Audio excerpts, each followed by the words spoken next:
temperatures didn't go where they were, usually in Decembers, and when we were growing up, it used to be that cold. Do you Yes. feel that it's that cold now? No, not at Really? all. I mean, it No. was 2 degrees. Just imagine that last Right. night I was driving back from Peshawar to Islamabad on motorway, and the car actually shared a notification saying that the temperature has dropped significantly low, so please make sure that you drive carefully because the Oh. roads might be frozen. And I was like, okay, and then I checked the temperature, it was somewhere around 3 degrees centigrade. I was like, wow, I think we came back to those times where we were cherishing, probably I think a few days ago as well. But while we are at it, I think what we really need to kind of do is that we really need to kind of check up on the weather updates, probably in different parts of the country. And to do that, ladies and gentlemen, we're very lucky that we have been joined by Dr. Sardar Sarfaraz, who happens to be the Chief Meteorologist, Pakistan Meteorological Department. Assalamu alaikum, Sardar Saab. Good morning. How are you? Walaikum Assalam. Thank you very much. I'm Thank you fine. so Thank you so much. It's an absolute pleasure hosting you. So, Sardar Saab, we've seen that the temperature has plunged in the northern part of the country, in Islamabad particularly. So, what is the situation of the rainfall, and especially for the farmers out there, because rain is very, very essential to their farming. So, please tell us. Thank you very much for having me on your show. Unfortunately, there is no significant rain in any parts of the country except extreme north of KP and then GB. Over there, we have received just somewhere it is drizzle, somewhere it is very light rain, and somewhere over the mountains it was very, very light or slight snow. Otherwise, completely cold and dry weather all over the country is prevailing. As you were mentioning, that is even in Islamabad, temperatures have plunged to minus. Today it was -1. Today it was 0. Yesterday it was -1. Up to 0 and below 0 temperatures you are receiving in every part. In every Exactly, part. in different parts of the country. But Sardar Saab, there's one more question, and that is, now imagine that you're on TikTok and social media, we're witnessing a lot of videos where cars are slipping and whatnot. So, as the Chief Meteorologist, Pakistan Meteorological Department, can you share that in what parts of the country there will be snowfall in coming days, so that people who are actually watching us right now can actually plan their trips accordingly? So are you aware of where snowfall is going to take place? I can say you that as you might have seen the prediction, the seasonal prediction from December to February. So it is predicting very less rainfall during this season, and it is almost dry season. So where it's less rain, so when there is less rain, this means that no significant westerly wave is approaching in Pakistan, especially in the December. And up to mid of January, I'm seeing that no significant wave is approaching from the west. You know that in winter, when we receive a significant westerly wave from passing over from Afghanistan and entering in Pakistan, so then we get the rainfall and snowfall as well. So only light rain and snow, slight snow and light snow over the hills of the KP and Gilgit-Baltistan we can expect on 22 and 23rd December. Otherwise, it is dry weather. Right, and Sardar Sahab, so we've seen that, you're telling us that this is usually a dry winter and there are shrink winter span. So what is the advice that you would like to roll out, number one, to the tourists? Because a lot of people, whenever there's snow in the Murray, they flock to the Murray, and especially they want to enjoy it. Is it going to be a tougher one out there? And secondly, when we talk about the farming communities or the farmers, what sort of advice would you dole out to them? Because and also thirdly, about the smog situation that is going on, do you feel that it has significantly improved, or in the days to come it might once again rise? Well, as far as the farmers are concerned, in fact, 2 days before our yesterday, or the day before yesterday, our Islamabad office has issued the drought alert. That is for farmers and for other stakeholders, also for planners. So this means that this winter is going to be dry, and some of the places, for example, most of the places in Sindh and then Western Balochistan. Over Western Balochistan, it is some sort of moderate drought, and over Sindh and over South Punjab, it is a mild drought at the moment. But as we move along the period, so there is very less chance of any significant rain. So this drought situation may, turn into worse over some areas, for example, Balochistan and some areas of Sindh and South Right. Balochistan. Right. So And so, farmers Sardar Saab, so are we've advised. seen particularly in the Northern America and Canada and the US that the El Nino phenomena is gripping them, and they're expecting a very harsh winters there. Do you believe that that international phenomena or the weather pattern will also affect Pakistan, in particularly the El Nino weather pattern?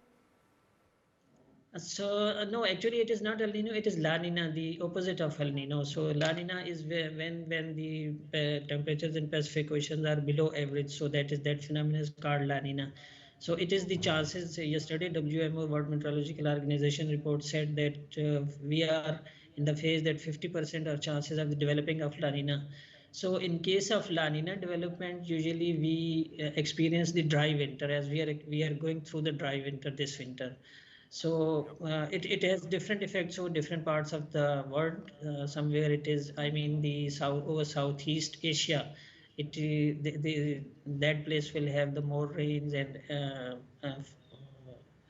the other places like the South Asia will have very less rain, including Pakistan.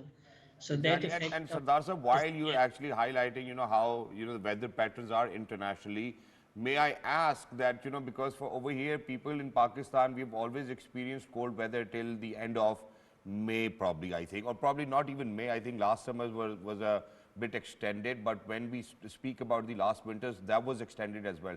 Do you think that we are going to experience an extending winter, or do you think that it will be a strict winter for all of us as well? And since it's obviously dry, I think I would want to recommend people to just look after themselves, because there might be a lot of cough and allergies and whatnot. Please go ahead.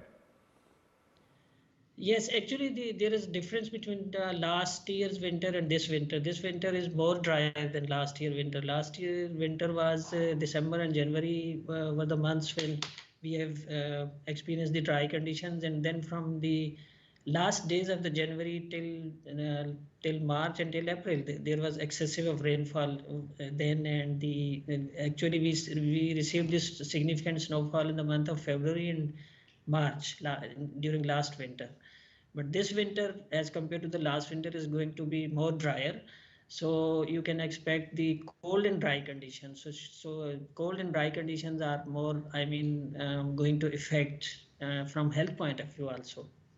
Exactly. Thank you so much, Sardar sir, for being with us. Lovely to Thank be you in so much. conversation with. For everybody who's out there, ladies and gentlemen, please make sure if you have children in your house, make sure that you cover them up properly. Koi nange paon nahi ghum sakta hai. I think that's one of the most concerning impact people or parents will have on their children as well. So please make sure that you look after. But Haja, if we are to talk about winter, see, winters do have a bit of romanticism to itself. So you will sit down right next to your heater, probably read a book, probably a bit of poetry and Eat whatnot. maltas and muphallis, and that is very staple of Pakistani winter. But we will talk about winter. We will develop a conversation. But before that, I think it's a very interesting development. The second T20I match between Pakistan and South Africa will be played on Friday, actually. And the South Africa has a 1-0 lead in the three-match series. In the first match played in Durban, South Africa won by 11 runs. South Africa scored 183 runs for 9 wickets in 20 overs. In response, Pakistani team could only score 172 runs for the 8 wickets in 20 overs. The third match of the series is scheduled in Johannesburg on Saturday. After the T20 series, the two teams will also play a series of 3 ODIs and 2 test matches. Exactly, and we would want to certainly, obviously, I think that, the way that Mohammad Rizwan is captaining his side, or the skipper, the way that he's actually playing his plays, I think that it is a bit unconventional. But for people to kind of start on early on, I think we really need an increased strike rate as well to make sure that we can actually defeat South Africa in South Africa. But while we're at it, International Cricket Council unveils latest player rankings, ladies and gentlemen. Let's see where Pakistani player stands in the latest player rankings. The International Cricket Council has unveiled the latest player rankings. Australia's Travis Head is ranked first among T20 international batsmen. Pakistan's Babar Azam has fallen 2 spots to 7th, while Mohammad Rizwan has moved up 2 places to claim 6th. England's Adil Rashid holds the top spot in the T20 international bowlers rankings, with no Pakistani bowler in the top 10. I think that's a question for everybody over here working for Pakistan Cricket Board. In the ODI rankings, Pakistan's Babar Azam remains at number 1 with 800 points. India's Rohit Sharma is in 2nd place, followed by Shubman Gill in the 3rd and Virat Kohli in the 4th. Afghanistan's Rashid Khan is ranked first among ODI bowlers, with Pakistan's Shaheen Shah Afridi in second. And in a very interesting development, so 5-year-old Sufyan Masood breaks the world record, and he's a martial artist. He broke the world record of the India's with the India world record for knee to elbow strikes. India's Joyra had landed 54 strikes in 30 seconds. Wow. You know, wow. A Sufyan 5-year-old. Masood has set the record by landing 79 strikes in 30 seconds. Pakistan's 5-year-old martial artist Sufyan Masood broke India's Guinness World Book of Record, and you know, so quite a energetic child.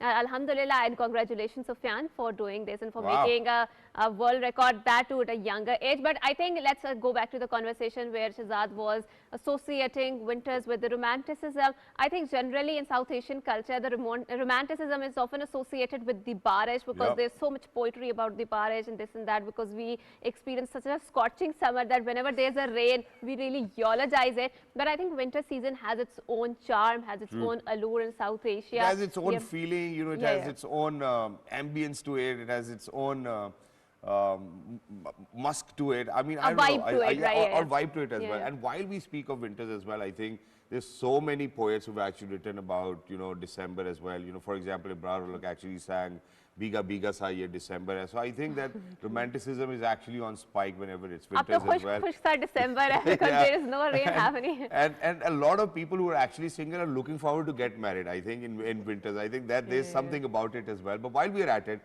obviously we're going to speak about the impact of poetry on our younger generation. But while we do it, ladies and gentlemen, I'm really lucky that I've been actually joined by one of my teachers, you know, guiders, mentor, you know, my confidant, who actually always appreciates, you know, he's a wonderful guy. And how I'm going to introduce him is with a couplet as well, for so which is what I'm going to share it for everybody who's out there. तेरे दिल में मुझे ऐसी उम्र कैद मिले, तेरे दिल में मुझे ऐसी उम्र कैद मिले, थक जाए सारे वकील, मुझे जमानत ना मिले. Ladies and gentlemen, Mr. Amin Kunjahi, Assalamu alaikum sir, good morning, how are you? Walaikum salam, and it's a very good to see you. Likewise. After some time, and also thank you so much. You too. So let's kickstart a conversation. You know, you want to talk about the Urdu poetry. There were so many facets about the Urdu poetry. I mean, its current condition versus the very rich, vibrant literary heritage that we had. You know, where do you see this entire development and compare and contrast the two? Oh well, Hajra, it's I think the youngsters are reading the literature. But social media, right? Through social media, yeah, of course. Because about if I talk about our generation, our generation is X or Y generation. All right. Okay, and and now the Z generation is running. Yeah. Nowadays. Millennials are there, sir. Okay, and the next generation is coming. Alpha. Yep. These are the three things, and when we were started our journey with the poetry and literature, we sit with the seniors poets like Ahmad Faraz Saab, Praveen Shakar, Munir Niazi Saab, and we got the vibes from their side. And that's the kind of vibe that everybody would want as well, you know. So you certainly need a mentor to kind of do better in life anyway. So I think that true guidance is always important. But while Amin Kunjahi Saab is here, obviously we're going to ask him to share a few couplets. But one of his couplets that I love the most, I don't know, sir, please make sure that you do not correct me on live TV, even if it's wrong as well. Okay. Kuch dilan de shauq vi change nahi hunde. Yeah, that's where it's all. Kuch dilan de shauq vi change nahi hunde. कुछ खूबसूरत लोग भी बथेरे, please help me over here. ਇੰਨੇ ਸੋਹਣੇ ਲੋਕ ਵੀ ਚੰਗੇ ਨਹੀਂ ਹੁੰਦੇ. Okay. ਦਿਲ ਦੇ ਭੈੜੇ ਸ਼ੌਕ ਵੀ ਚੰਗੇ ਨਹੀਂ ਹੁੰਦੇ. ਇੱਕੋ ਰਾਹ ਚੰਗਾ ਦਿਲ ਵਿੱਚ. ਇੱਕੋ ਰਾਹ ਹੀ ਪਿਆਰ ਦੀ ਚੰਗੀ ਹੁੰਦੀ ਏ. ਦਿਲ ਵਿੱਚ ਬਹੁਤੇ ਚੌਕ ਵੀ ਚੰਗੇ ਨਹੀਂ ਹੁੰਦੇ. ਵਾਹ ਕੀ ਬਾਤ. I think there's a deep insight into it as well, and for everybody who actually kind of understands poetry, they will kind of understand and relate with it. But sir, while we are at it, now imagine that we live in an era where we're speaking about Gen Alpha, there's more of rappers coming out, you know, there's lesser poetry being sung in today's time. How do you think that for any poet to evolve in today's time, what do you think that they should do? Do you think that they should write stuff which is more about you know, or more popular on social media, which gets more clicks on social media. Do you think that it needs to be this way? Well, it's a cocktail kind of a situation. Okay. You know, because a poet like he writes a poem, he writes ghazals, okay? Yep. He writes haikus and a lot of different other poetry sections which they write. But it's depend upon the listener. Okay. Where being a poet, I want to need a youngsters Yeah. who like you, who listen my poetry, and now I use social media Right. through FB and through Instagram and the Wow. other TikToks Wow. to reach the younger generation. But sir, it's But certainly going to come back to the poetry, yeah? Yeah, but I think we also need to analyze whenever we talk about the poetry, the connection between the poetry and the cinema. So we see a lot of time when the poetry is flourishing it because of the performing arts, or generally of the arts, right? But we do see that in Pakistan, the cinema is not doing that well, No, right? no. Movies are not made, you know, and the content or the quality of the content is not very high. So in this entire scenario, I mean, there is a social media out there, but I do feel that it has lowered the quality of the Yes, of content, course, of right? course. How do we grapple with this situation or deal with this dilemma? And I can give you an example, sir, with the film industry. Now, imagine that for any film, music will always do better. You know, Yes, of if course. the music is a hit, you know, the film is a hit. Now, imagine if we are going to listen to songs like where Gujra, where Manji de vich Oh, dance, the- where yes, Shahro of- Shahri what aisi a- ho rahi what hai. a nonsense, So actually. generation alpha kya karegi? Well, you are quite right, and because in our film industry and our subcontinent cinema, Yep. the music is the #1 key for the films for hitting the films and super duper due to our music. Exactly. But nowadays, and the poetry. But nowadays, you told Sir, me. कोई poetry share करे sir. अच्छा poetry Let's go. Share का it's Urdu और Punjabi. Punjabi sir, let's do Punjabi. Whatever feels Okay. natural to you. Yeah. ਇਹ ਵਸ ਬੜਾ ਬੇਵਸ वाह वाह. ਕਿ ਵਸ ਨਹੀਂ ਚੱਲਦਾ ਏ. बस बड़ा ਇਹ ਵਸ ਬੜਾ ਬੇਵਸ ਕਿ ਵਸ ਨਹੀਂ ਵਸ ਚੱਲਦਾ ਨਹੀਂ ਏ. ਚੱਲਦਾ ਏ। ਮੈਂ ਕੀ ਕਰਾਂ ਮੈਨੂੰ ਦੱਸ ਕਿ ਵਸ ਨਹੀਂ ਚੱਲਦਾ ਏ. बल्ले. ਔਰ ਮੈਨੂੰ ਚੜੀ ਇਸ਼ਕ ਦੀ ਕੱਸ ਕਿ ਵਸ ਨਹੀਂ ਚੱਲਦਾ ਏ. ਕਦੀ ਸਾਡੇ ਨਾਲ ਵੀ ਵਸ ਕਿ ਵਸ ਨਹੀਂ ਚੱਲਦਾ ਏ. ਮੇਰੀ ਹੋ ਗਈ ਇਹ ਹੁਣ ਬਸ कि वस नहीं चलता है. Wow. That's wonderful, and thank you so much, Amin Saab, for being here, for having this wonderful conversation, and for wonderful cross-pollination of Urdu Shairi.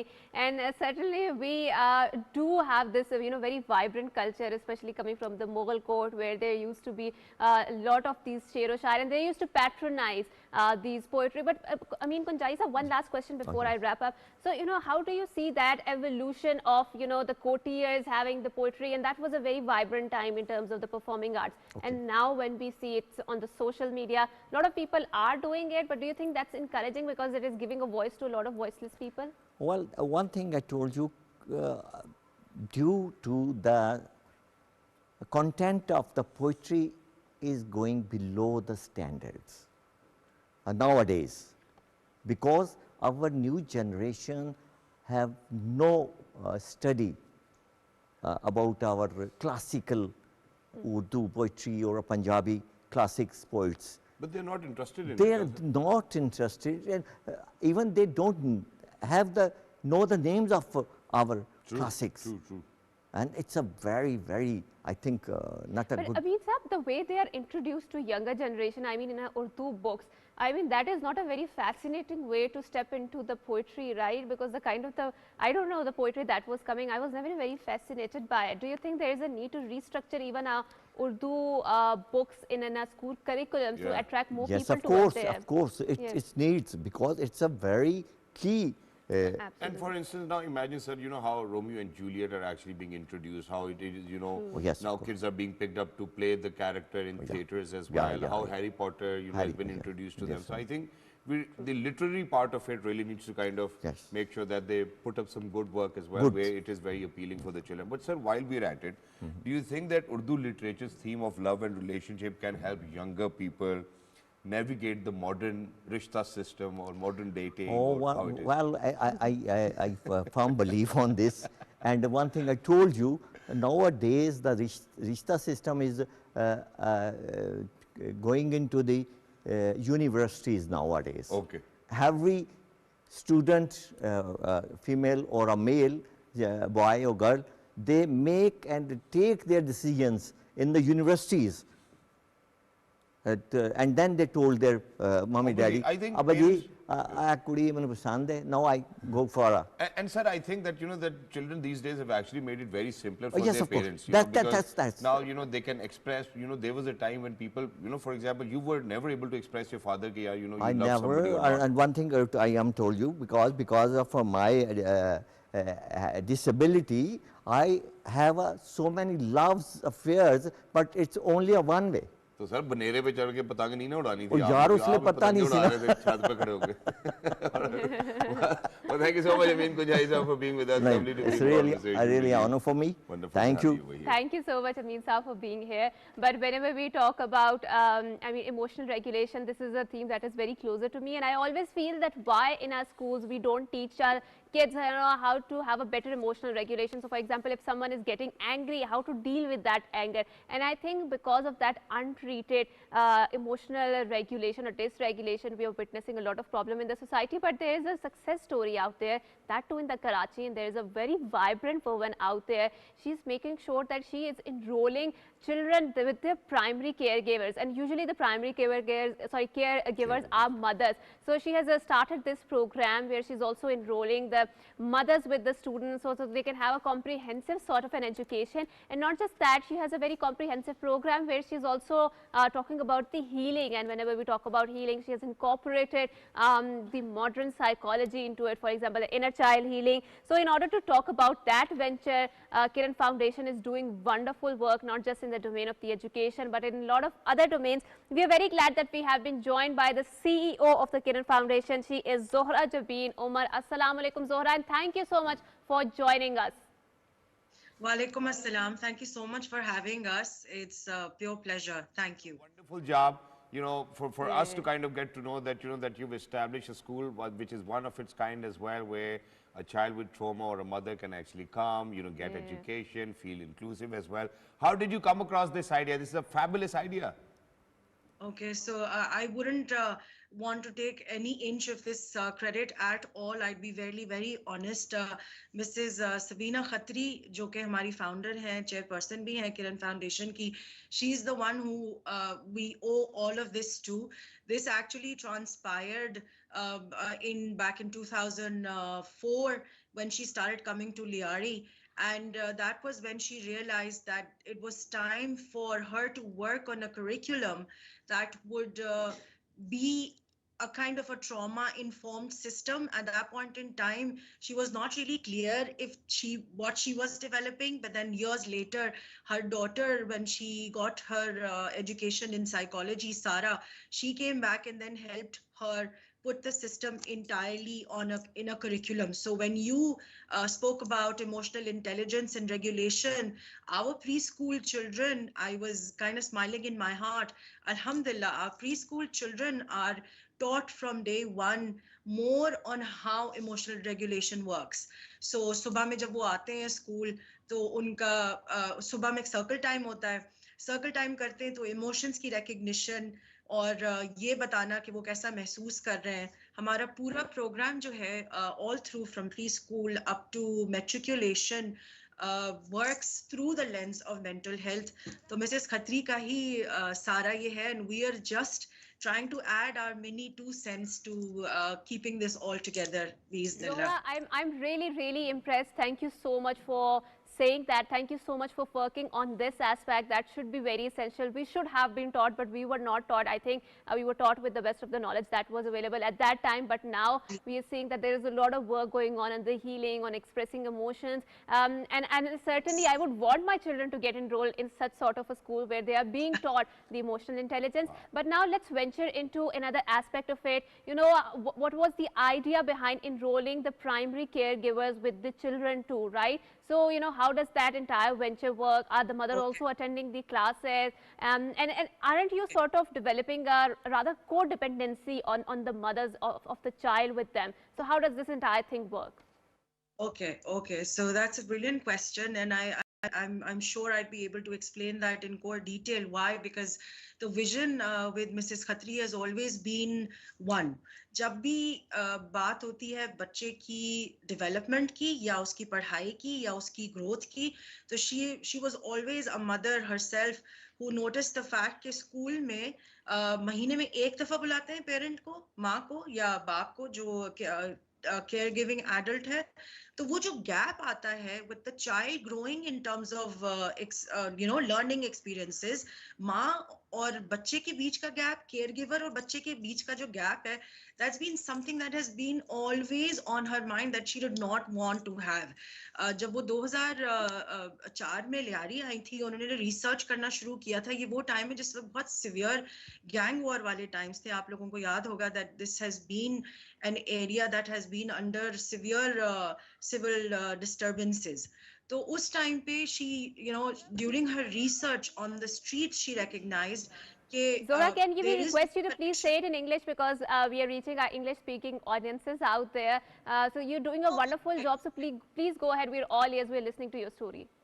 Thank you so much for letting me know. I thought this was a bilingual aspect, which was why I was incorporating Urdu, but that's perfectly fine. So basically, it was then that she realized, and she wanted in her heart, actually, as a mother herself to 3 beautiful children, that she wanted to create a system that would ensure that the mother gets to come with the child and connect here. So it's not just the mother. Usually what happens is, within our culture, mother usually in most of the cases is the caregiving adult, right? But there are a lot of cases where they are fathers as well. So thus, that's how the system works. And this is the vision behind it, that there shouldn't be a gap, any sort of gap in between the child developing, learning with time, and also especially with the caregiving adult. So yes, we have Zora, a in system addition to this, there's one very important aspect to it, and that is that imagine that, if right at the moment when the students actually come in, the first exercise they'll do is to regulate their emotions. What is it that the school does specifically, or the teachers or the caregivers do, that help them regulate their emotions? Because I think that this technique needs to be out there for the world as well. Because me and Haja, at times we can struggle, even adults can struggle with emotional regulation at times. Absolutely, I can assure you of that, because I'm one of those adults, and yes, we do. And so okay, so so when our kids, for example, come in the morning, for instance, the day starts with them deciding how they want to be greeted by their teacher. So if I'm inviting all of you to come see our campus and meet our children. So we have so this is preschool, the Ibtidai school, and we have a plank outside the class where the child can choose and select the action of how he wants the teacher or she wants the teacher to greet him or her. That's a hug or a clap or a high five. So basically, these are little things that have been incorporated, like the peace corner in class, where children in class, if they don't feel like listening to the teacher anymore, can take a break and go down and sit in the peace corner that has its own rules. So I would really say that there's not just one element. All of this, through the lens of mental health, has been incorporated within the entire day of the child. The curriculum is completely based on thematic learning, which means that the child works and the classrooms and the students work on a theme every month, and then they present every month. That comes off as a theater, that comes off as probably a stage show. So emotionally, yes, our children That's a wonderful idea of regulating their emotions and making it a more productive utilization. But Zora, I'm also watching the Kiran Foundation, and one of the very interesting venture that Miss Sabina undertook is also healing the mothers out there, because if mothers are healed, the entire family is going to be healed. And thank you so much for saying or putting it in the undercurrents of your conversation that parenting is about connection. It is never about perfection, and a lot of people venture towards that perfection, not the connection. And when you are enrolling the primary caregivers with the child out there, you are creating that connection. So tell me about,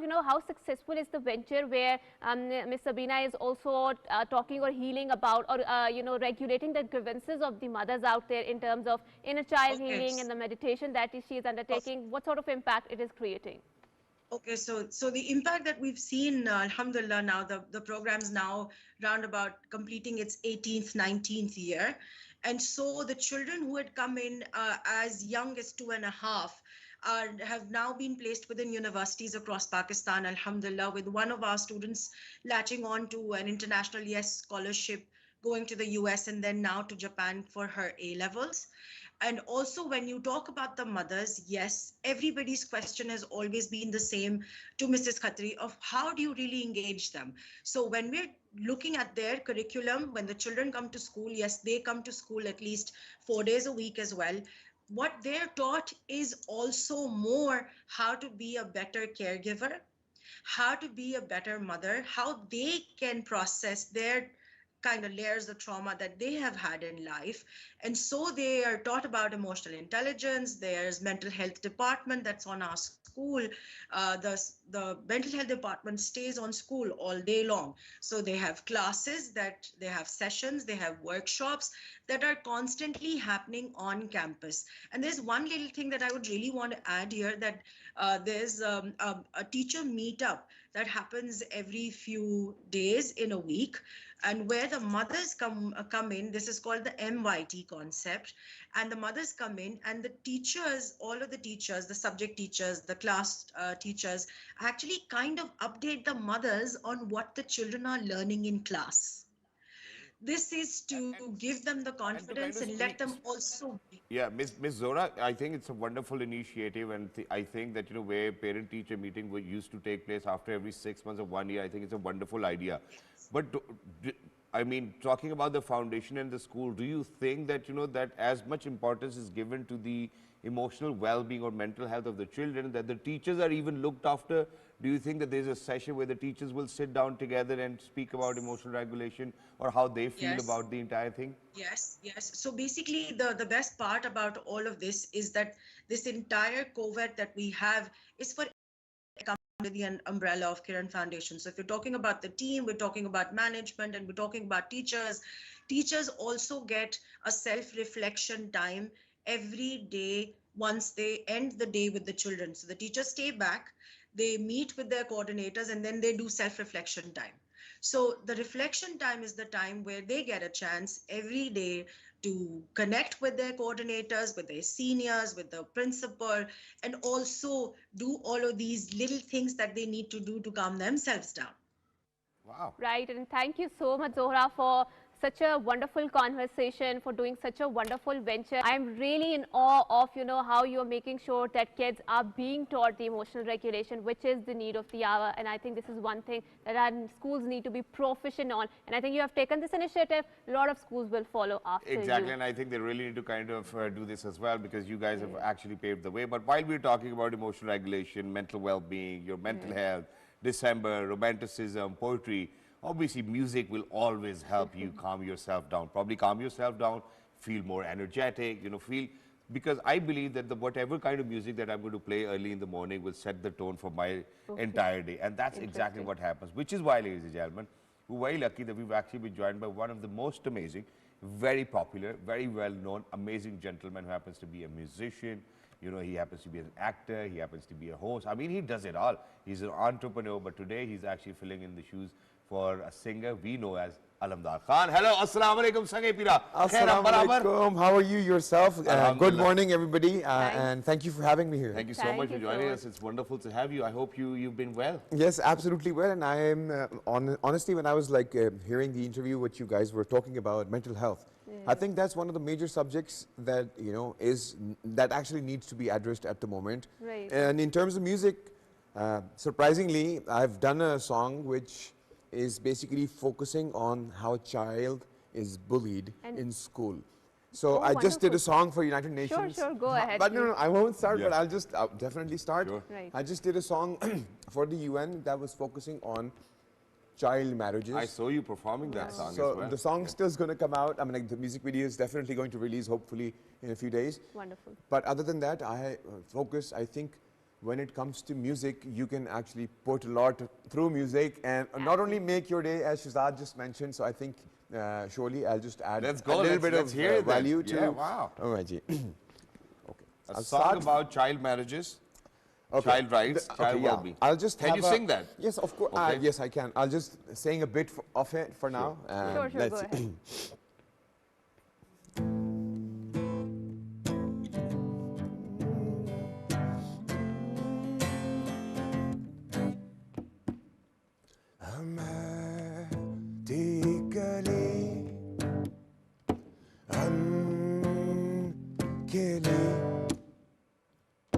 शाख से जुड़ी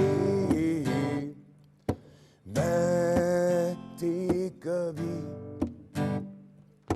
खौफ था ना कोई जी रही थी खुशी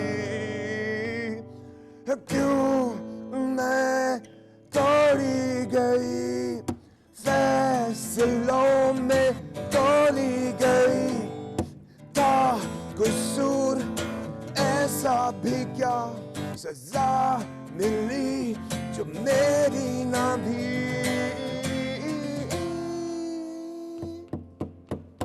अब बोलो तुम बोलो आवाज को उठाओ कुछ बोलो.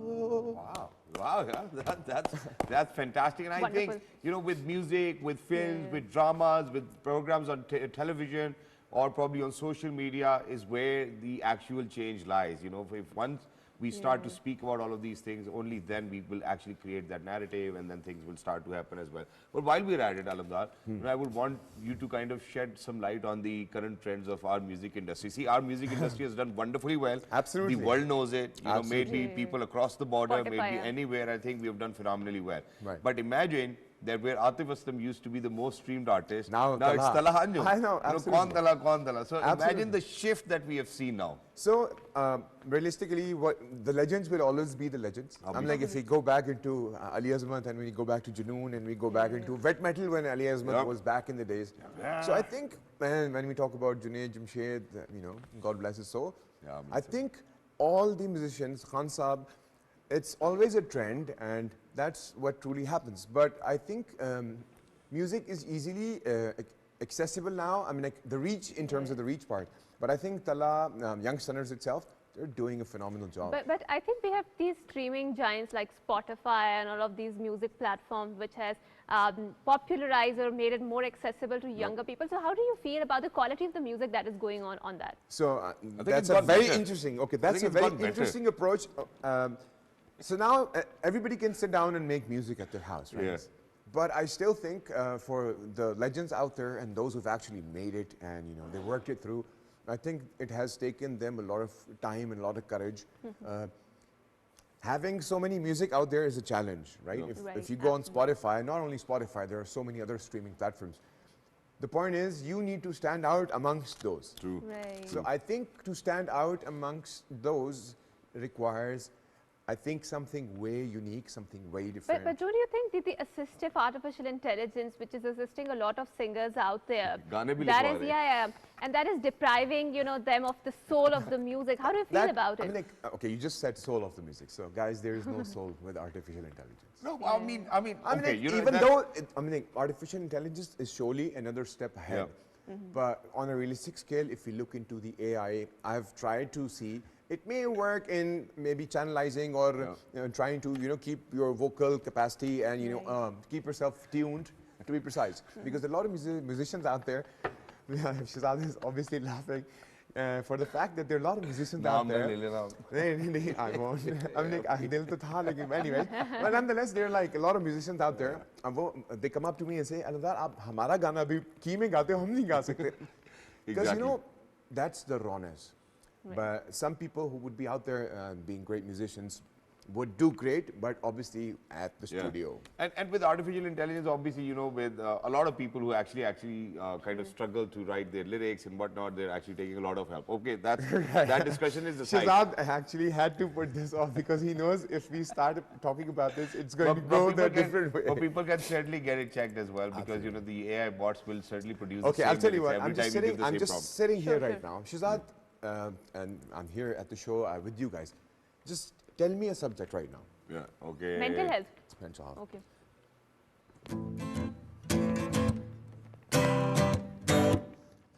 I don't know how I feel. I don't know. Did you see my pain? That's driving me insane. I got a brain. I need love and all the tears and the fears and the Lord up above. Wow. I mean, prompt two there and then. I mean, that's the rawness. That's the unique selling point for But any obviously artist. AI won't do that. Exactly. AI might not do that as well. And I think, you know, probably, obviously, you know, you're a Purana Chawal. Come on. You know, I mean, we cannot imagine. I've come a long way. I'm sure, you know, when I was like born, he was there, obviously. Obviously, I was there, which is why we have an uncle-bhatija relationship. But while we're at it, now imagine the technique has been really different. Imagine that Tala Anjum has actually released 70 songs in a year, you know, and that's not AI, that's not no chatbot. That's raw art. That's raw art. So that's what I'm saying. And singing. I personally think that's why he stands out. I think the musicians right now need to stand out. Let's be honest. Okay, I'll just. So there's so many songs in terms of my originality, and I'm like kind of releasing a lot of songs. I have had dreams of songs, and I've made those. Wow. I've just written this one. I'll just make sure you guys listen. So it's more like the praise to Allah Almighty, Please, and you know. let's go ahead. So, Go ahead. and it just happened, and I just woke up at night and I made this, and I didn't write anything. I just woke up and did this. Okay.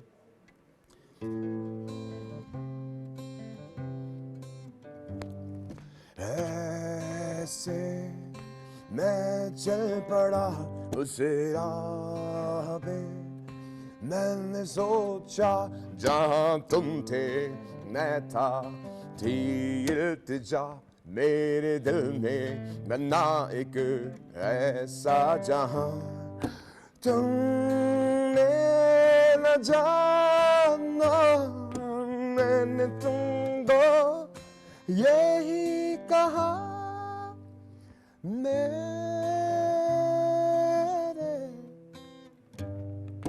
दिल में है क्या वही खुदा मुस्कुरा मेरे खुदा शुक्रिया. Wow. Wonderful. I mean, so imagine that, you know, you're so blessed with talent that, Alamdad, that you've been actually dreaming about the music that you actually produce and, you know, sing. I think it's wonderful. And it's always amazing to have you on the show as well. So very quickly, before we actually kind of wrap it up, what would you like to say for people who actually, or children who want to be musicians these days? You know, they follow Bohemia, they follow youngsters. Yep. I mean, there's hardly anybody who's coming up singing Rahat Fateh Ali Khan songs. Absolutely true. And if you talk about myself, even myself, you have your specific genre in terms of how you sing. True. I can rap, but that's not my core genre.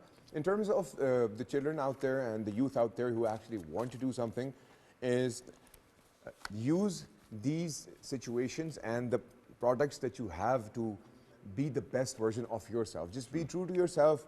I know it's a hard journey for the kids. It's so hard right now because they, I think, are somehow deprived of love.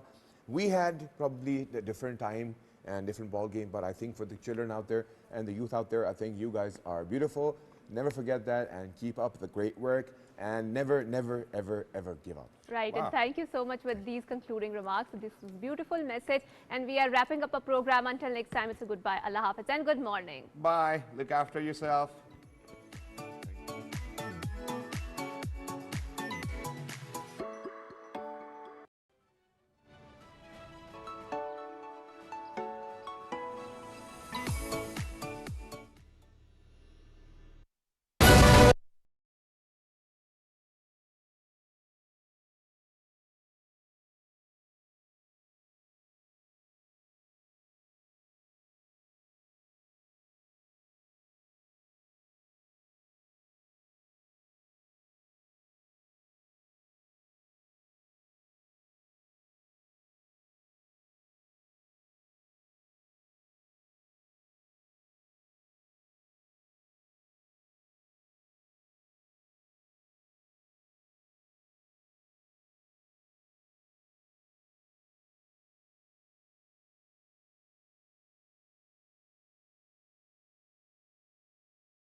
The Pakistan Stock Exchange makes history again as the 100 index crosses the psychological barrier of 113,000 mark. The stock witnesses a bullish trend at the start of the business day as the 100 index has gained more than 2,400 points.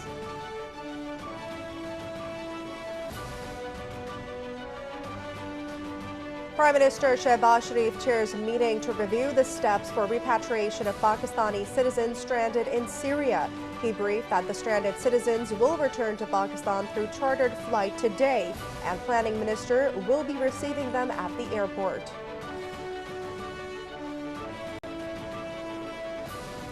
Prime Minister Shehbaz Sharif reiterates the government's commitment to implementing reforms and ensuring effective governance across all sectors. Says digitization, automation, and enhanced decision-making processes are the pillars of progress and prosperity in the modern world.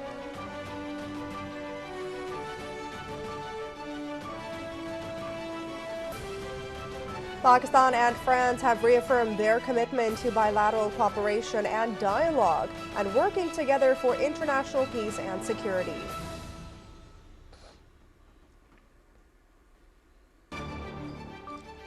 Syrian rebel fighters have destroyed the tomb of late President Hafez al-Assad, father of ousted President Bashar al-Assad, in the family's hometown.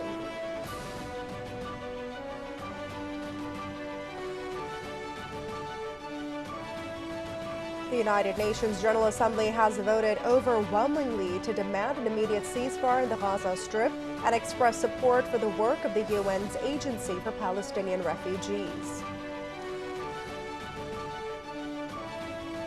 An Israeli attack on Palestinian security guards escorting a humanitarian aid shipment in Gaza Strip has martyred at least 12 people and injured dozens.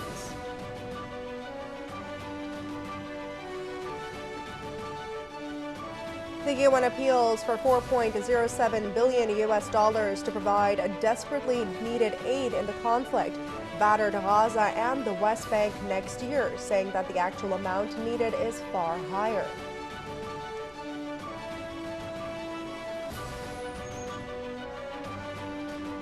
U.S. President-elect Donald Trump invited Chinese President Xi Jinping to his inauguration, scheduled to take place in Washington on the 20th of January, 2025.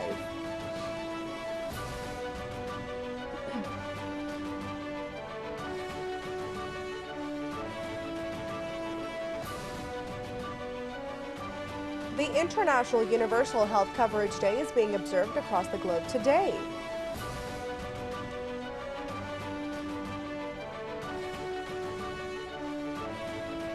The Lions beat the Panthers by 8 wickets in the 6th match of the Champions T20 Cup 2024 at Rawalpindi. PTV Sports HD is telecasting the entire series live.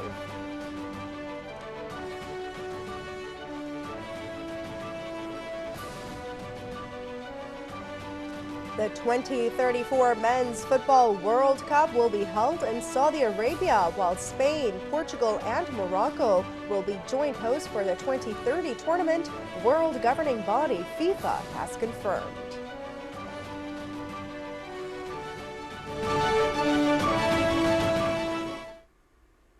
Those were the headlines. For more news updates, stay tuned, or you can follow us on our social media at world.ptv. This is Naila Shuja. Take care.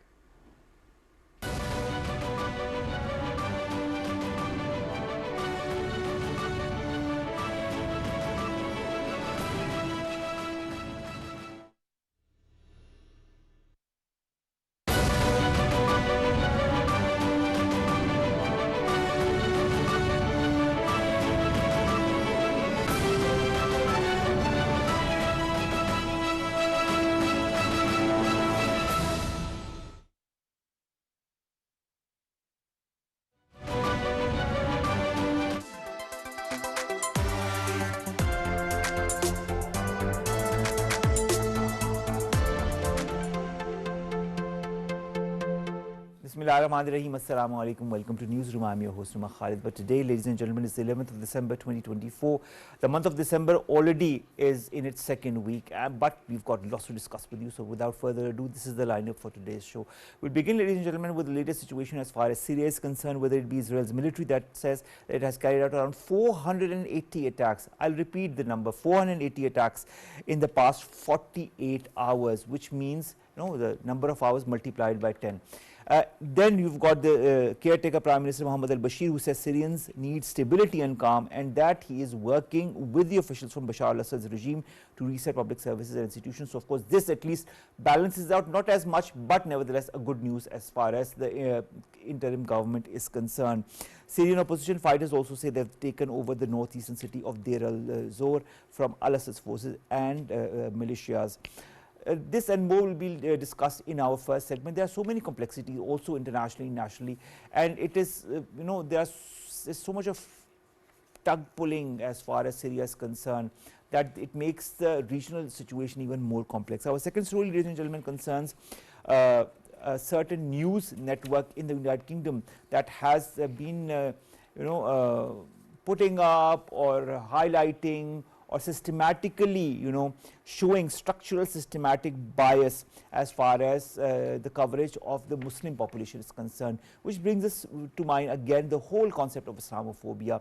When on the one hand we have got so many countries, including Pakistan, talking about Islamophobia and that measures need to be taken to curb it. The fact is, when you look at such news channels such as GB News that continue to prosper with such anti-Muslim propaganda, it it shows maybe on the one hand a certain mindset that is prevalent in the West, and B, it also shows the far right attitude of certain members of the society and nations. Then we're going to talk about South Korean president's office and the raid that has happened by the police there, as well as a suicide attempt by the Korean defense minister.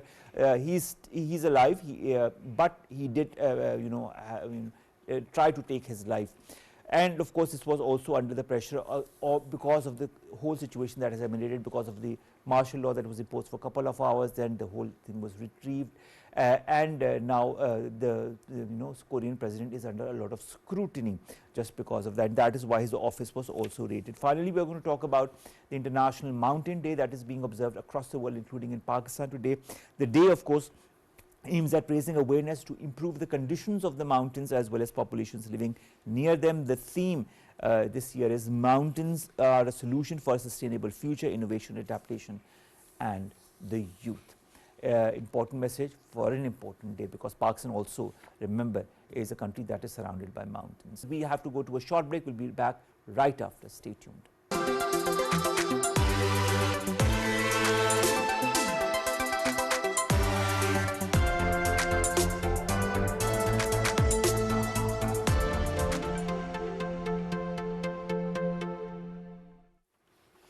Welcome back, and you watching Newsroom. I'm your host Umar Khalid, and we're going to talk about research that shows that structural systematic bias in British media is present as far as the coverage of Muslims is concerned. This is a newly published research that has shed light on widespread bias in British media, with GB News as a particular reference point that has accounted for half of British news channels' coverage about Muslims and Islam, much of it is with negative portrayals.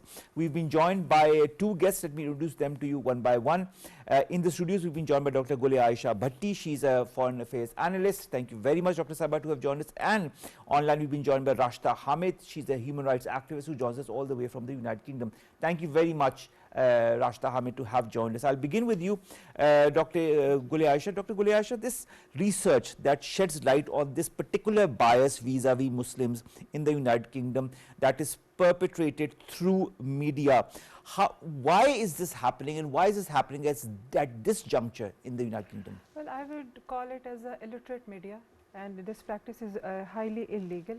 And if we look into the reasons why they are being done, and specifically to the Muslims only, however, we can see that the Muslims living in UK, they are about 6.5% of the total population, and in London alone, they are 15% of the population. It makes 4 million of the Muslims over there coming all around the world, and yet the major media agency, they are targeting Muslims specifically, and they are trying to make a negative image out of it, and that is really systematic. And the reason behind it could be the white supremacy, or probably their own psychological or their own social issues on which they are feeling so uncomfortable. They might think that the Muslims are problem for them, or probably for their society. But once we look into the aftershocks of it, or after effects of it, and the negligence of the government in it, that they are not taking enough, providing enough support to the Muslims over there, and they are trying to shun the idea, and all those agencies who are working against it, especially this on this you are basically targeting a minority on the basis of races and the religion. So eventually it actually going to harm their own society as well, because there is something we call it the social cohesion, and this cohesion is only possible if the society, the whole society is on the same page. Although there is a diversity in it, the religious differences are there, social differences are there, yet they are on the same page, and it makes a healthy, positive society.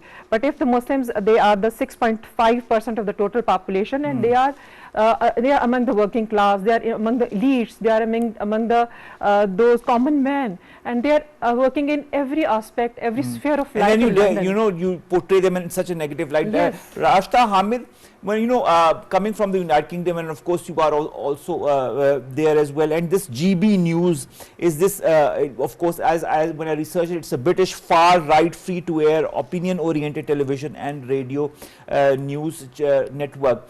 But then what I fail to understand is, why is there a certain bias vis-a-vis the Muslims? I was just looking at the comments.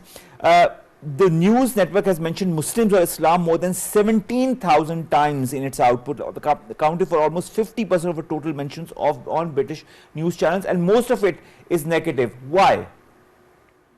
Can I just address one thing? GB News itself is owned by a person called Nigel Farage, who himself is a far-right politician. He's unfortunately a minister of this country as well.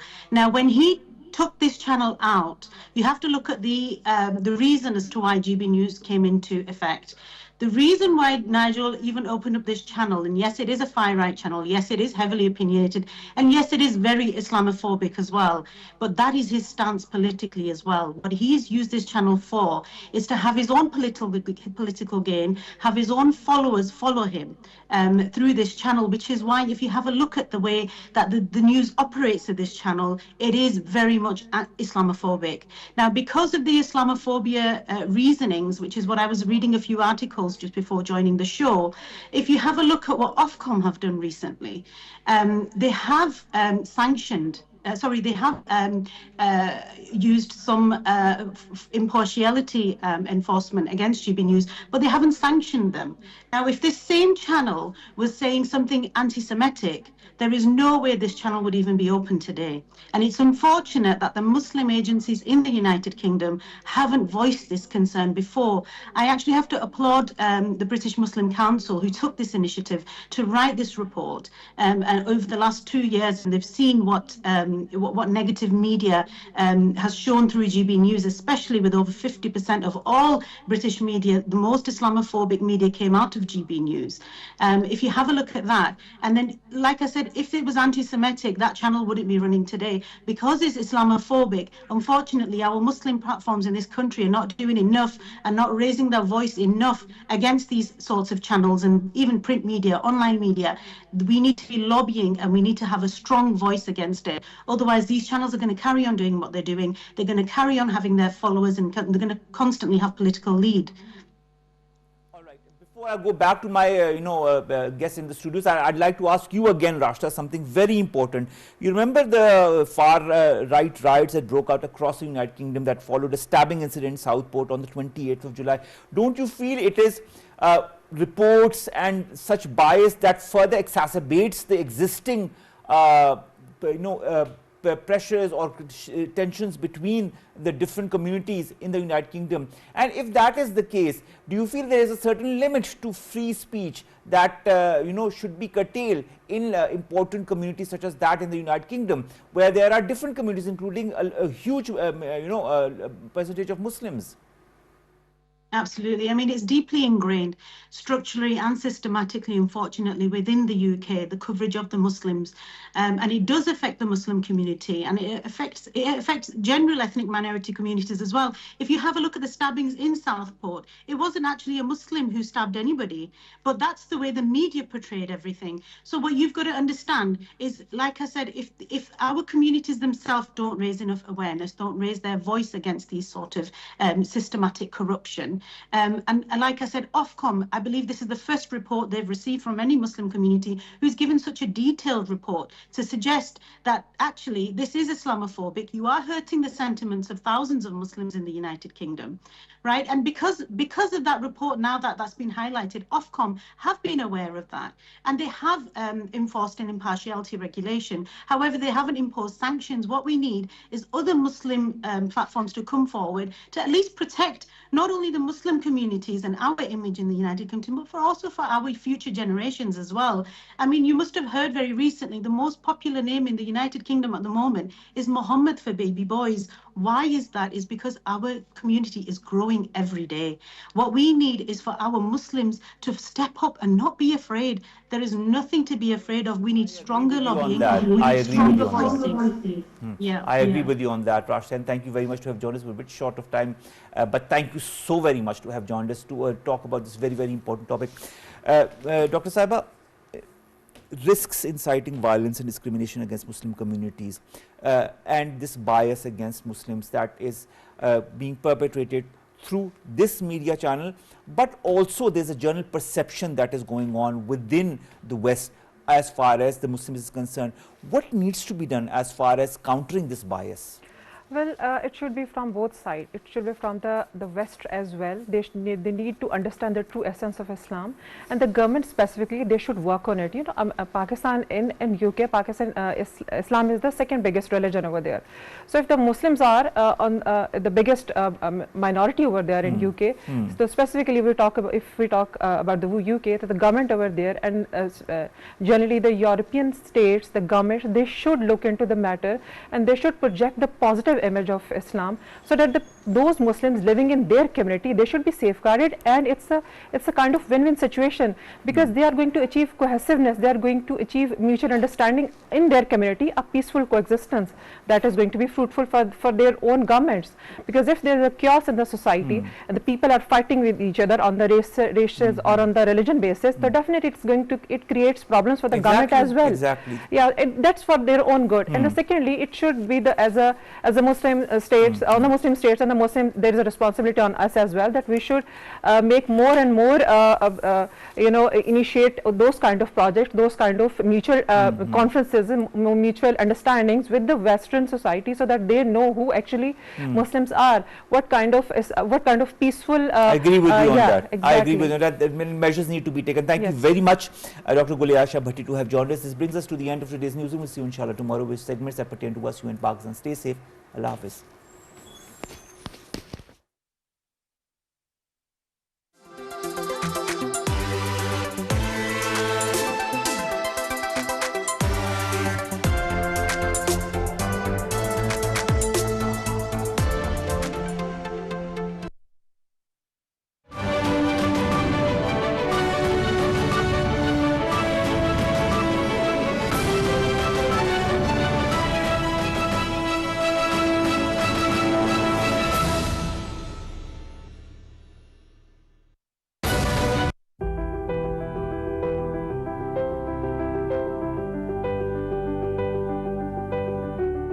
When one door of happiness closes, another opens.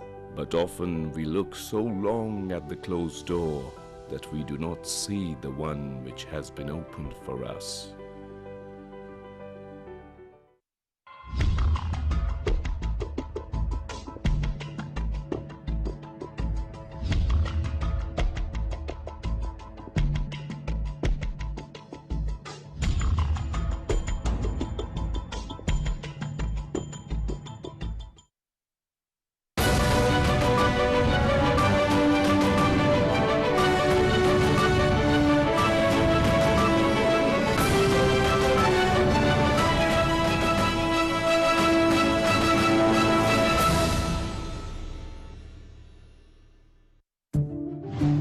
we are proud Pakistanis. We are the healers and bring hope to those in need. We are the builders. We are the engineers who create the infrastructure of our country. We are the artists who bring joy and beauty to your faces. We are the dreamers and the doers. We are the champions, the athletes who bring glory and pride to our nation. And we are the storytellers. The journalists that bring you stories and news that matter. Meet the team that brings you the latest news from all over the world. Join us as we continue to write our story. And every day, we strive to make Pakistan stronger, brighter, and more prosperous. We are PTV World.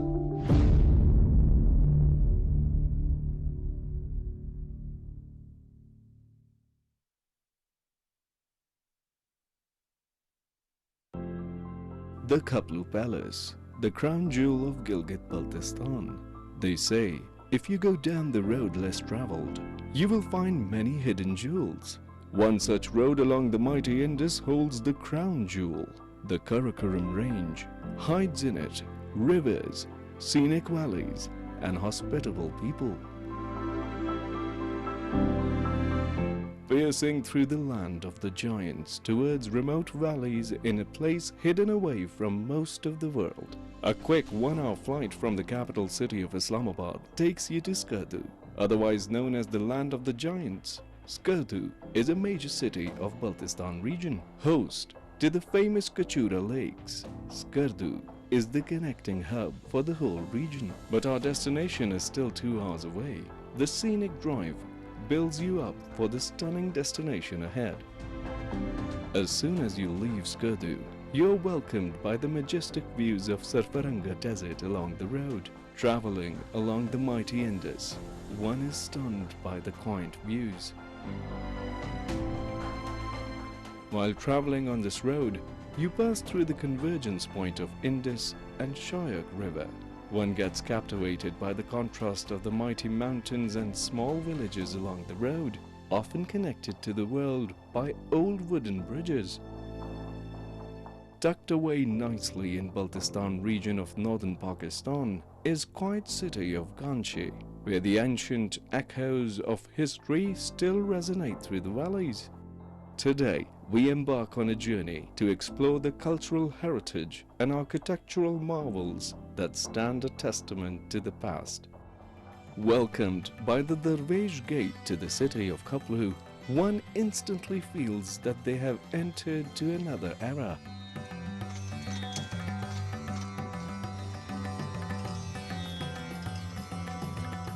Our journey begins by delving into the history of Kaplu Palace, believed to be built in the 19th century by Yabgo dynasty, whose roots can be traced back to the region's Tibetan heritage. ये किला जो है ये राजा दौलत अली खान के दौर में मुझसे 5 पुश्त पहले उन्होंने बनाया जी। उससे पहले तो ऊपर होता था ये जिस तरह स्कार्दू में खरबो जो है हमारा ये थोर शिखर कहते हैं इस जगह को। The architecture of Kaplu Palace is an exquisite blend of Tibetan, Balti and Islamic influences, reflecting the diverse cultural fabric of the region. The Yabgo dynasty ruled over the enchanting region of Kaplu in what is now Gilgit-Baltistan. Emerging in the 9th century, this illustrious dynasty left an indelible mark on the cultural, political and architectural landscape of the region, with Kaplu Palace serving as their prestigious seat of power. The Yabgos established strong diplomatic ties with the neighboring regions, fostering mutual respect and cooperation. One of the lasting legacies of the Yabgo dynasty rule is the architectural marvel of the Kaplu Palace.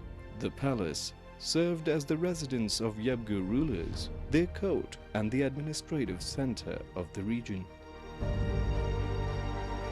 Kaplu Palace is strategically perched on the hilltop overlooking the scenic landscape of the Shyok River and surrounding Karakoram Mountains. The palace's location was carefully chosen to provide both a commanding view of the valley and protection against potential threats. This castle, before it was on the top of the hill, if you can show, then in 1840, Raja Daulat Ali Khan shifted this building into this area where you are standing now. The palace's design incorporates elements from Tibetan, Balti, and the Islamic architectural traditions, creating a seamless integration of different cultural influences. This is the construction is fully Kashmiri, Balti, Tibetan and Ladakhi culture. It's not a local cultural construction. The overall layout consists of multiple levels and courtyards, providing a sense of spaciousness and functional organization. The construction of Kaplu Palace predominantly used locally sourced materials, reflecting the availability and suitability of resources in the region. Stones, timber, and mud bricks were primary materials used in its construction. There was no evidence of cement inside, only mud, stabilized mud. So, stabilized mud, stabilizing with clay and local soil, slaking. One of the defining features of the Kaplu Palace is its exquisite woodwork. Elaborate wooden carving adorned the palace's doors, windows, and pillars, showcasing intricate patterns and motifs. The woodwork displays a mastery of craftsmanship and attention to detail, reflecting the region's rich artistic heritage. The palace's facade and interiors are adorned with delicate ornamental elements, including geometric patterns, floral motifs, and Islamic calligraphy. These decorations add to the palace's aesthetic appeal while reflecting the cultural influences of the time. Throughout its history, the Kaplu Palace underwent several modifications and additions, reflecting the changing needs and the taste of successive rulers. Each ruler left their mark on the palace, contributing to its unique architectural character. According to some, the people of Kaplu used to live inside this fort and were not allowed to build their homes outside its premises. This practice was changed after Maharaja of Kashmir took control of the area, resulting in a cessation of conflict among the neighboring rulers.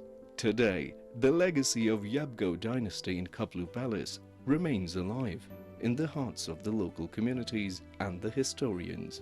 The palace, though it suffered from neglect and decay over the years, has been meticulously restored to its former glory, allowing visitors to step back in time and immerse themselves in the splendor of this bygone era. Over the years, the once majestic Kaplu Palace had fallen into a state of despair due to neglect, exposure to harsh weather conditions, and lack of proper maintenance. Understanding the critical importance of restoring Kaplu Palace to its former glory, the AKCSP embarked on a comprehensive restoration project in collaboration with the local communities and stakeholders. With reference to the conservation standards, UNESCO, they visited the site, our site, and they asked to submit application for award, UNESCO Heritage Award. So we got distinction award, UNESCO Heritage Distinction Award. So this is recognized by UNESCO. The project aimed not only to conserve the physical structure of the palace, but also to revive the traditions, arts, and craftsmanship of the region. Expert architects, historians, and conservators collaborated to ensure an authentic restoration that respected the palace's historical significance and architectural heritage.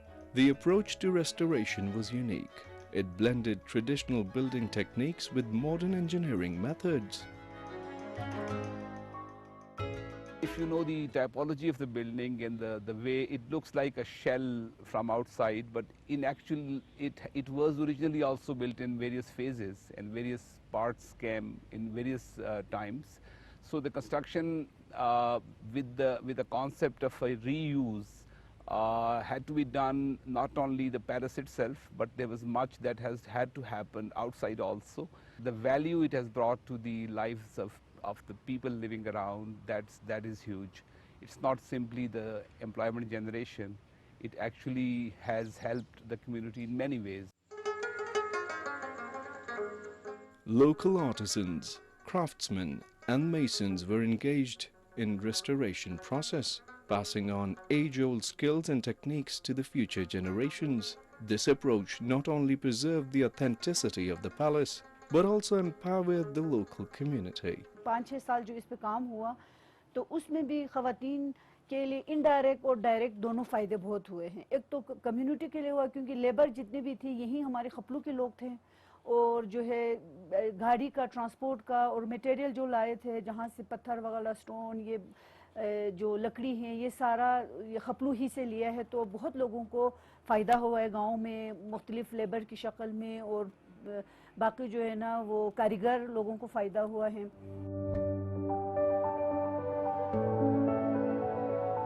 The palace now serves as a heritage hotel, managed by the Serena Hotels, providing sustainable livelihood to the local community and promoting tourism in the region. The entire fallout benefit goes to the local community in terms of their livelihood, right from the employment to the value chain. It's all being handled locally, and we feel proud that we have been instrumental in giving skills to the local community while ensuring their livelihood gets improved. There has been number of initiatives the hotel takes in guiding the local community. With unwavering dedication and commitment, the Kaplu Palace was restored to its former splendor. Today, the palace stands as a symbol of resilience, preserving the rich history and the cultural heritage of the region for future generations. As the world changes, so does the landscape around Kaplu Palace. Increased tourism and development bring new opportunities and challenges to the region. Tourism has allowed us to showcase our culture to the world, but we must ensure it remains sustainable and respectful of our heritage. Kaplu offers many historical attractions, including the painstakingly restored 700-year-old Khankai Chakchan. What particularly stands out here is that one is free to pray in any of the mosques of the Khankas regardless of sect. Stepping aside, one is transported into a bright sanctuary. The lattice work on the ceilings, the wooden grills and the colorful paints with the essence of gilded gold give it a look of a Tibetan monastery. These restoration and reutilization allows us to showcase the heritage of our ancestors. We will continue to venture this and work with the community, and this does help in the tourism of the local area where the fallout is much more than the direct fallout from the lodge itself. Today, Kaplu Palace continues to draw travelers from around the globe, enchanting them with its history and captivating beauty. Be it uniqueness and serenity of Kaplu Palace, or be it the mythical Silk Route town of Kaplu, people from around the world come to explore this mysterious place. As we bid farewell to Kaplu Palace, we carry with us the memories of a timeless heritage that has endured the trials of time. The palace stands as a bridge connecting the past to the present, reminding us of the importance of preserving our cultural legacies.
खेत कल्याण coho दमन फूलो चमन इस नीलगो आसमां तले समेटा है मैंने अंदर अपने इस जहां की हर दौलत को मैं हूं अर्ज़ Pakistan.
Setkenai nekken China, tagnai Afghanistan, sakin Dimiana bezerinki di kusar.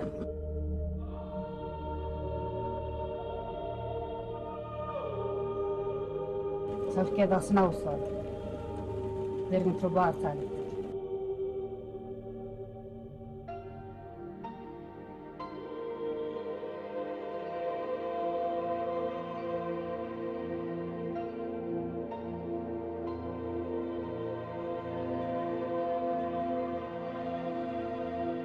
فكنت في شوق انت مالك وز مونالي وشعر زمان لازم تتكليف ناس يمكن ترتاح وبركة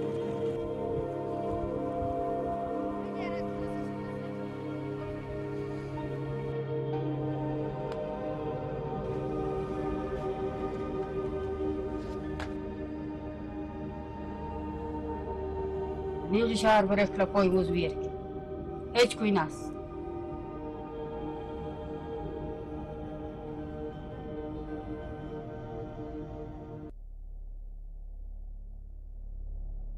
دي توي مشيت كنت أتمهلك هبصر نظام كنت هالدا توصل ما تيزهن سكجرا تان هالدا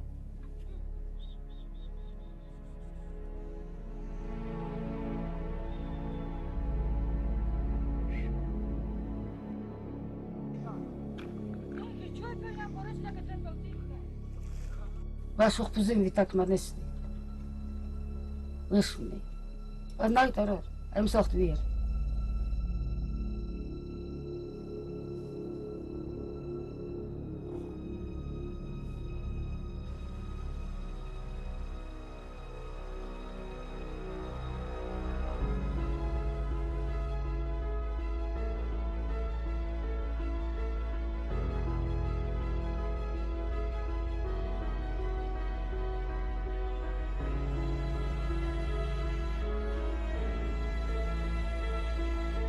Finish maar de les dit kozen hier.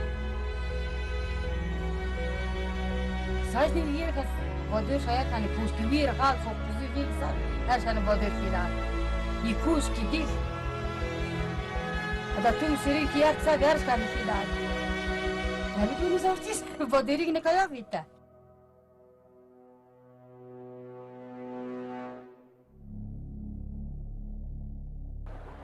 Spettim.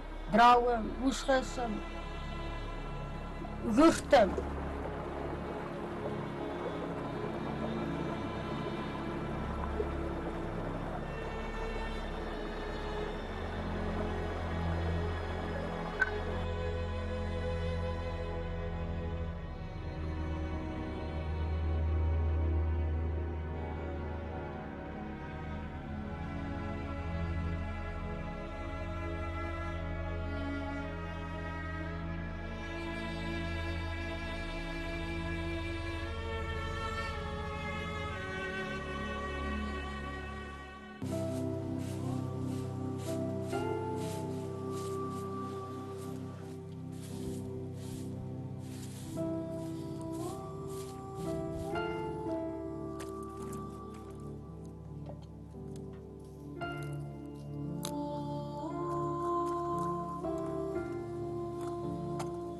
Nou moet je zem dicht, zem jana.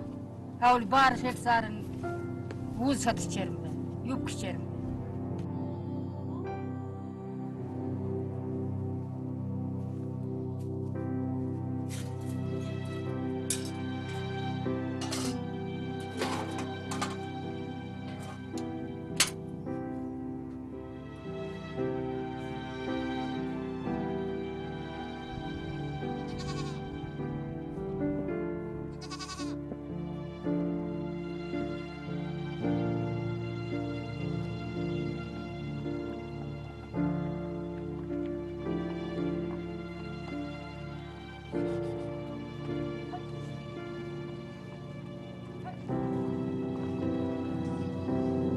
شاب زين بيقول كو دير جاشون مش ناس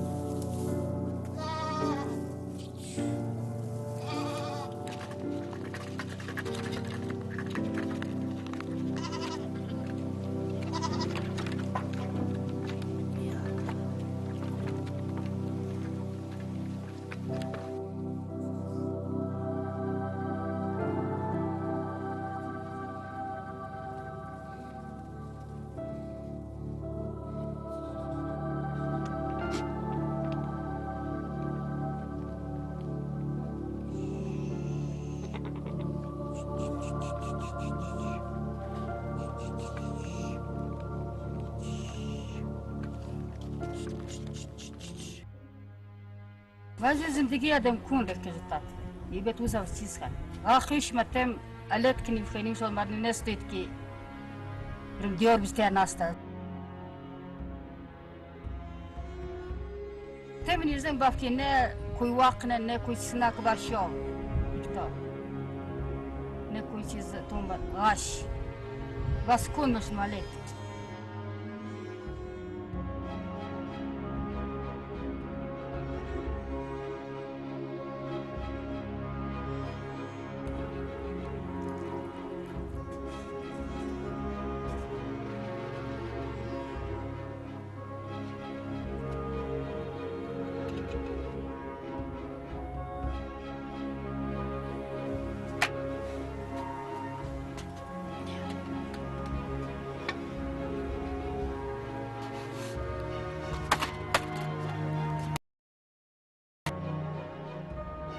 تمی غازور هی وسنگ خینان برداشت سرده هی غازوری زی خینان تک بافتا گره خینان و تویز ده هی لیمیده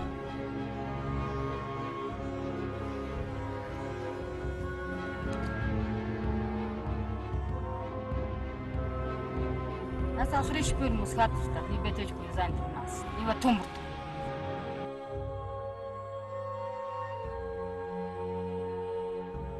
لی کویش بینیک سخت بینی وای مده سال ام سال کرد لی بتو کویت مزاین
Minister for Energy and Water Resources of Tajikistan.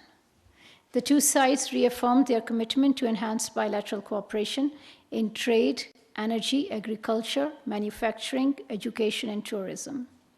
They discussed the importance of devising mechanisms to boost bilateral trade, remove barriers, and establish a joint coordination committee on transit trade under the Tajikistan-Pakistan Transit Trade Agreement. Connectivity and energy projects between Pakistan and Central Asia were also discussed.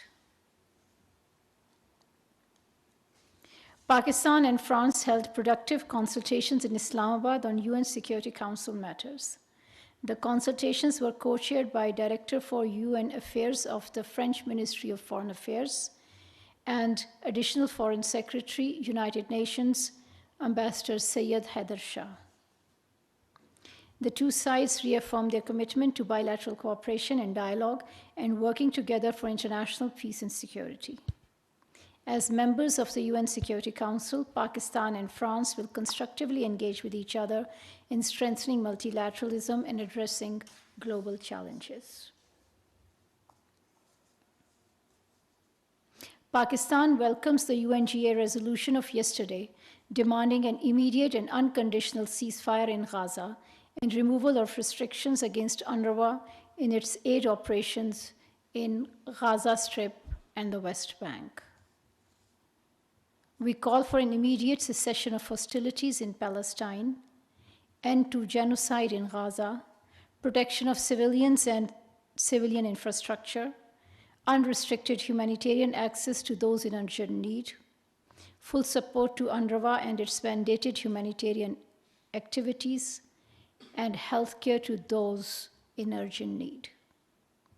We also urge the international community to hold Israel accountable for its war crimes and crimes against humanity in occupied territories. Pakistan is deeply concerned at Israeli aggression against Syria, its illegal seizure of Syrian territory, and widespread destruction of Syrian infrastructure and civilian and military installations. This assault on the sovereignty and territorial integrity of Syria is a grave breach of international law. We express support for the sovereignty and territorial integrity of Syria and reject Israeli acquisition of territory by force. We reaffirm our support for the UN Security Council Resolution 497, which declared Israeli annexation of the Golan Heights null and void and without international legal effect. The Ministry of Foreign Affairs and our missions in Syria and Lebanon remain actively engaged to facilitate repatriation of Pakistanis in Syria. Around 475 Pakistanis, including around 250 Zairine, have crossed the Syrian border into Lebanon. They will be transferred from Beirut to Islamabad. We appreciate the support extended by the government of Lebanon in facilitating the safe return of the stranded Pakistani nationals from Syria. In this week of commemorating 77 years of the adoption of the Universal Declaration of Human Rights, we express our solidarity with the people of Indian illegally occupied Jammu and Kashmir, who continue to suffer widespread human rights abuses by the Indian occupation forces. This year's theme for the Human Rights Day, Our Rights, Our Future, Right Now, is especially relevant for the people of Indian illegally occupied Jammu and Kashmir. We urge India to end the suppression of the rights and freedoms of the Kashmiri people, who shall be able to exercise their right to self-determination as enshrined in the relevant UN Security Council resolutions. Pakistan will continue to extend political, diplomatic, and moral support to our Kashmiri brothers and sisters for the just and peaceful settlement of the Jammu and Kashmir dispute in accordance with the UN Security Council resolutions. I thank you. That was Foreign Office spokesperson Mumtaz Zara Baloch conducting her weekly press media briefing, and she talked at length about Israeli atrocities that are continuing in Gaza and the Middle East situation. She said Pakistan will continue to extend its full support in all forums to the right to self-determination for Kashmiri and Palestinian people alike, and Pakistan stands with their Kashmiri and Palestinian brethren.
Islamabad Capital Territory, a modern planned city that is well maintained and well organized. Islamabad is Pakistan's clean, calm, and green capital.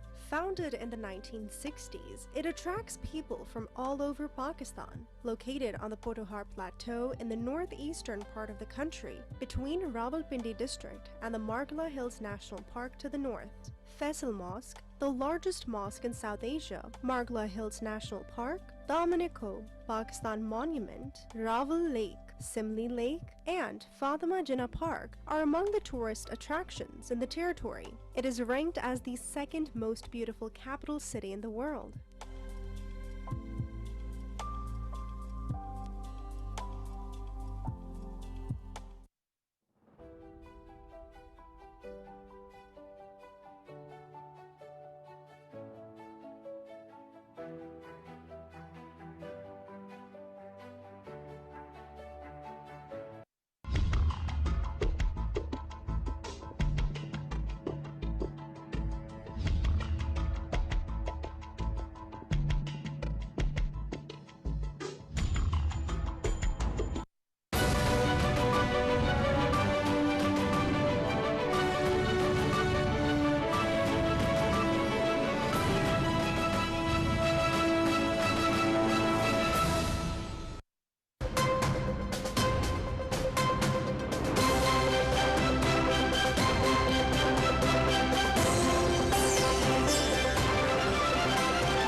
Pakistan Stock Exchange makes history again as the 100 index crosses the psychological barrier of 113,000 mark. The stock witnesses a bullish trend at the start of business as 100 index gains more than 2,400 points.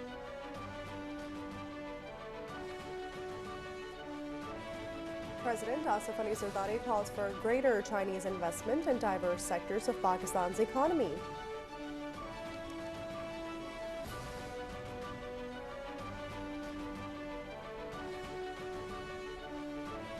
Prime Minister Shehbaz Sharif chairs meeting to review steps for the repatriation of Pakistani citizens stranded in Syria. The meeting was told that the stranded citizens will return through a chartered flight today.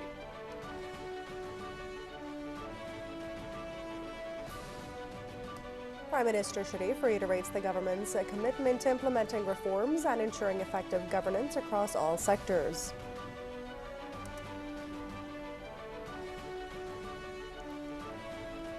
Interior Minister Mohsin Naqvi meets founder of PTI parliamentarians Pervez Khattak, discusses overall political situation in the country.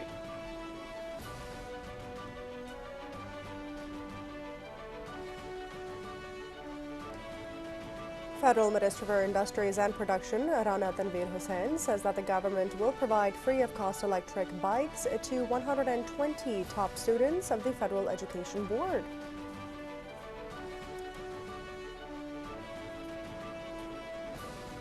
Hurriyat organizations in Indian illegally occupied Jammu and Kashmir strongly condemn Indian police raid on the residence of veteran Hurriyat leader late Sayyid Ali Gilani and the Tehreek-e-Hurriyat office in Srinagar.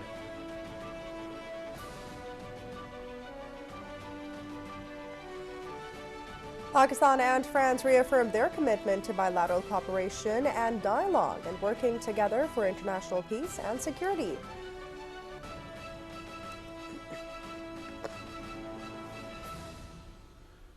The United Nations General Assembly votes overwhelmingly to demand an immediate ceasefire in the Gaza Strip and expresses support for the work of UN's Agency for Palestinian Refugees.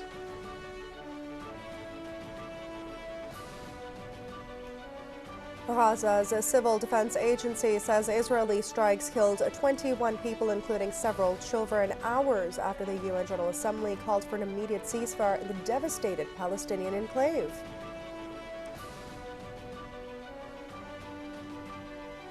U.S. President-elect Donald Trump invites Chinese President Xi Jinping to his inauguration, scheduled to take place in Washington on the 20th of January 2025.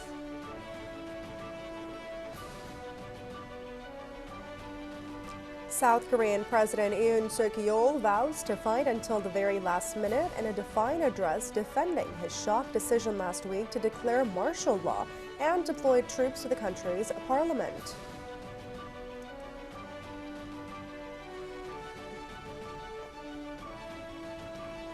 Pakistan and South Africa will play their second T20 match at Centurion tomorrow.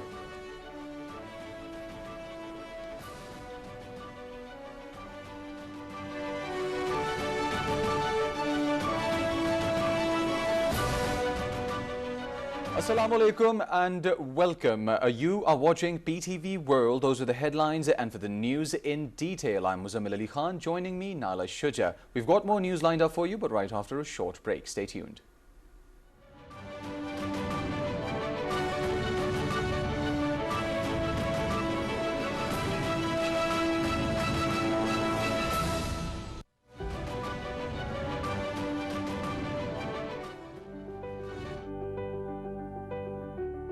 Don't be satisfied with stories, how things have gone with others. Unfold your own myth.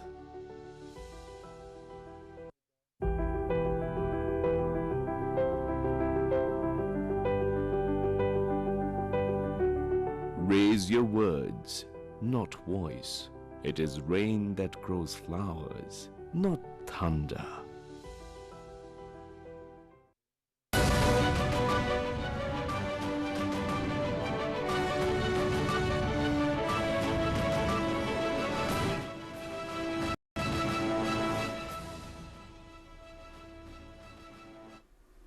Welcome back. Starting off with the great news out of Pakistan Stock Exchange yet again. The Pakistan Stock Exchange makes history again as the 100 index crosses the psychological barrier of 113,000 mark. The stock exchange witnessed bullish trend at the start of business in the morning session as the 100 index gained over 2,600 points, surging to 113,400 at the 1 point. More from our correspondent Zamir Abbas in Karachi. What are the details regarding Pakistan Stock Exchange today? Yes, we have witnessed a very great day for stock market because more than 2,600 points have been added to the tally of PSX, bringing it to a new height or creating a new history by crossing 1,13,000 mark as well. Today's bullish trend is for the reason because we have seen a sharp decline in our inflation rate due to government's persistent and very quantitative policies. That's the reason we have seen the sharp decline into our interest rates as well, and this has encouraged our business community to flourish their business and bring it back to the right track. And this is what's happening as the large scale manufacturing, which was very hampered by the excessive inflation rate and the interest rates, now again has started their functioning, and we have seen 50,000 units of cars been sold out in previous years. So it means that the large scale manufacturing is also on track right now after reduction in inflation and reduction in interest rates as well, because now buying a car is affordable commodity. Before that it was out of reach. And another reason we have seen that yesterday State Bank also issued empty bills and they have auctioned it, and the basis point for the one year bond was reduced for 100 basis points. It gave them the impression that on the 16th of December, when the monetary committee will sit together to announce monetary policy for next 2 months, there could be more than 200 basis point cut in our interest rate, maybe 2,250 as well. So if it is cut to that level, it means that it will give a new boost to our industry and especially the businesses, and making new factories and even enhancing their operations as well, because it again as inflation rate is down, giving an opportunity for business community to enhance their businesses. It will definitely give a result for employment rate, new employment opportunities as well. So all things are going smoothly. All our indicators are showing very positive strength, especially our remittances are coming. They have shown their strength. Our exports are showing their strength. So it means that we are on right track. And if these policies continue for some more time, it will definitely benefit Pakistan economy. Yes. Thank you, Zamir, for providing us with the details. Great news about Pakistani business and Pakistani stock exchange. These are good days for Pakistan. Now moving on, President Asif Ali Zardari has called for greater Chinese investment in diverse sectors of Pakistan's economy. He expressed these views while speaking to a Chinese business delegation led by the Chinese Consul General in Karachi, Yang Yundong in Karachi. Now the president said that it will help further boost economic and commercial cooperation between the two brotherly countries. He emphasized the need for enhanced interaction between the people of the two countries, especially between the investors and businesses, to increase bilateral trade and economic relations. The Chinese delegation expressed interest to invest $1 billion to establish a medical city in Pakistan to advance the country's healthcare sector. The delegation also expressed interest to invest in diverse sectors of Pakistan's economy, especially agriculture, livestock, energy, transport, and manufacturing. Welcoming the delegation, the president stated that Pakistan and China shared commonalities of interest and views on important issues, besides enjoying deep-rooted and historic brotherly ties. Asif Ali Zardari stated that Pakistan and China have been close friends for decades, and it was his vision to develop Gwadar Port into a regional trade and economic hub that would not only improve regional connectivity, but would also boost regional trade and economic cooperation. The president stated that Pakistan would welcome Chinese investors and prefer to do business with China. He stated that Pakistan is committed to facilitating and supporting Chinese investors in every possible way. The president highlighted that Chinese language courses have also been introduced in Sindh, which would prove to be an important step towards strengthening people-to-people and cultural linkages between Pakistan and China. Chief Minister Sindh, Said Murad Ali Shah, and provincial ministers also attended the meeting.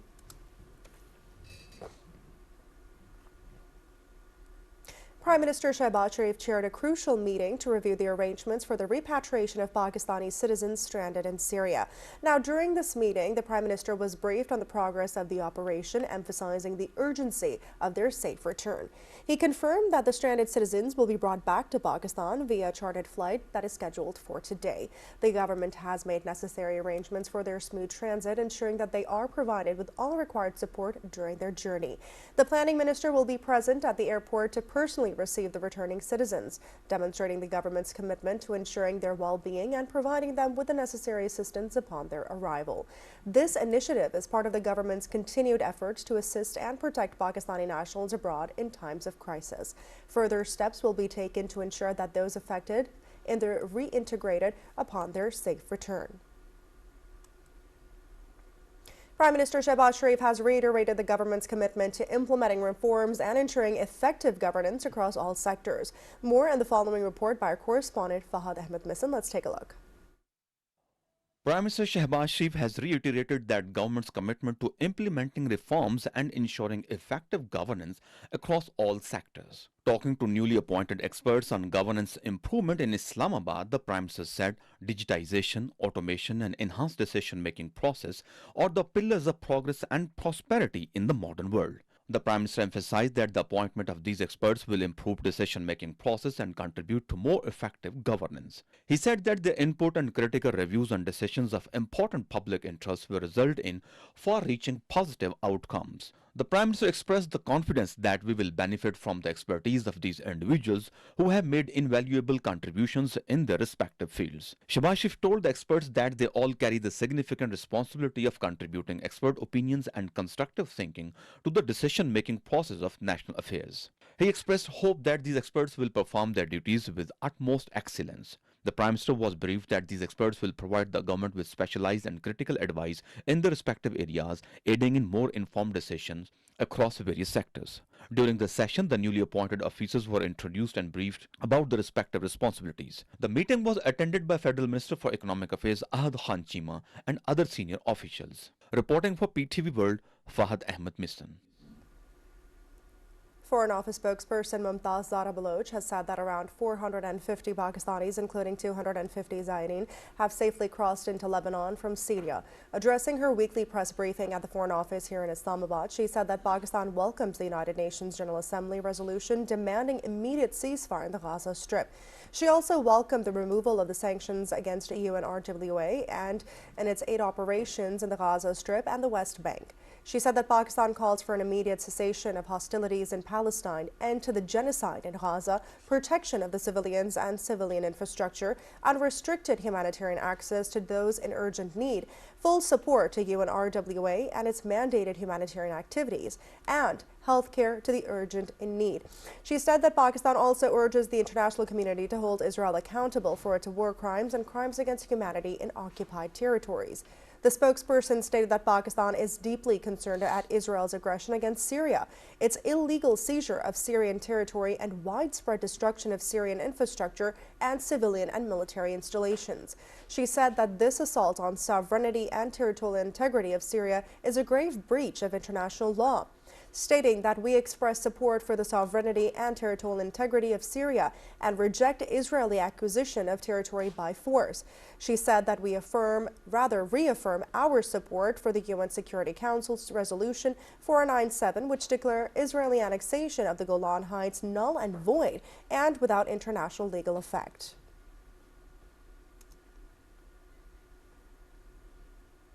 The National Assembly session resumed its session at the Parliament House in Islamabad with the Deputy Speaker Ghulam Mustafa in the chair. For more details, let's join our correspondent Musharraf Zahoor. Yes, Musharraf, what are the details regarding the session today? Well, as you have already mentioned, that the National Assembly session resumed with the Deputy Speaker Ghulam Mustafa Shah in the chair, and it was scheduled to have a question hour session at the outset of the session, but after the proceedings began, the lawmakers pointed out that the relevant ministers or parliamentary secretaries or state ministers were not present in the House. Therefore, they asked to ensure the availability of the relevant ministers in the National Assembly to take up the question answer session. On to which the Speaker, Deputy Speaker, National Assembly, adjourned the session for 15 minutes to ensure the availability of the relevant ministers in the House. After 15 minutes, when the proceedings again started, then again there was no minister in the House, and therefore the Deputy Speaker said that as he also ruled yesterday to ensure the presence of all the ministers and relevant state ministers or parliamentary secretaries in the House. So therefore, if they are not, they will not be in the House from the next week. The House proceedings would not be continued. And also, he said that they will be writing. He ruled that he will write a letter to Prime Minister to ensure the presence of all cabinet members, relevant ministers in the House during the session. After which he adjourned the House till tomorrow to meet again at 11 a.m. Right, Musharraf. Thank you for providing us with the details. The House will meet again tomorrow at 11. Now, moving on with the news, Interior Minister Mohsin Naqvi holds a meeting with the founder of PTI parliamentarians, Pervez Khattak, and discusses with him matters of mutual interest and overall political situation of the country. The meeting also focused on measures to establish law and order in Khyber Pakhtunkhwa. During the meeting, both parties emphasized their commitment to countering elements hindering the nation's progress. Pervez Khattak expressed regret over the martyrdom of police and Rangers personnel during the Islamabad protest. Minister Naqvi reaffirmed that Pakistan belongs to all citizens and that collective efforts are necessary to move the country forward. He said Pakistan's future is bright. No power in the world can stop its development. Federal Minister for Industries and Production Rana Tanveer Hussain has said the government will provide free-of-cost electric bikes to 120 top students of the Federal Education Board. Chairing the fourth meeting of the electric vehicles policy in Islamabad, the minister said that 1,000 bikes and 1,900 electric rickshaws will be provided to people on easy loans. He directed the Capital Development Authority to install charging stations in all petrol filling centres. He said that electric vehicles policy will be announced very soon. He said that as per the vision of Prime Minister Shehbaz Sharif, Islamabad will be turned into a model city.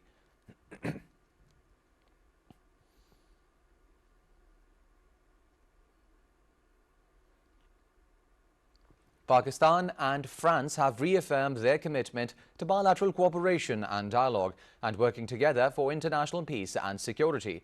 The resolve was expressed during Pakistan and France's productive consultations on the UN Security Council matters held in Islamabad. The consultations were co-chaired by Director for UN Affairs of the French Ministry of Foreign Affairs, Le Farber du Hélène, and Additional Foreign Secretary, UN and OIC Ambassador Syed Haider Shah. The members of the UN Security Council, Pakistan and France will constructively engage with each other in strengthening multilateralism and addressing global challenges. Hurriyat organizations in Indian illegally occupied Jammu and Kashmir have strongly condemned the Indian police raid on the residence of late veteran Hurriyat leader Sayyid Ali Gilani and Tehreek-e-Hurriyat officer in Srinagar. According to the Kashmiri media service, Hurriyat leaders in their statement said that India is maintaining its occupation of Jammu and Kashmir solely through military force and is engaged in a losing battle in this territory. Indian police raided Sayyid Ali Gilani's residence in Srinagar and seized his personal books, important documents and other materials. All parties Hurriyat conference condemned the raid and described it as a clear sign of India's growing frustration. Indian police also raided the Tehreek-e-Hurriyat office in Haidarpura and confiscated important documents. Security forces have killed 7 Khawarij in 2 separate engagements in North Waziristan district. According to ISPR, an intelligence-based operation was conducted by the security forces in general area of Miran Shah, North Waziristan district, on the reported presence of Khawarij. During the conduct of the operation, own troops effectively engaged the Khawarij location, as a result of which 4 Khawarij were sent to help. In another encounter that took place in the general area of Spinwam, North Waziristan district, own troops successfully neutralized 3 more Khawarij. However, during the intense exchange of fire, one brave son of the soil, Lance Naik Muhammad Amin, having fought gallantly, embraced Shahadat. Sanitization is being carried out in the area to eliminate any other Khariji found in the area. Security forces of Pakistan are determined to wipe out the menace of terrorism, and such sacrifices of our brave soldiers further strengthen our resolve. President Asif Ali Zardani and Prime Minister Mohammad Shehbaz Sharif paid tribute to the security forces for killing 7 Khawarij during 2 separate operations in North Waziristan district. The President and Prime Minister praised the bravery of the security forces for eliminating the terrorists. The President and Prime Minister praised the bravery and patriotism of Lance Naik Muhammad Amin Shaheed and expressed their condolences to their heirs. They also prayed for the highest ranks in paradise for Lance Naik Muhammad Amin Shaheed and for the patience and strength of his family to bear the loss. The President and Prime Minister expressed their determination to continue the operations until the complete eradication of Fitna al-Khawarij from the country. Syrian rebel fighters have destroyed the tomb of late President Hafiz al-Assad, father of the ousted President Bashar, in the family's hometown. Armed men chanting as they walked around the burning mausoleum in Qaradaha in the northwest of the coastal Adal-Takia region. The rebels, led by the Hayat Tahrir al-Sham, swept across Syria in a lightning offensive that toppled the Assad dynasty's 54-year rule. Statues and posters of the late President Hafiz and his son Bashar have been pulled down across the country to cheers from Syrians celebrating the end of their rule. Hafiz al-Assad ruled Syria ruthlessly from 1971 until his death in 2000, when power was handed to his son. The United Nations General Assembly has voted overwhelmingly to demand an immediate ceasefire in the Gaza Strip and express support for the work of the UN's Agency for Palestinian Refugees. The Assembly on Wednesday passed a resolution demanding an immediate, unconditional and permanent ceasefire in Gaza, which was adopted with 158 votes in favor from the 193-member Assembly and 9 votes against, with 13 absentations. A second resolution expressing support for UNRWA and deploring a new Israeli law that would ban the UN agency's operations in Israel was carried out with 159 votes in favor, 9 against, and 11 absentations. The resolution demands that Israel respect the UNRWA's mandate and calls on the Israeli government to abide by its international obligations, respect the privileges and immunities of UNRWA, and uphold its responsibility to allow and facilitate full, rapid, safe, and unhindered humanitarian assistance in all of its forms into and throughout the entire of Gaza Strip. Now, both votes culminate 2 days of speeches at the UN, where speaker after speaker called for an end to Israel's 14-month war on the Palestinian territory that has killed at least 44,805 people, mostly Palestinian women and children, and wounded 106,257. Gaza's Civil Defense Agency said Israeli strikes killed 21 people, including several children, hours after UN General Assembly called for an immediate ceasefire in the devastated Palestinian territory. Gaza's Civil Defense Agency spokesperson said Israeli warplanes targeted 2 homes near Nusrat refugee camp and Gaza City. The strikes killed 15, including at least 6 children, and left more than 17 wounded in a building sheltering displaced people near Nusrat. Earlier, an Israeli attack on the Palestinian security guards escorting a humanitarian aid shipment in the Gaza Strip martyred at least 12 people and injured dozens. Medics and local residents told media that at least 30 people were injured, including several in critical condition. Following the Israeli attack on aid convoy in southern part of the war-torn enclave, the attack is only the latest by Israeli forces on humanitarian workers, convoys and those trying to assist the safe entry of food and other supplies into the war-torn Gaza. City is being gripped by food shortages and fears of famine in the north of the territory, where an Israeli military ground operation and siege have been ongoing for several weeks.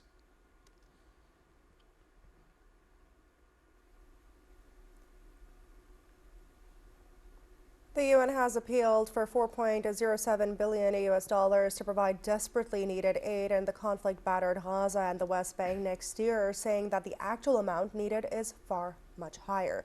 The United Nations Humanitarian Agency, OCHA, stated that in its appeal, the aim will be to assist the entire population of Gaza, estimated at 2.1 million people and 900,000 people in the West Bank.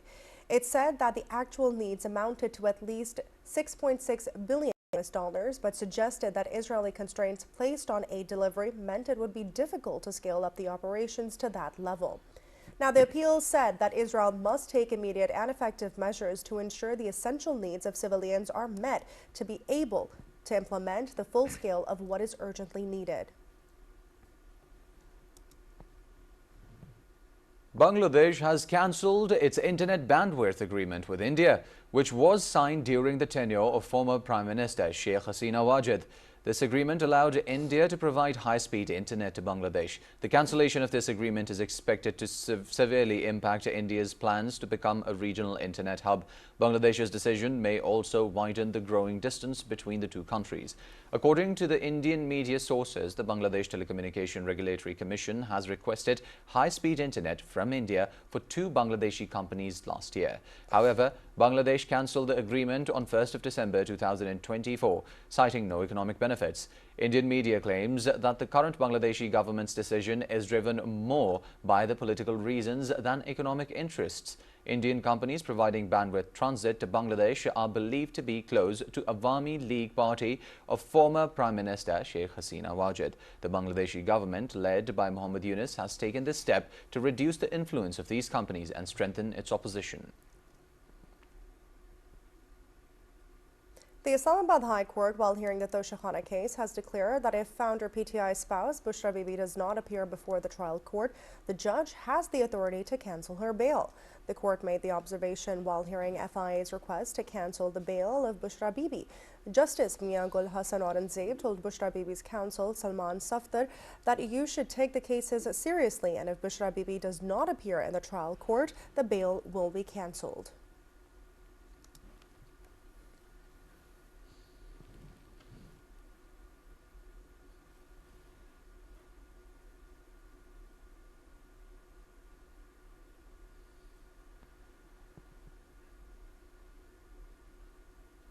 National Disaster Management Authority sends a second aid consignment of relief assistance to Malaysia's flood victims, with a chartered plane carrying 40 tons of supplies departing from Kuala Lumpur tonight. Following the Prime Minister's directive, a chartered plane carrying essential supplies such as tents, blankets, quilts, mats, sleeping bags and life jackets will from Islamabad International Airport leave for Kuala Lumpur, Malaysia. The initial consignment of equal volume sent on the 8th of December for flood affectees in Malaysia, bringing the total volume to 80 tons of relief assistance from Pakistan. Federal Minister for Kashmir and Gilgit-Baltistan Affairs, Engineer Amir Muqam, and officials from the Malaysian Embassy in Pakistan attended the farewell ceremony at Islamabad International Airport. A software technology park has been inaugurated in Pimber with the collaboration of the Special Communications Organization. The park is aimed at transforming Azad Jammu and Kashmir and Gilgit-Baltistan into IT-linked regions. It reflects SCO's commitment to creating a digital ecosystem in Azad Jammu and Kashmir and Gilgit-Baltistan, contributing to the region's transformation into an IT hub by Vision 2025. The Director General of the SCO formally inaugurated the Software Technology Park in line with SCO's vision of empowering youth through providing a sustainable IT environment to them in Azad Jammu and Kashmir and Gilgit-Baltistan. This park is the 21st project under SCO's plan to establish 50 software technology parks and freelancing hubs in Azad Jammu and Kashmir. Each park or hub offers offices, high-speed internet and uninterrupted power supply. Bimber Park has already attracted 6 startups and 24 freelancers. Pakistan has presented an outline of the serious effects of climate change on its population and economy at the International Court of Justice. During the hearing about the responsibilities of the states regarding the climate change in Hague, Attorney General Mansoor Usman Awan told the court that 3.3 million people were affected by the submersion of 1/3 of the country in the 2022 floods.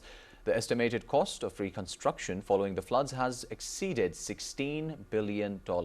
Attorney General told the ICJ that Pakistan's share in global greenhouse emissions is less than 1%, but it faces 15 times more the damage than other countries due to the effects of climate change. Attorney General said the Paris Agreement on climate change is the main framework for focusing on environmental responsibilities. He said obligation to prevent climate change applies to various damages such as the emissions of greenhouse gases.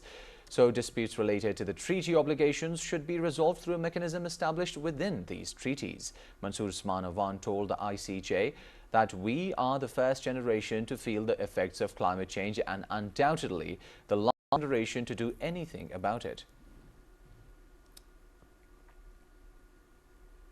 Ambassador Rizwan Saeed Sheikh held a meeting with the U.S. Congressman Robert B. Alderholt in discussing the enhancement of Pakistan-U.S. relations. Both leaders engaged in ideas on key areas like trade, investment, climate change, extractive industries and information technology. The meeting also focused on strengthening security cooperation, counter-terrorism and defense ties. Ambassador Rizwan Sheikh highlighted the potential for collaboration and reaffirmed Pakistan's commitment to deepening ties with the United States. The ambassador also invited Congressman Alderholt to visit Pakistan to strengthen bilateral relations. The Pakistani community bids farewell to Ambassador Asim Iftikhar Ahmed in Paris on his conclusion of his tenure in France. The ceremony was hosted by renowned businessman Raja Mazhar and attended by senior embassy officials as well as prominent political, social and business figures from the Parisian Pakistani diaspora. Now, in his address, Ambassador Asim Iftikhar Ahmed expressed his gratitude, calling his tenure in France an honor.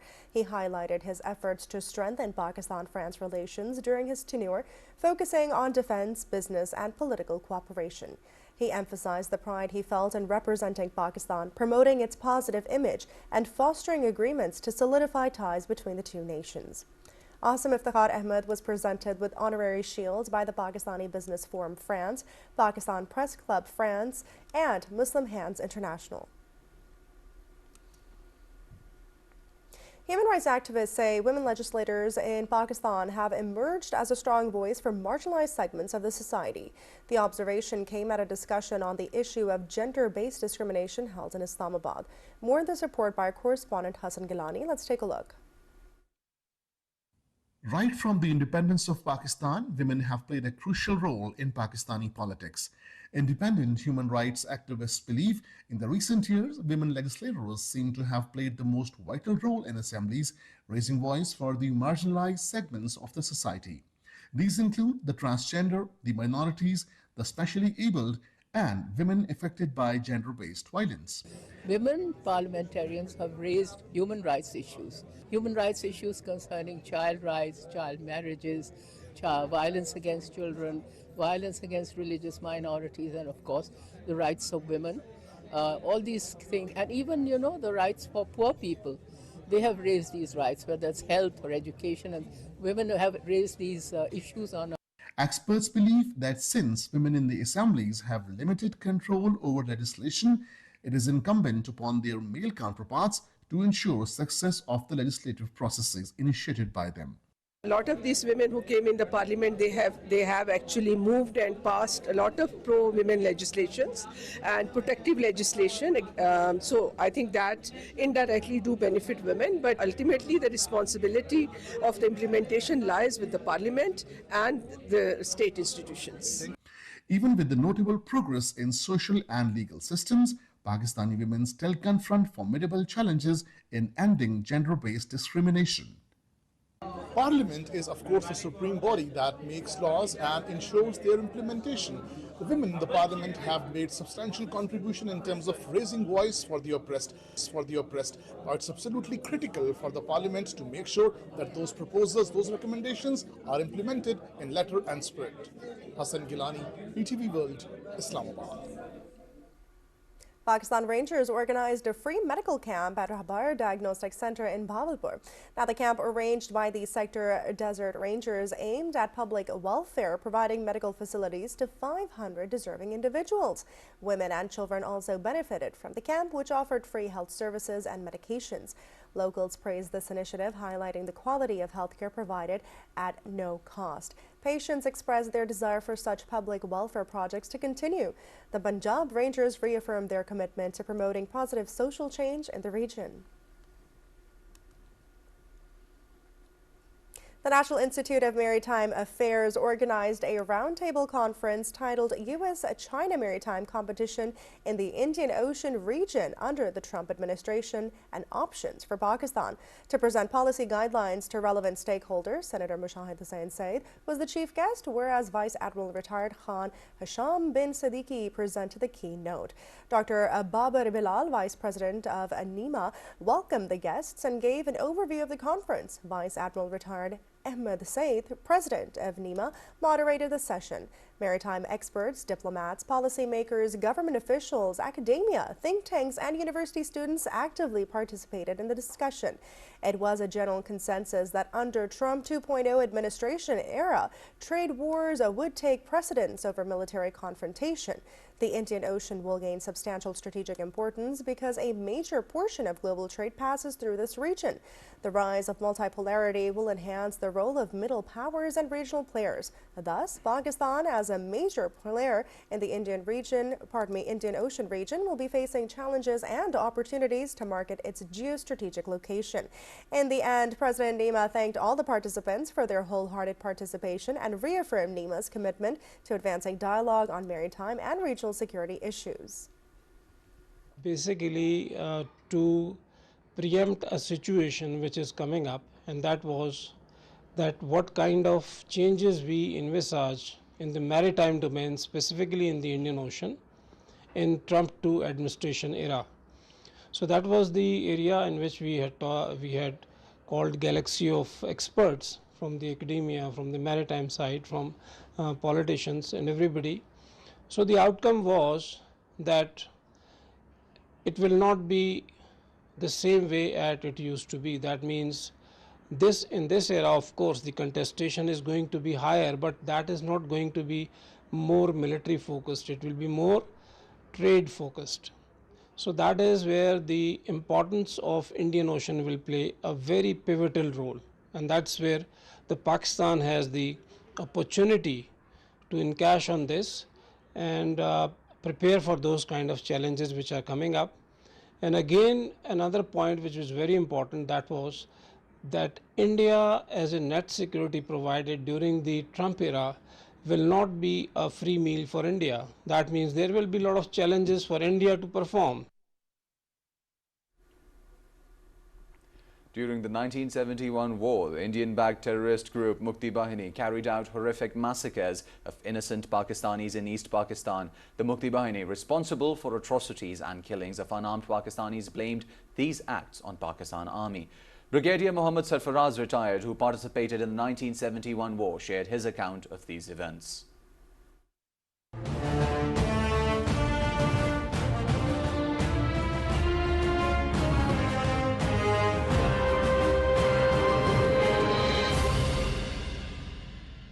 ये जुलाई 71 की बात है जब मशरकी पाकिस्तान में हालात ख़राब हुए। Early नवंबर में हम आगे मूव कर गए अपने डिफेंसेस के अंदर।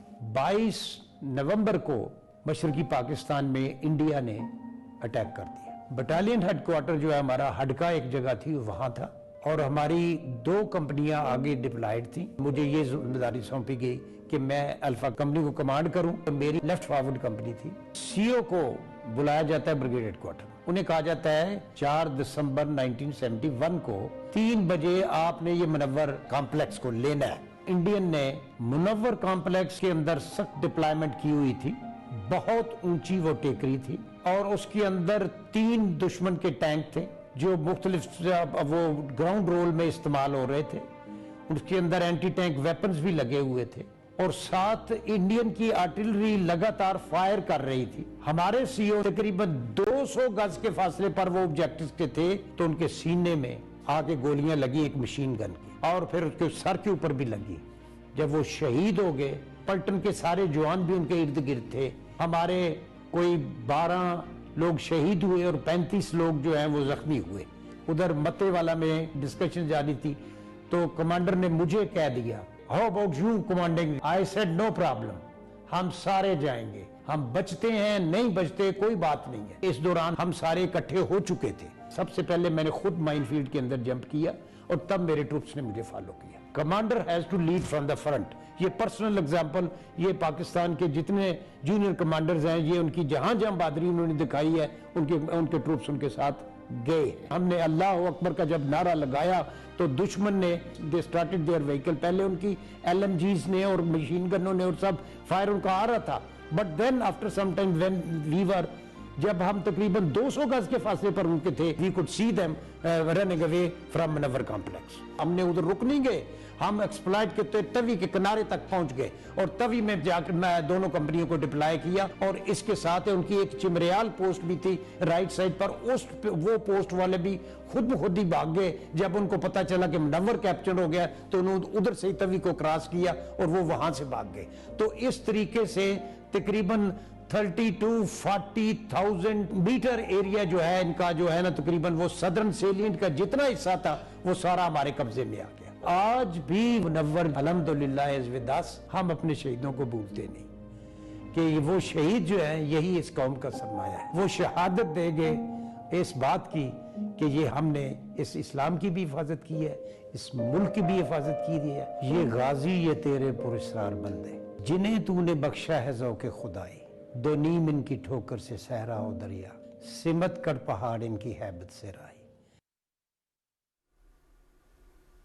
The black bucks and chinkaras are the hallmark of Cholistan Desert, which is becoming extinct in Pakistan. The government is taking serious actions and has effective plan for their conservation and breeding. More in the following report by Quratul Ain. Let's have a look. The blackbuck is the native animal of Cholistan Desert but have become extinct in the wild. Some are being kept in Lal Sohanra National Park and many of them will soon be hunted. To revive the diminishing number of blackbuck and chankara, Sheikh Mohammed bin Zayed Al Nahyan Conservation and Breeding Center, established in 2015, is a welcome step towards reviving the diminishing number of blackbucks and chankara. In collaboration with the Punjab Wildlife and Park Department, the facility is over a striking 147 square kilometer areas where 3 types of antelope survive, thrive and breed naturally. The population of blackbucks, chankara gazelles and hobara bustards had greatly depleted due to ruthless hunting during the last few decades. However, is reportedly increasing due to public and private conservation efforts, especially in Lal Sohanra National Park, according to officials' claims. Under the successful project of reintroduction of blackbucks by Army and Rangers, a herd of 12 blackbucks was kept, fed and nurtured, and they increased to 16. In October 2020, these bucks were shifted to Fort Abbas enclosure spreading over an area of 10 kilometers and having grazing fields, vegetation and 3 open water ponds where they would remain in natural habitat and captivity without the services of any keeper and hand feeding delivery. We have successfully reintroduced blackbucks in wild conditions and natural habitat at Fort Abbas. That was a successful effort of the Punjab Wildlife Department in collaboration with the Pak Army. We have a very big herd in Lal Sohanra National Park, from where we shifted, we acclimatized them, we trained them to survive in wild conditions. Officials elaborated that the idea of providing the blackbucks ample opportunities of self-grazing and feeding was aimed at minimizing their dependence on human feeding. In future, the population of breeding of blackbucks would increase with the joint efforts of 3 state institutions, and the desert would have ample blackbuck population. The number of blackbucks severely reduced and seems nowhere wild in Pakistan. But now, Wildlife Department strictly control hunters, and with the collaboration of other government organizations, they are trying to recreate and growth of blackbucks. And it seems that near future they will able to release huge amount of blackbucks in the wild. Kuratulan, PTV World, Rohi Cholistan, Bahawalpur. Now, Provincial Advisor for the Youth Affairs and Sports, Meena Majid Baloch, inaugurated a two-day youth festival at the government Atash Shad Degree College in Kech Turbat. Now, the event witnessed significant participation from the students, women, and the community elders. In her address, Meena Majid Baloch announced the establishment of the youth and sports committees at the Tehsil level and the renovation and beautification of all sports stadiums in the Kech district. Now, the event featured school children performing tableaus while Balochi artists entertained the audience with music and songs. Bookstalls attracted a large number of students, and Meena Majid herself purchased several books. The International Universal Health Coverage Day is being observed across the globe today. This year's theme, Health, It's on the Government, underscores the role governments play in ensuring that no one is forced to choose between health care and necessities such as food. International Universal Health Coverage Day aims to provide everyone, everywhere, with access to quality health services without facing financial hardship. The World Health Organization has called on the governments worldwide to address the urgent need for financial protection to be put in place.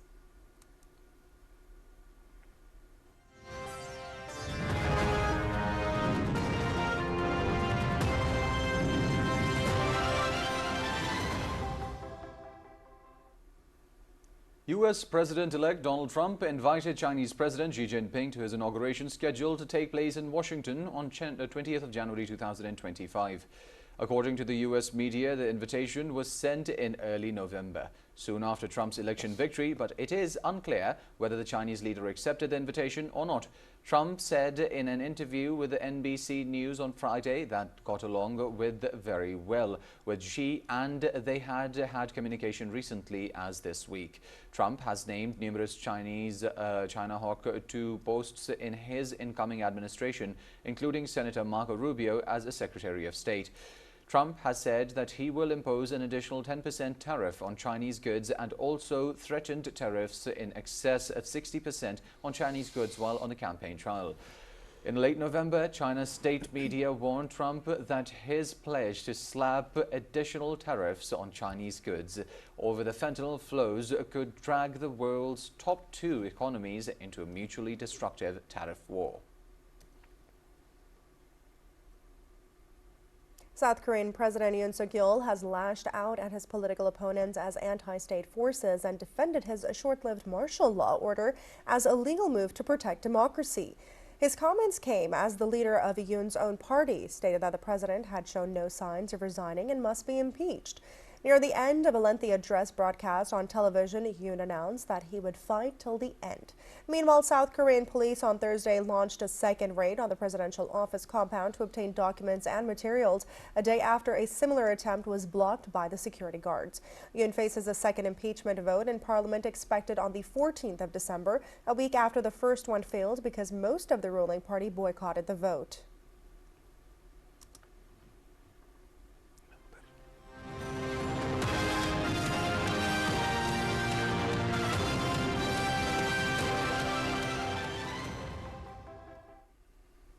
And in the world of sports, the second T20 match between Pakistan and South Africa will be played at Centurion tomorrow. South Africa has a 1-0 lead in the three-match series. In the first match played in Durban, South Africa won by 11 runs. South Africa scored 183 runs for 9 wickets in 20 overs. In response, the Pakistani team could only score 172 runs for 8 wickets in 20 overs.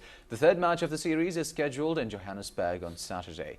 After the T20 series, the two teams will also play a series of 3 ODIs and 2 test matches.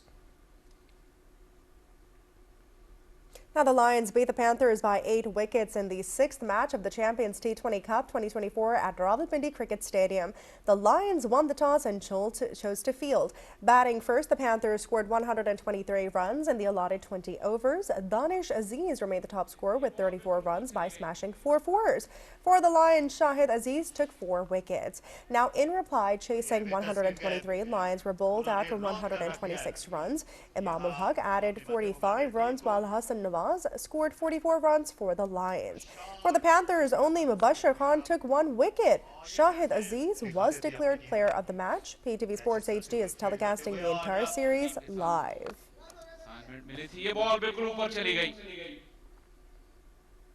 The International Cricket Council has unveiled the latest player rankings. Australia's Travis Head is ranked first among the T20 batsmen. Pakistan's Babar Azam has fallen 2 spots to the 7th, while Mohammad Rizwan has moved up to 2 places to claim the 6th.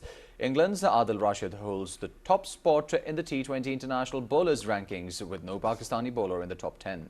The ODI rankings, Pakistan's Babar Azam remains at number 1 with 800 points. India's Rohit Sharma is in the 2nd place, followed by Shubman Gill in the 3rd and Virat Kohli in the 4th. Afghanistan's Rashid Khan is ranked first among the ODI bowlers, with Pakistan's Shaheen Afridi in the 2nd.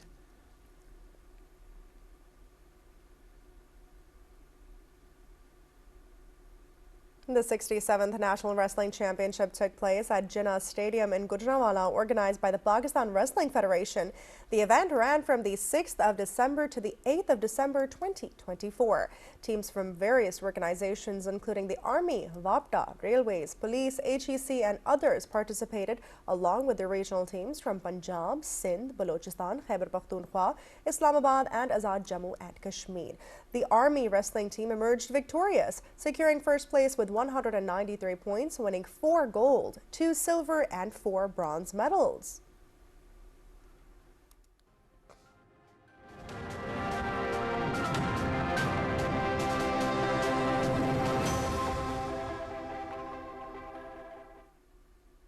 Cold wave and frost conditions are likely to persist across country as Met Office predicted rain with snowfall over hills at isolated places in upper parts. According to the Met Office, mainly cold and dry weather is expected in most parts of the country, while very cold and partly cloudy in hilly areas during the next 24 hours. Rain, snow is expected at high isolated places in Gilgit-Baltistan, Khyber Pakhtunkhwa and Kashmir during the forecast period. Partly cloudy weather with light rain and snow is expected at isolated places in Murree and Galyat during this period. Met Office informed that continental air is prevailing over most parts of the country, while a shallow westerly wave is affecting extreme northern parts. Light snowfall occurred in Skardu city and its suburbs. Due to the snowfall, the intensity of the cold has increased in the area. The minimum temperature of the day in Skardu was recorded at -6 degrees Celsius. Due to the bad weather and snowfall, air service between Islamabad and Skardu was also suspended.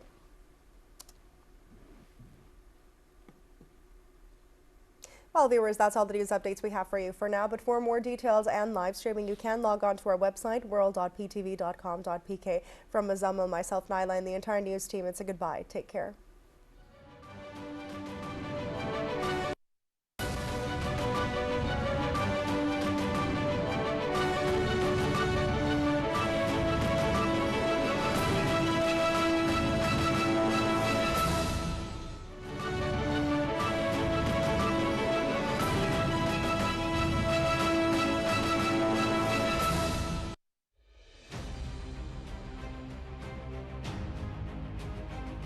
Muslims in India are facing the threat of imminent genocide.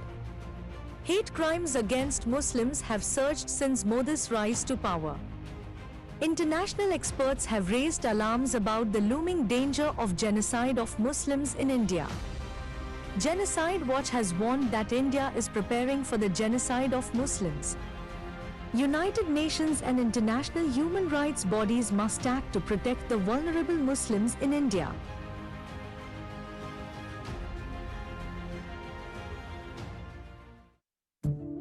We are proud Pakistanis. We are the healers and bring hope to those in need. We are the builders. We are the engineers who create the infrastructure of our country. We are the artists who bring joy and beauty to your faces. We are the dreamers and the doers. We are the champions, the athletes who bring glory and pride to our nation. And we are the storytellers. The journalists that bring you stories and news that matter. Meet the team that brings you the latest news from all over the world. Join us as we continue to write our story. And every day, we strive to make Pakistan stronger, brighter, and more prosperous. We are PTV World.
Islamabad Capital Territory, a modern planned city that is well maintained and well organized. Islamabad is Pakistan's clean, calm, and green capital.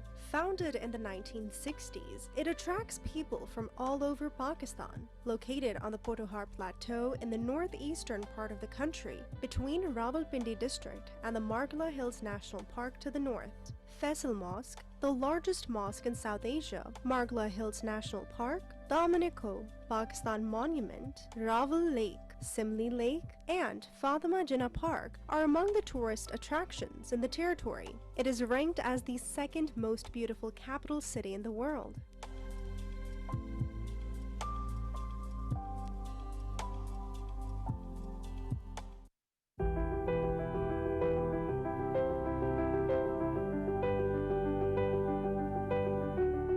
When one door of happiness closes, another opens. But often we look so long at the closed door that we do not see the one which has been opened for us.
IG Islamabad Police has issued notices to suspects involved in malicious propaganda campaigns on social media to create chaos and unrest in the country.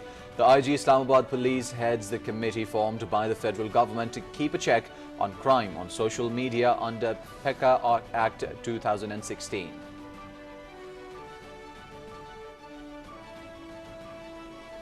President Asif Ali Zardari calls for greater Chinese investment in diverse sectors of Pakistan's economy.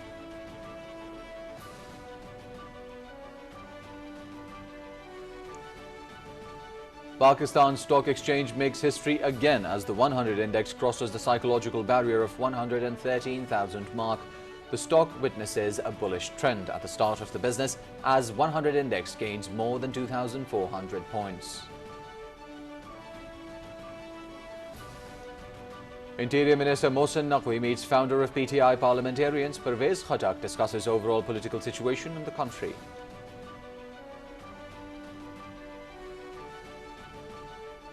Federal Minister for Industries and Production Rana Tanveer Hussain says the government will provide free of cost electric bikes to 120 top students of the Federal Education Board.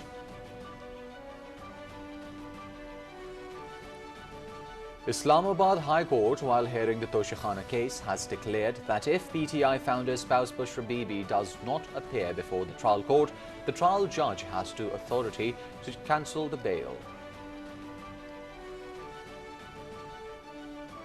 Hurriyat organizations in the Indian illegally occupied Jammu and Kashmir strongly condemn Indian police raid on the residence of veteran Hurriyat leader late Sayyid Ali Gilani and the Tehreek-e-Hurriyat office in Srinagar.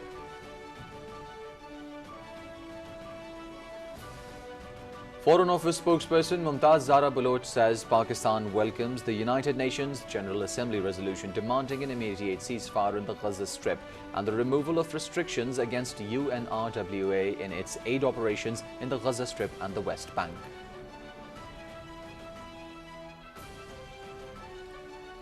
The United Nations General Assembly votes overwhelmingly to demand an immediate ceasefire in the Gaza Strip and express support for the work of UN's Agency for Palestinian Refugees.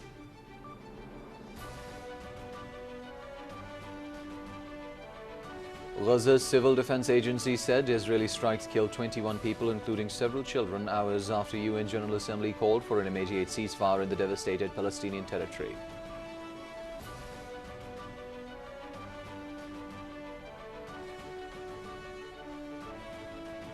US President-elect Donald Trump invites Chinese President Xi Jinping to his inauguration scheduled to take place in Washington on the 20th of January 2025.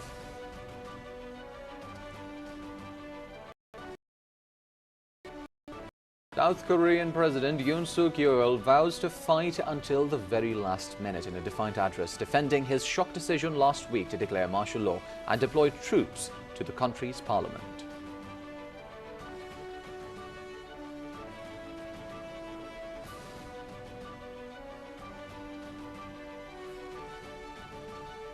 Pakistan will take on South Africa in the second T20 match at Centurion tomorrow.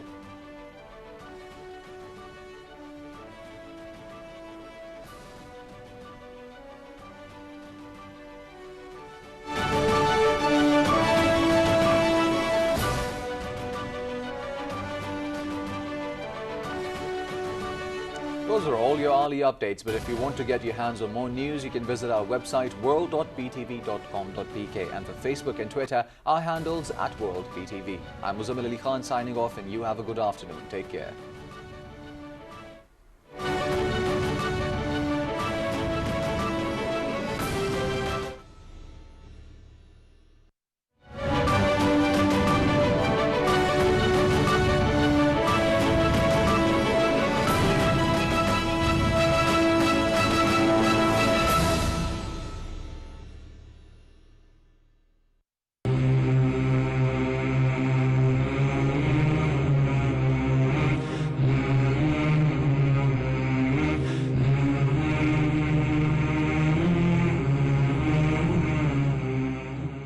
It's time for Zuhur prayers in Rawalpindi, Islamabad.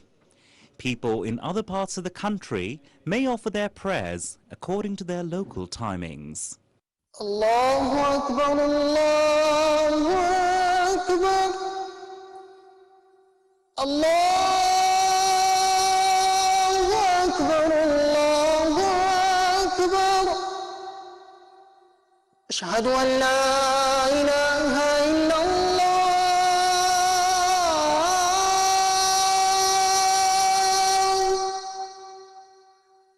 أشهد أن لا إله إلا الله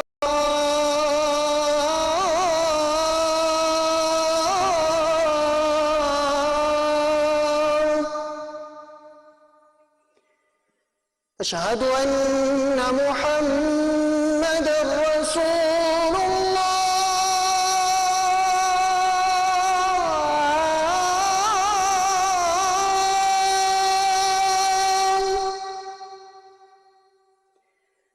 أشهد أن محمدا رسول الله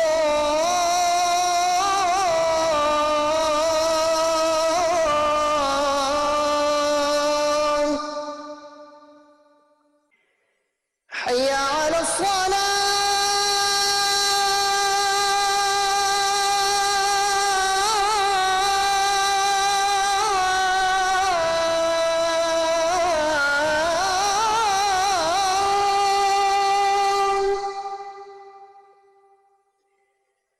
حي على الصلاة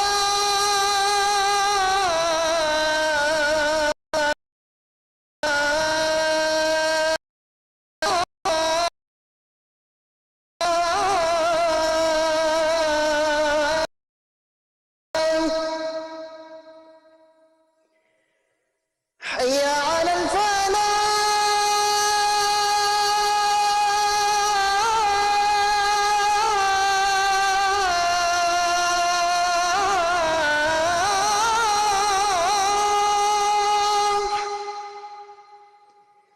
حي على الفلاح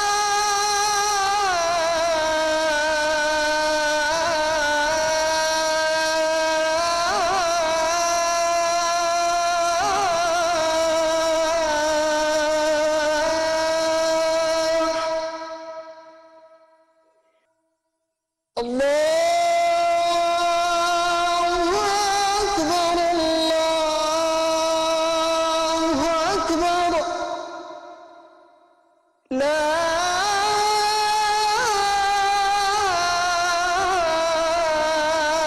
إله إلا الله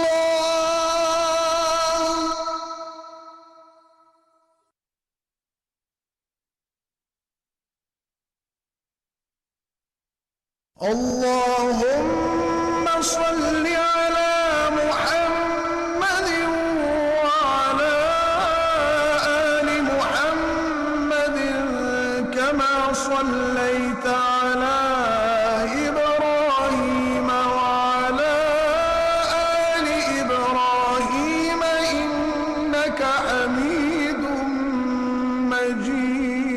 مجيد اللهم بارك على محمد وعلى آل محمد كما باركت على إبراهيم وعلى آل إبراهيم إنك حميد مجيد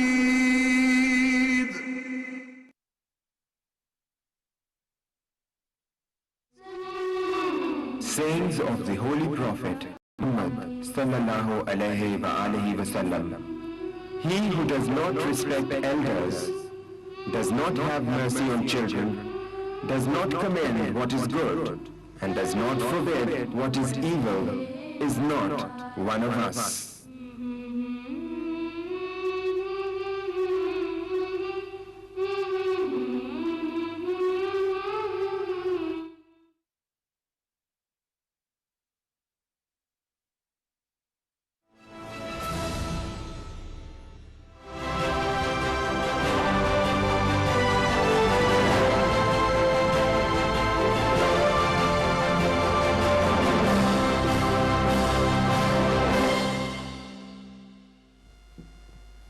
and welcome to the debate. I'm your host, Sana Makbul, with you at PTV World. In today's show, we're going to be taking a look at two important stories.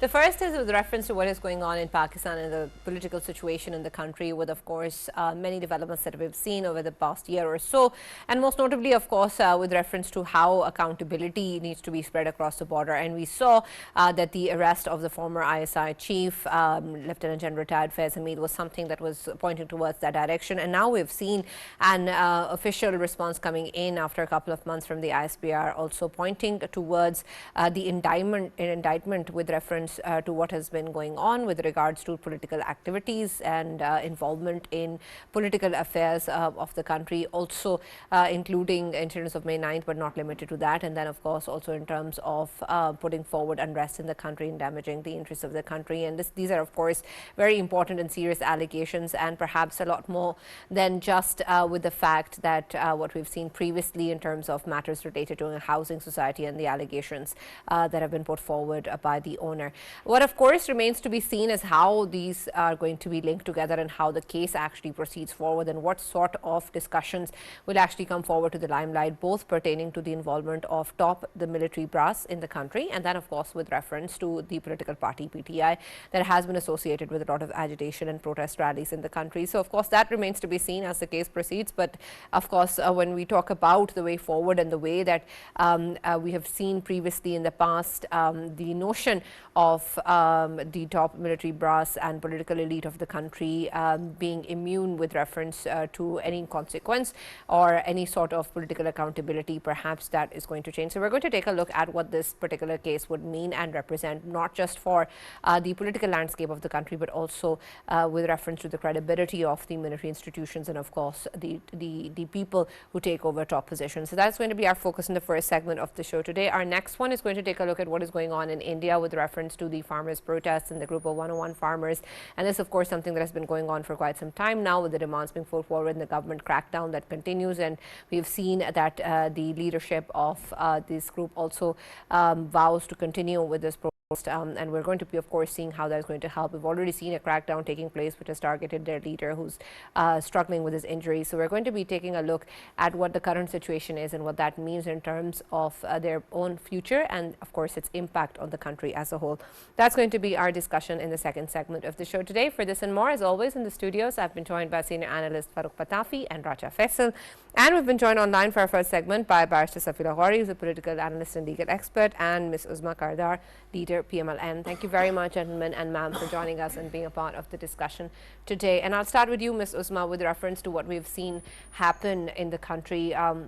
We've spoken a lot about the PTI, we've spoken a lot about May 9th, and we've spoken a lot about the kind of lack of accountability or consequence that we've seen with regards to these political elites. But I want your perspective now on how we take the case of Lieutenant General retired Faiz Hamid in terms of pointing to the larger context and implications of things. And I want your perspective first on what you make of the news of his indictment and what you think will follow in terms of an actual process that points towards real accountability, and that will, of course, then bring in other stakeholders into the equation.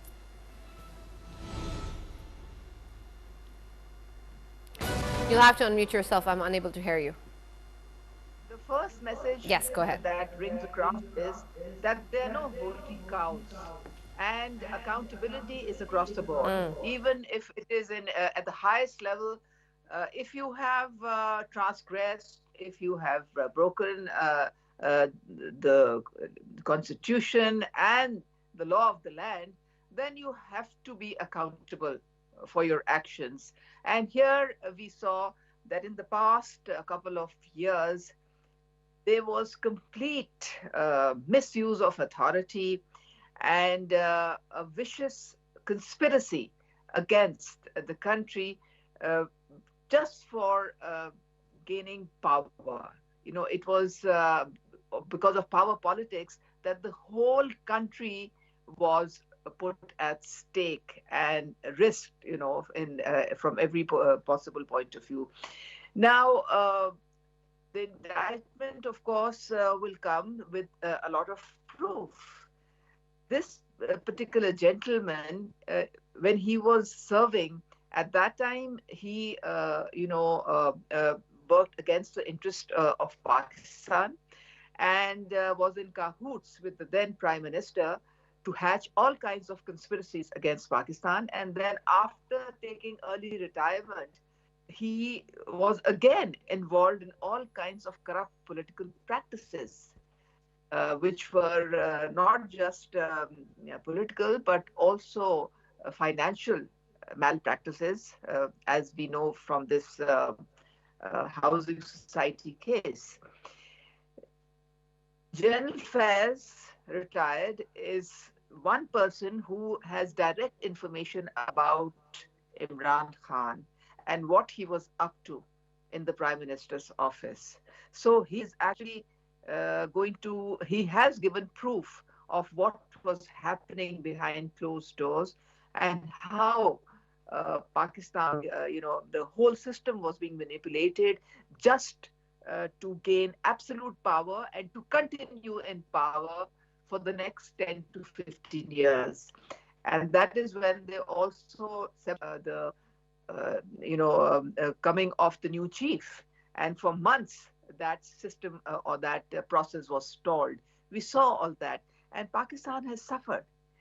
Pakistan has really suffered at their hands. You see, can Pakistan take this anymore? We cannot take this anymore. We cannot take these jolts and these, conspiracies where the economic stability and the political stability gets destroyed. Without political stability, there can be no economic stability. They go hand in hand. And what have we seen? What have we seen for the past couple of years? That whenever Pakistan tries to get back on track, there are these elements which weaken Pakistan. They hit at the very core of Pakistan. Polarization is one, devastating aspect which we see all around us. Inculcating hate amongst people, making them fight against each other, not just against each other, but inciting them to rebel against the institutions of Pakistan. The very institutions who have been fighting terrorism since 2007. 80,000 lives have been lost in this. For what? Were they all in vain? Well, they were fighting, and we together as a nation dealt with terrorism and freed the country of this. But now again, there is this divide that is being created between the institutions, especially the armed forces, and the people of Pakistan. Now that cannot be allowed under any circumstances. Why? Because we have internal and external enemies all around us. Look at your eastern and western borders. We are a nuclear state. They just cannot digest the fact that Pakistan is powerful. It's a nuclear state, and it has the fifth largest standing army, one of the best armies in the world, the best intelligence agencies. We've got 26. That is what keeps them at bay. That is what gives them sleepless nights. The nightmares that they go through, especially our, Indian counterparts. Now, do we want to become like Syria, or do we want the same fate as Libya? I would like to ask the people of Pakistan. If they want what happened in Sudan, with Yemen, Iraq, we have all these examples around us where there was foreign interference, where the fabric of society, the people were weakened, where the institutions were weakened, and that is when the enemy got the chance to attack these countries and reduce them to nothing. Now, do we want that same fate? If we do, well then, it's coming your way, because this is what we are up to. As a nation, we have lost track of our vision. We have lost track of the vision of Qaid-e-Azam. Unity? Where is the unity? Faith? Faith in what? In what? In faith in creating chaos? Faith in somebody who just wants to be Prime Minister for life? Is that what we want? Where is the discipline? What kind of discipline are we following? Without these three elements, which were the guidelines of Qaid, we are now going downhill, but that is not permissible. As a Pakistani, we will not allow it. Enough is enough. I think all the elements that are dividing the people, who are the ones who are weakening Pakistan. You know, the international fake news watchdog, they have now issued a report in which they say that Pakistan was really damaged because of the fake news, because of the fake reporting that happened after 26th November. I mean, how can you just kill people just for your own political agendas? Nothing happened but fake news, and then people, you know, they have taken over the minds of a few people who are now in total confusion. Now they don't know what's happening. They don't know what to do, whom to follow, where to go, because the whole party is in disarray. There is no leadership. We don't see any leadership. On the 26th of November, if there was any leadership, they would have tried to save these people whom they claim have been killed, whom they claim have been injured. They would have rescued them, taken them in their cars, taken them in their bulletproof vehicles. But we didn't see a single leader there. Gandapur ran away, then Bushra Bibi ran away. Not a single MNA, not a single MPA was visible. So, where is the leadership? Where is the party? You're responsible. If you people think that you want to protest and it's supposed to be you bring out people, then you have to look after them. Otherwise, what you have to do is it's your responsibility as a Pakistani to wage your war in the parliament. You know, you have MNAs, you have more than 100 MNAs sitting in the parliament. You have people representing you in all the provincial governments. That is your arena.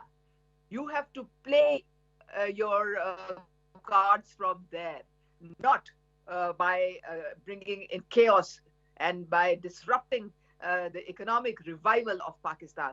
That is not permissible. That's a no-no. So I think they should understand now that the state is not going to sit back and allow this. If you have any protests, if you have any reservations, you will get justice. You will be heard in the parliament. So that is where now everything is going to take place, and not the way these people have been carrying on.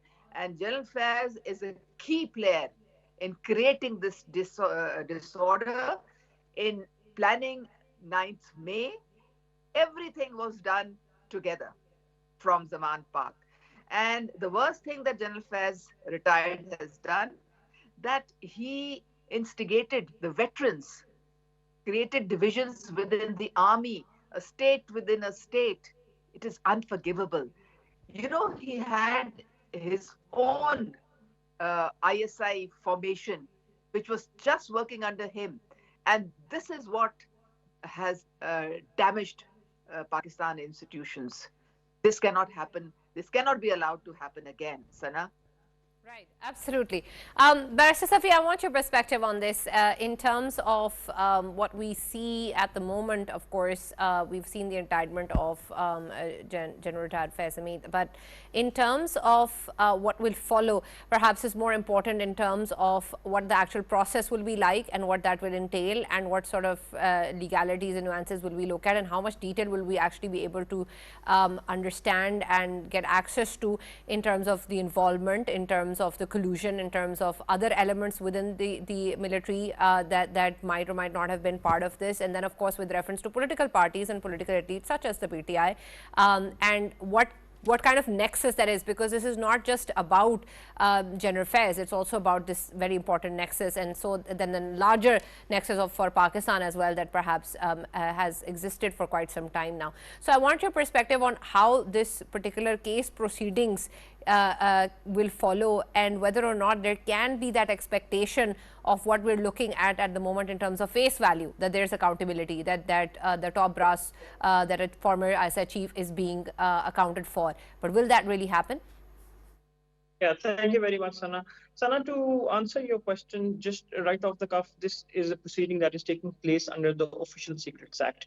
Therefore, there no information that will be given to the press. You will not know exactly what the facts of the case are, what General Faiz Hamid is being charged for, what the process of the trial will be, who the witnesses will be, what the evidence found that is being presented in the military court that will be presented. You will not get to know any of these things. The fact of the matter is that he has been charged under Section 4 and Section 5 of the Official Secrets Act. These are extremely big charges against the former DGISI. Why they are big? Section 4 and Section 5. Section 5 in particular is extremely important. Section 5 deals with illegal, unlawful communication with a foreign agent. With a foreign agent. Now, what he is being charged with is communication with foreign powers and then wrongfully communicating them to a political party within Pakistan for personal gains or whatever have you. Who those foreign powers are, I don't think it's a good idea for the government or for anyone to disclose what foreign powers he was in touch with, what evidence has come to light. We don't know anything of the sort. And for Pakistan's national security, I think it is also necessary that we do not know what a man who was on the highest position in Pakistan was involved in, the kind of people that he was talking to, why he was communicating with the people that he was communicating with. But also, then we also have to keep in mind that he's also being charged in Section 4, which is his involvement in politics. He took an oath not to be involved in politics. He was not to be involved in politics 5 years until after his retirement. And obviously, that was never the case. Everybody knows that he was a de facto head of PTI. He was calling the shots. There are countless grapevine rumors as to how he was doing it. Almost everybody in PTI has, in one interview or another, talked about how they have gone to Fez to get advice, information, guidance on how to run their affairs. So this much is very clear. We know that he was involved domestically within PTI. We also know that he has been involved outside of Pakistan with foreigners, whether those foreigners are overseas Pakistanis, whether they are actual foreigners who do not have any nexus to Pakistan, we do not know. And unfortunately, the answer to your question, Sana, is that we will not know. Now, this does bring to light another important aspect of the trial, which is PTI's consistent insistence that this be done publicly, that this should be a public trial. You see, this is what the problem is. The PTI does not seem to understand that there are certain things that are extremely important for national security and that are in national interest and that are official secrets. He did the same thing with the cipher that led to Pakistan becoming lampooned globally. Our diplomats suffered horribly on every level because of the fact that he started flying a letter that was designated as an official secret in front of the crowds of Pakistan, telling them what an official secret was, what kind of communication had taken place between the United States and Pakistan. And now they want the same thing again with General Faiz. They want it to come out. They want it to come out so that they can continue to berate Pakistan. Their demands for an open trial is just downright senseless, because these are times when I just don't understand whether PTI even has lawyers in them or not. I mean, Barrister Gohar is a lawyer, Hamid Khan is a lawyer, Zaman Raja is a lawyer. Surely these people have read the Official Secrets Act. Surely they understand that matters that are being dealt with in the Official Secrets Act cannot be a public trial.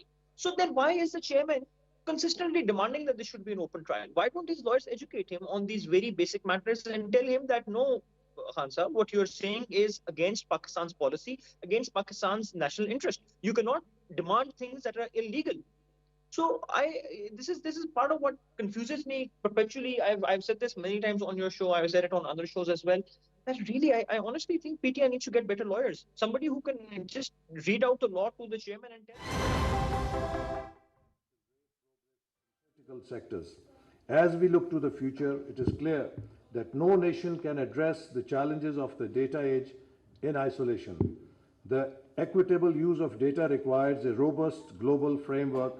We must facilitate cross-border data sharing for global challenges like climate change and pandemics. Develop ethical guidelines to safeguard individual privacy and data sovereignty. Ensure inclusive participation from developing nations in shaping international data governance standards. Pakistan is committed to contributing to these efforts. As a member of the global community, we believe in leveraging data not as a tool of division but as a bridge of shared prosperity. Ladies and gentlemen, as we stand at the crossroads of a data-driven future, the decisions we make today about governance, infrastructure, and ethics will shape the destiny of nations. For Pakistan, the responsible use of data is not just a choice, but a necessity to build a future defined by equity, innovation, and sustainability. I extend my deepest gratitude to SDPI for organizing this vital symposium. Your work inspires us to think critically and act collectively. Let us harness the transformative power of data to ensure that no one is left behind and that our development journey benefits every citizen. Together, we can turn data into a tool for empowerment, collaboration, and progress. Thank you very much. वज़ीर मनसूबाबंदी of data is important in today's day and age. He was talking at the Data for Development Symposium. This was Planning Minister Ehsan Iqbal, and he said ethical use of data is very important in today's day and age. We are living in the times that we used to call future, and Pakistan will develop further and move into a more positive direction. That was Ehsan Iqbal. This is all we have for you for now. For more, stay tuned to PTV World.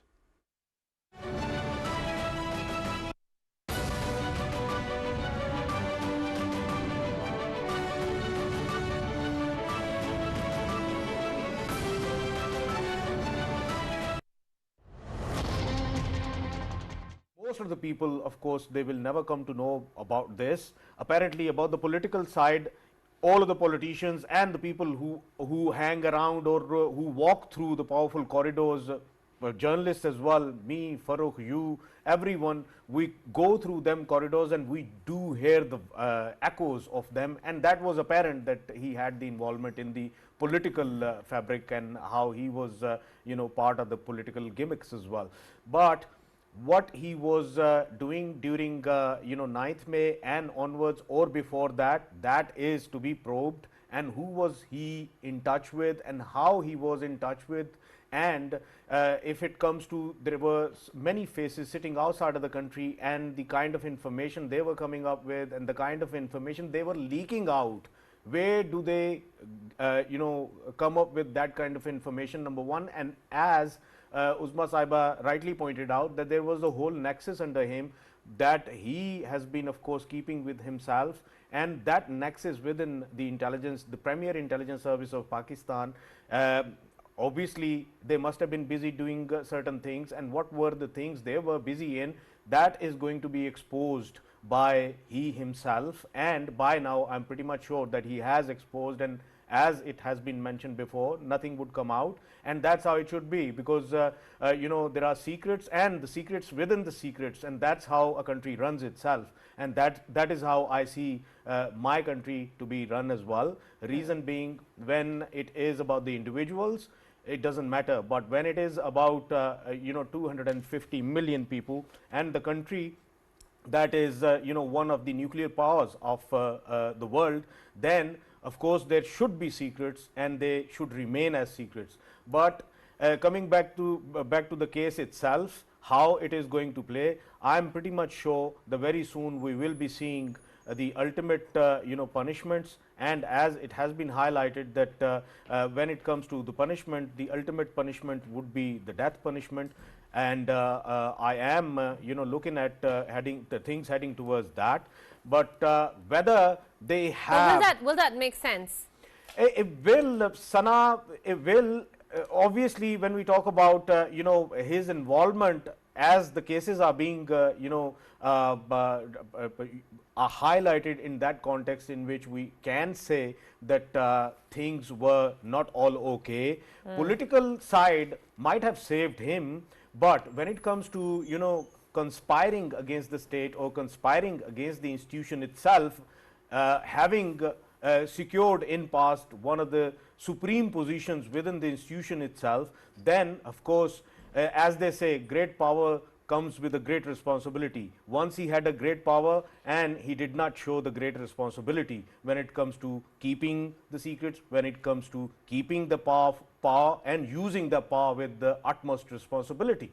So to me, I think if he has failed, as it is being predicted that he had failed, then if he has failed, then of course the punishment he should be awarded. And as far as political involvement, the political section like PTI's involvement, I'm not sure to what extent they were involved, or merely they must have been fooled by this very gentleman. And who knows that they turn out to be the innocent ones as well, victims to one gentleman's greed. They might turn out to be the victims as well, but that would time tell how the involvement of one gentleman can corrupt the whole political party and can make the whole political party make all of the decisions on the basis of a single man who has been giving them confidence related to whatever they do. Nothing is going to happen. Everything is hunky-dory and you coming back to power again and I'm going to be with you and this is how we are going to run the country. I'll actually explore this further in terms of this one-man show with this political party later. But Farooq, before that, I want your perspective on this, of course, development as well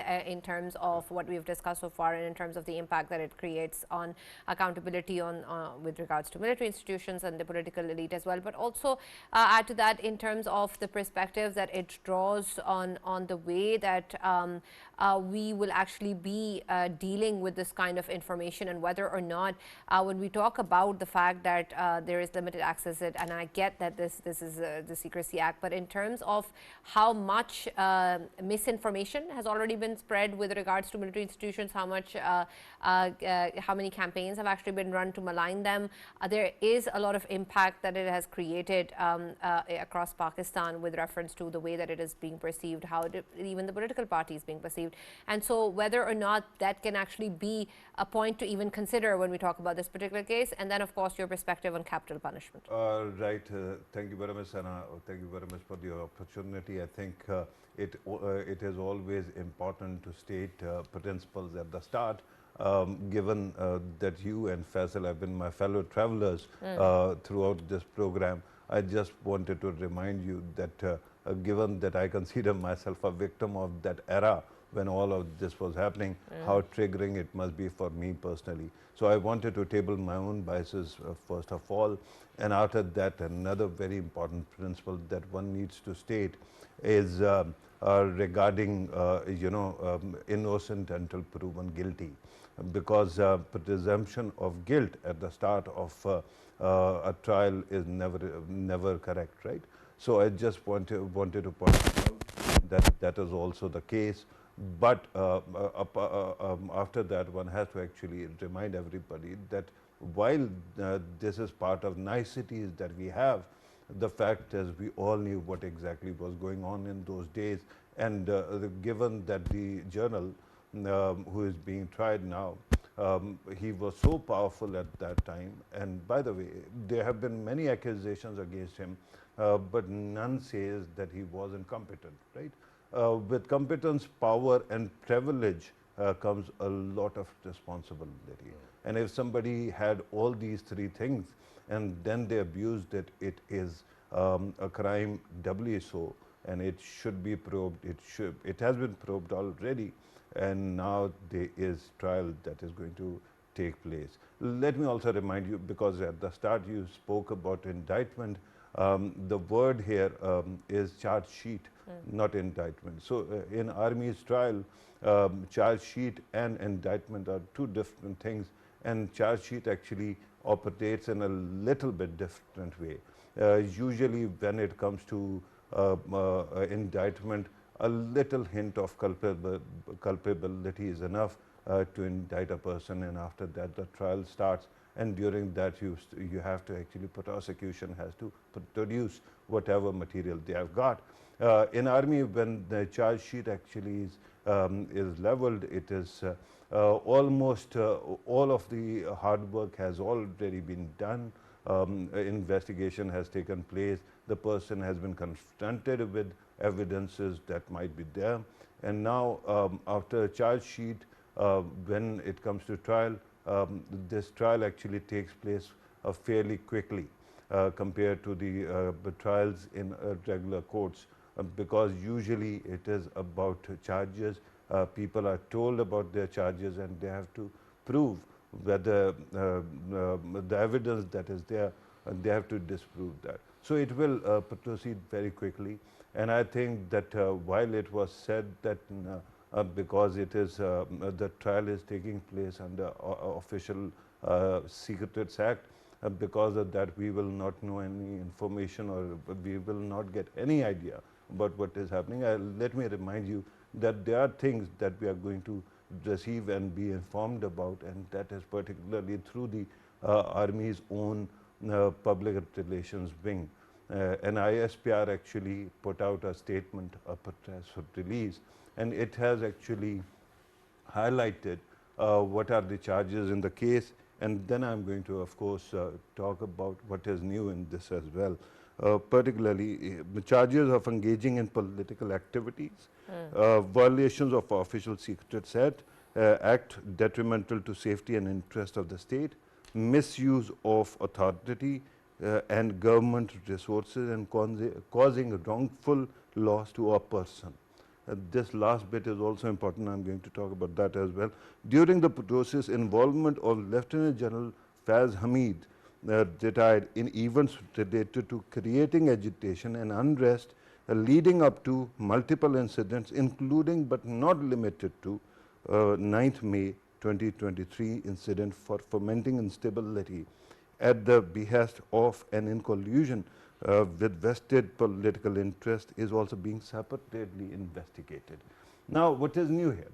When, if you remember at the time when he was actually arrested, at that time, there was one housing scandal related to his person, where he had actually gone and harassed, or his people had gone and harassed owner of a housing scheme, right? So this loss to a person is actually focusing on that. But at that time, we did not know whether there will be inclusion of May 9th into this. And I think that repeatedly, every time, whenever his name is about to come up, particularly either for the appointment of, possible appointment of Army Chief, at that time there was agitation that took place. When it comes to later on his arrest, at that time also we saw very aggressive agitation, and this time also, before these charges were to be framed, we saw a lot of activity that went on at D Chowk and elsewhere. So I think that if you actually look at the whole story, everything is baked into it. And because his tenure was marked by huge developments, domestically also, when he was DGC, if you remember, at that time, suddenly TLP actually rose to prominence and kept on growing.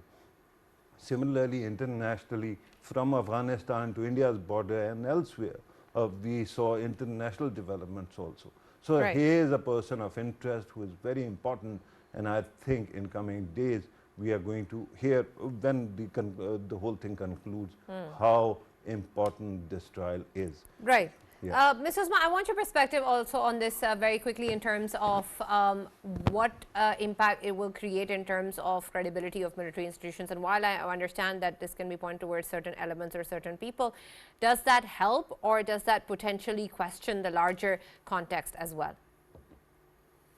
I think the armed forces, they started accountability from their own institution. If you remember, after 9th May, a lot of senior officers, including some generals and brigadiers and officers, junior officers, they were court-martialed and they were removed from their positions. And, you know, the accountability process started there and then. It did not start with the actual political culprits who are still, you know, at large, and who have to be taken to task if we want Pakistan to be safe and to be strong. Because if you allow them to go unpunished, the same thing is going to happen time and again. And then that's it. That will weaken Pakistan to the extent that maybe we will, you know, our enemies will get a chance to strike at us again and again. And, you know, God knows what will happen then. Now, there was this comment here about PTI demanding this trial to be public. And I think we're being very naive if we think that they don't know what the Official Secret Act entails. They have lawyers, they know exactly what it entails, but there is one man sitting in a diala who, wants to play with the minds of the people, with the destiny of this nation, and with Pakistan as well. If we recall that audio leak, let's play with the cipher. Let's play with the cipher. It is all planned systematically to weaken the institutions of the state and to get his own way and to get his own power base. Right, He knows absolutely. Very exactly. quickly, Mrs. Ma, I'd like to move on to Barrister Safi. Barrister Safi, very quickly before we conclude the segment, I want your opinion on capital punishment in this particular case or in such cases. I think, you see, Pakistan is a signatory to a lot of international treaties. And in that, I think capital punishment is something which is not really taken to be something very positive. And all over the world now, they're doing away with the capital punishment. We have our GSP plus constraints, we have FATF, we have a lot of, international obligations. We're almost out of time, Mrs. Ma, so I'll just very quickly also get Barrister Safi's opinion. The Official Secret Act comes under the military institution, and they have their own rules and regulations. I understand that. So regardless. it can go either way. It can go regardless. Either way. Yes, Safi, please continue. Safi. Right, sorry. You asked me the question. I don't know. Ms. Uzma already answered on my behalf. Do you want to ask me something else? Yes, I still want you to answer that, please. Okay. So, in this particular scenario, I think it's going to be, we don't know. I mean, at the end of the day, I don't know what the charges are. I don't know what the evidence is that comes out. I don't know even if he's found guilty to what extent, because law does not work exactly in blacks and whites. There is a lot of gray areas. We never really know the extent of his involvement. Maybe he was working on his own. Maybe he was working for somebody else. Maybe, he was misled, not the other way around. Like Faisal just suggested that it was PTI that could have been misled by Fez. Who knows? We don't know at this stage at all, until this becomes a much larger trial, until all the other people are brought forward. But the idea that a man be given the death sentence for treason to Pakistan is something that I fully support. It is enshrined in our constitution. Article 6 is very clear on that. The right, at the highest office, you owe a particularly high responsibility to the state of Pakistan, especially when you're DGI. It's such a crucial institution for our survival. And if we try and sort of, skip past that, thinking that, fine, we need to look at our international obligations, or we need to, do some face saving, that's not appropriate. Pakistan has always maintained an extremely vigilant and extremely deterministic image of its military. This shows, an example of this is the fact that we do have a no first use doctrine for our nuclear weapons. India has that, Pakistan does not. Why we don't have that, why we don't subscribe by it, is because we want to tell the world that we are going to attack and we are going to take action when it's needed. So we need to take action if there has been treason, and this is treason of the highest order if established. And thank you very much for actually bringing up Article 6 also, because it seems a test case for that too, especially if other political agents keep on kicking up dirt regarding this. It can become a test case for Article 6 also. Right, thank you very much, Barrister Safi, and thank you very much, Uzma, for joining us and being a part of the discussion. That's all we have from this particular segment. But very quickly, Faisal, I want your perspective on our next segment in terms of what's happening in India. Yes, and obviously when we talk about India, we know that these farmers, they were protesting last time around as well, 2020 and 2021. And then what we saw was there were so many casualties in that protest. And still, the problems are still there. There are demands by the protesters once more. First of all, their leader, he had 15 days ago, he had declared that he is going into a fast, unlimited fast. And till now, for 15 days, he hasn't eaten anything. And his, health is deteriorating. The Leval, he is called, and his associates, they are on the road. They are marching towards the border between Punjab and Haryana. and there is a large number of police presence and CRPF presence out there as well to, of course, deal with them.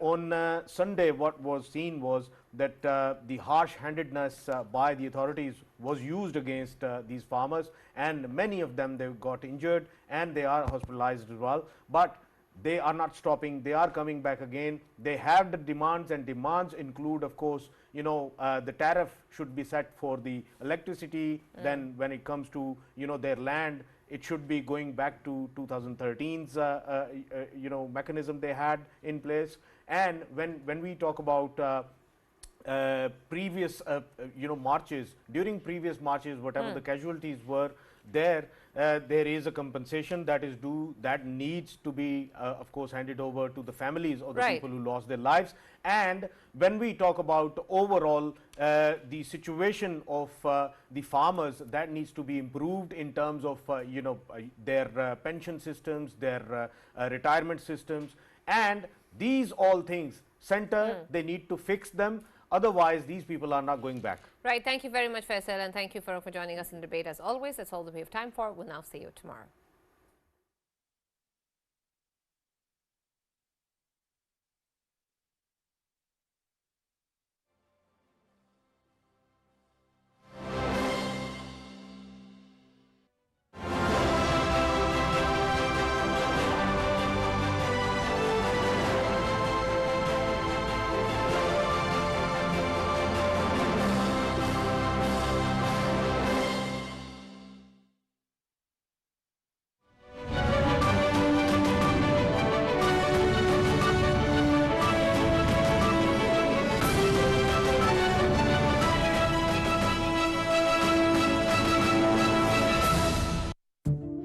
We are proud Pakistanis.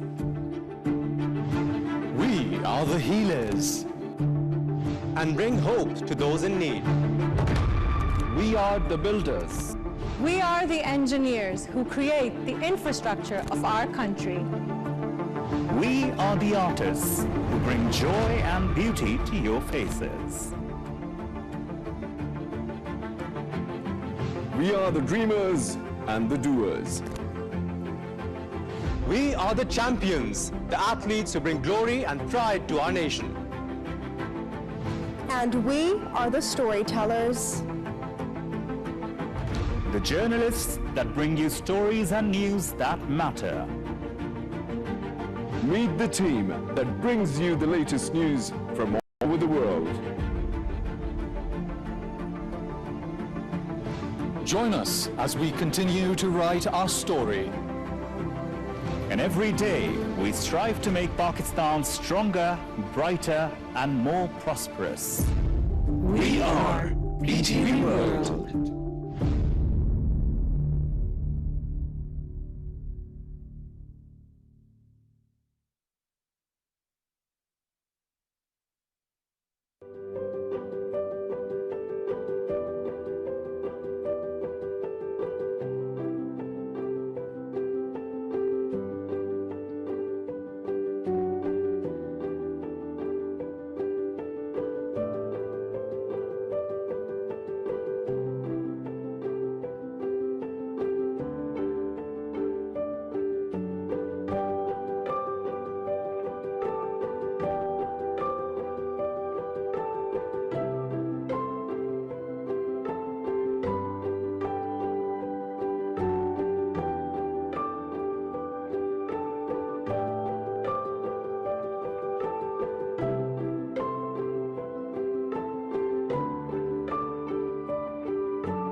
Islamabad Capital Territory, a modern planned city that is well maintained and well organized. Islamabad is Pakistan's clean, calm, and green capital. Founded in the 1960s, it attracts people from all over Pakistan. Located on the Pothohar Plateau in the northeastern part of the country, between Rawalpindi district and the Margla Hills National Park to the north. Faisal Mosque, the largest mosque in South Asia, Margla Hills National Park, Dominico, Pakistan Monument, Rawal Lake, Simli Lake, and Fatima Jinnah Park are among the tourist attractions in the territory. It is ranked as the second most beautiful capital city in the world.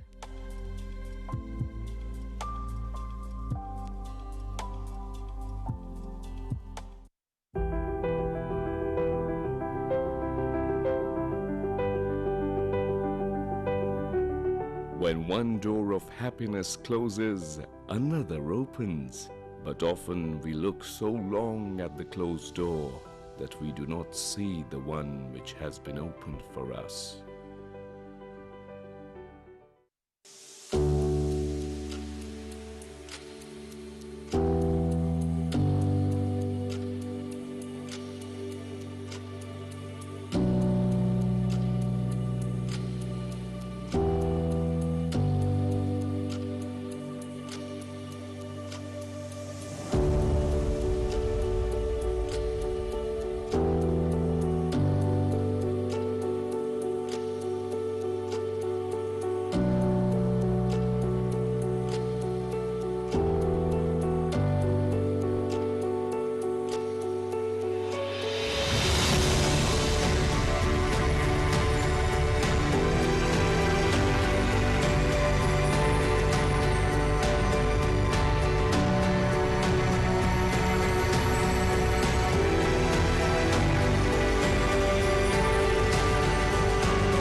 Islamabad Capital Territory, a modern planned city that is well maintained and well organized. Islamabad is Pakistan's clean, calm, and green capital.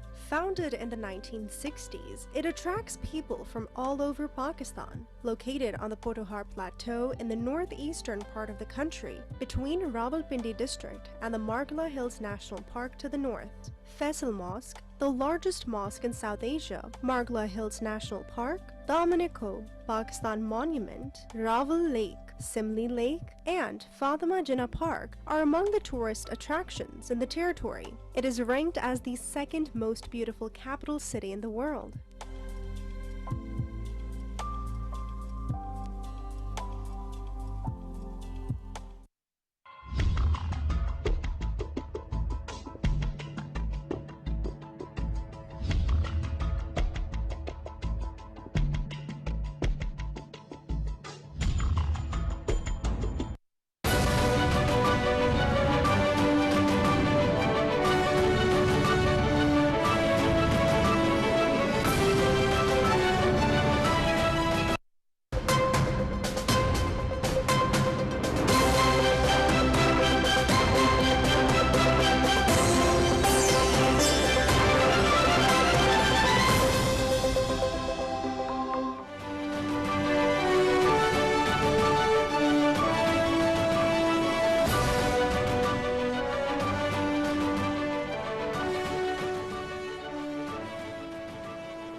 IGP Islamabad has issued notices to suspects involved in spreading malicious propaganda on social media with an aim to create chaos and unrest in the country.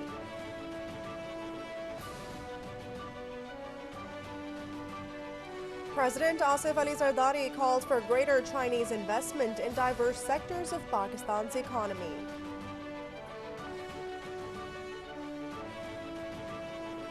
Interior Minister Mohsin Naqvi meets founder of PTI parliamentarians. Parvez Khattak discusses the overall political situation in the country.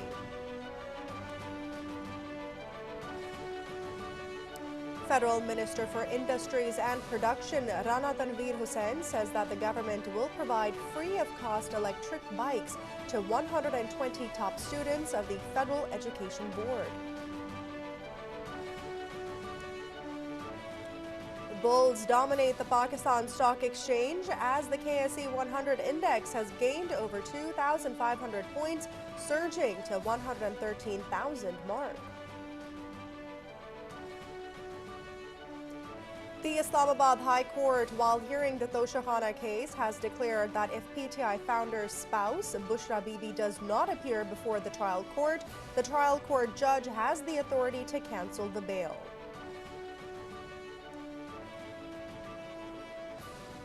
Hurriyat organizations in Indian illegally occupied Jammu and Kashmir strongly condemns India's police raid on the residence of veteran Hurriyat leader late Syed Ali Gilani and Tehreek-e-Hurriyat office in Srinagar.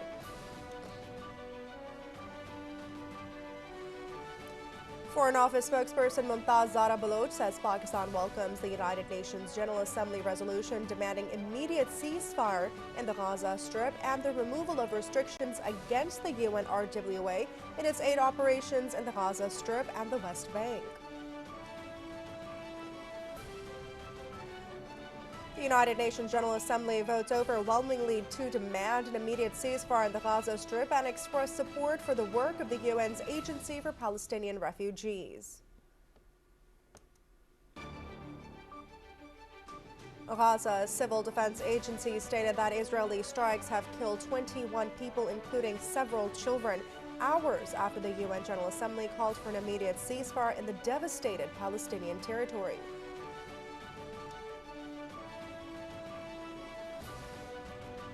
U.S. President-elect Donald Trump invites Chinese President Xi Jinping to his inauguration, scheduled to take place in Washington on the 20th of January 2025. South Korean President Yoon Suk-yeol vows to fight until the very last minute in a defiant address defending his shock decision last week to declare martial law and deploy troops to the country's parliament.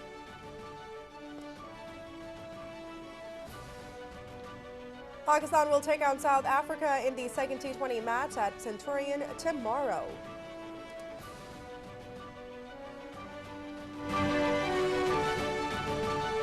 Those were the headlines. For more news updates, stay tuned, or you can follow us on our social media at world.ptv. This is Naila Shaja. Take care.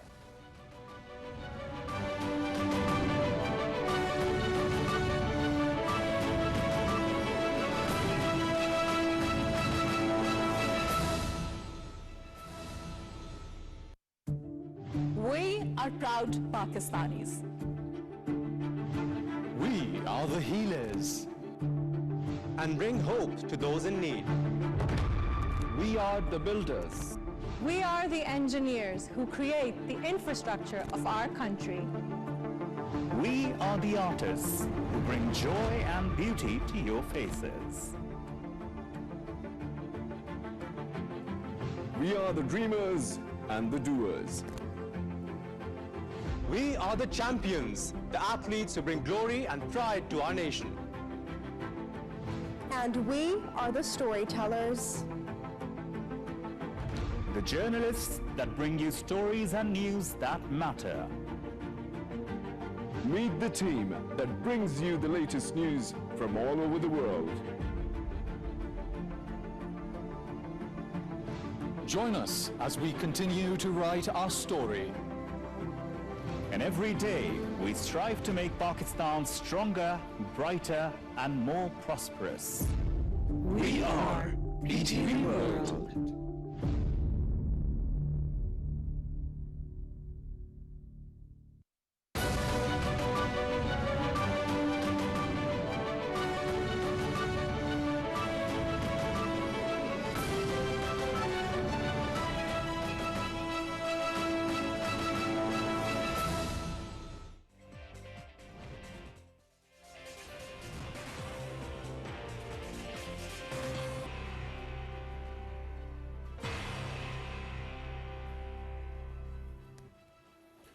Hello and welcome to Views on News. I am Jawad Hami. Owing to the prudent measures put in by the incumbent authorities here in Pakistan, Pakistan's economy is back on the right track.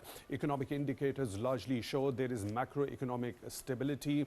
The monthly economic update and outlook for the month of November 2024 by the Ministry of Finance Division says, let me quote, Pakistan's economy is observing a sustained recovery in the ongoing fiscal year. The first 4 months have shown better than expected improvement, marked by receding inflation, a significant increase in remittances and IT exports, sustained external and fiscal sectors, and a downward trend in interest rate. The recovery across all sectors will support the achievement of the targeted economic outlook in the coming quarters, unquote. Also, we have seen a bullish trend in the recent past at the Pakistan stock exchanges, and today Karachi Stock Exchange 100 index settled at an all-time high of 110,810 points. In a separate important development, the Asian Development Bank has revised its forecast for Pakistan's economic growth for fiscal year 2025, projecting it at 3%. Last time in September, it had a projection of 2.8%. It has also revised its inflation forecast downward to 10% from 15% back in September. Also separately, Asian Development Bank has approved $330 million in financing to strengthen the integrated social protection development program. Also, Asian Development Bank has approved $220 million loan to modernize Pakistan's power distribution network. Now, all these important developments are for discussion. For that, we are honored to be joined in the studio by Mr. M. Majid Bashir, economic policy expert. Mr. Bashir, thank you very much for your time, for being with us on the show tonight. Really appreciate that. Also in the studio, we are honored to be joined by Mr. Abdul Jalil, senior economist. Mr. Jalil, thank you very much for your time also for being with us on the show tonight. Really appreciate that. At the same time, on phone line, we are honored to be joined by Dr. Waqar Ahmed. He is Joint Executive Director at the SDPI. Dr. Ahmed, thank you very much for your time also for being with us on the show tonight. Really appreciate that. Both of you gentlemen, if you allow me, let me begin the discussion with Dr. Waqar Ahmed, who is present with us on the phone line. Dr. Waqar, let's start with this particular trend. We saw a volatile session yesterday at Pakistan stock exchanges, but it rebounded back. Again, we saw it reaching an all-time high today. What other factors do you think have contributed to this particular rebound and a continuous bullish trend that we have been seeing in the recent past at the Pakistan stock exchanges? Yes, thank you very much for inviting me. I think this performance, I think positive and favorable performance is a mix of internal and external factors. Of course, internally, you have seen a good fiscal prudence taking ground. We are now seeing that government has applied brakes to its spending.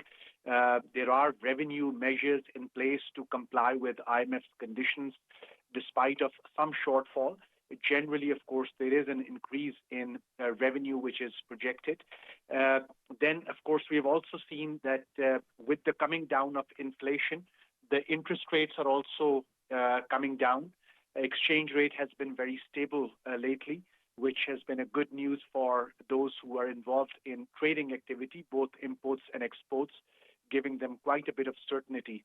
So all around, we are seeing that in the stock market level or in any other secondary market, we are seeing some bullish activity, which is expected to remain. So given that we are on track when it comes to IMF's expectations of our development partners. You have seen yesterday that Asian Development Bank has improved its outlook on Pakistan, and for fiscal year 25, it is projected that Pakistan's GDP will grow at 3%, which is very positive news. Right, Dr. Ahmed, now when we talk about this particular bullish trend, a number of factors you have already talked about have actually contributed to this particular bullish trend. Before heading towards that particular aspect of the volatility in the yesterday's session, the intense profit taking, where do you foresee if this particular trend continues at Pakistan stock exchanges? To what extent do you see the expansion of it in the coming days? Well, I think if political stability holds its ground, I am only expecting an upward trend because as far as the economic fundamentals are concerned, most of them are looking very good. And as most of the development partners have also given very decent projections for the next 2 quarters, we've also seen World Bank's macro poverty outlook giving favorable projections. I am seeing a very positive trend going forward in the secondary market. I am also expecting that if this trend continues and Pakistan's rating improves, we'll be able to launch our bonds in the foreign markets, including the Euro bonds and Sukuk, which had been put on hold in the previous quarter. Specifically talking about a considerable reduction in the inflation rate. Now for the month of November, it was 4.9% according to the Pakistan's Bureau of Statistics. Do you think this particular considerable reduction in inflation has to add to this particular bullish trend at the Pakistan stock exchanges as well? I think you're spot on, and more than the reduction in inflation rate, it's the stability of prices which is more important for the markets. That markets should be able to foresee that prices are stable, that they are coming further downwards, and I think this reduces the cost of doing business in Pakistan, which is positive news for those who are relying to source their inputs locally and from abroad. Having said this, we've also seen stability in food prices. In case of some food prices, on the back of decent supply, we have seen a reduction. Some more of it is expected, given that global commodity prices are also on a downward trend. Right, Dr. Waqar Ahmed, now this particular trend at the Pakistan Stock Exchange, what does that indicate about the overall health of the country's economy? I think the trend that stock market has presented offers a revised and a renewed narrative for the investors who were shying away from Pakistan. And this includes the domestic investors whom we have seen exit the market in large numbers. We have seen them move to countries like UAE and Saudi Arabia. I think this trend on the stock market should be a positive sentiment for those. And I think even for foreign investors who are looking very closely at these numbers which the stock market has been posting, despite of some political instability last month, we have seen the stock market perform very robustly. So many of those pipeline FDI initiatives, I think, could get expedited on the positive news which is coming from the stock market. Right. Regarding the Pakistan stock exchanges, we saw a volatile session yesterday on Tuesday with intense profit taking. What does that mean to you? Why was that so? I think most of the players are taking a very cautious stance. They are booking and taking profits in a manner in which they can hedge themselves and not overexpose. And I believe this is a very prudent approach, and this avoids any market meltdown. Right. Dr. Waqar Ahmed, you already mentioned there is an improvement of Pakistan's economic growth forecast by the Asian Development Bank now at 3%, which is a good omen, as you already mentioned. It is up from 2.8% back that was forecast in September by the Asian Development Outlook report. How considerable an increase and improvement this is from 2.8% to 3% for fiscal year 2025? I think I won't be surprised if there's a further upward revision in the next quarter. The way economy is performing, we can see a decent growth in foreign exchange reserves. We have seen remittances increase. So I wouldn't be surprised if during the ongoing quarter, there's a further upward revision in the real GDP growth rate. And I think our development partners are closely looking at this bullish trend in the economic activity. Pakistan has made such turnarounds previously, and I think it is quite possible to have a higher GDP outlook coming out by March or April. Having said this, we have a tendency that whenever the growth outlook improves, we tend to sort of liberalize non-essential imports very quickly. I think that is a measure that we need to curtail or remain cautious from. Dr. Waqar Ahmed, Joint Executive Director at Sustainable Development Policy Institute. Thank you very much for taking time out for Views on News tonight. Really appreciate that.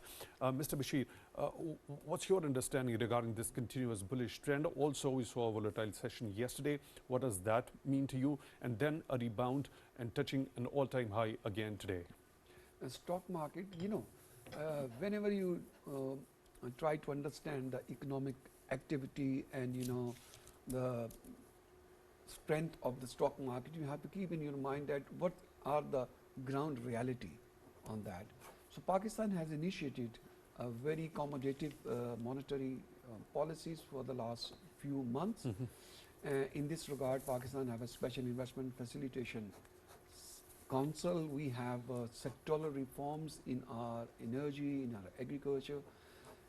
And apart from that, privatization of state-owned enterprises, that is the main things which is giving a lot of encouragement to stock exchange, buying and selling approach of the members or of the community.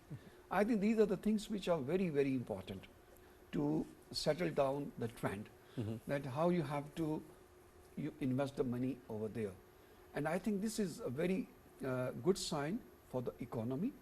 And in coming years, you will see that the initiative Pakistan has floated to the world community in terms of attracting money and foreign direct investment. I do hope that Pakistan has more conducive environment for the investors here in Pakistan. So does it mean that this particular bullish trend shows that a very good health or the recovery of the economy overall here in the country? I think Pakistan was literally blocked and choked for the last so many years because of security situation in Pakistan.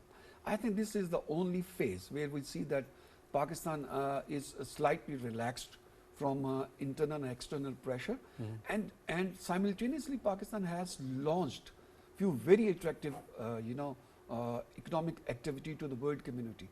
I think that is the result of that. So what are those attractive economic activities that have been launched before the world community? I think that is first is the special investment facilitation council. Okay. It is very important.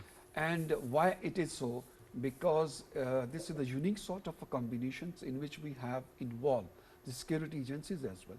And that was the first foremost demand of the international community, that it was feeling that they are not relaxed in Pakistan while investing money.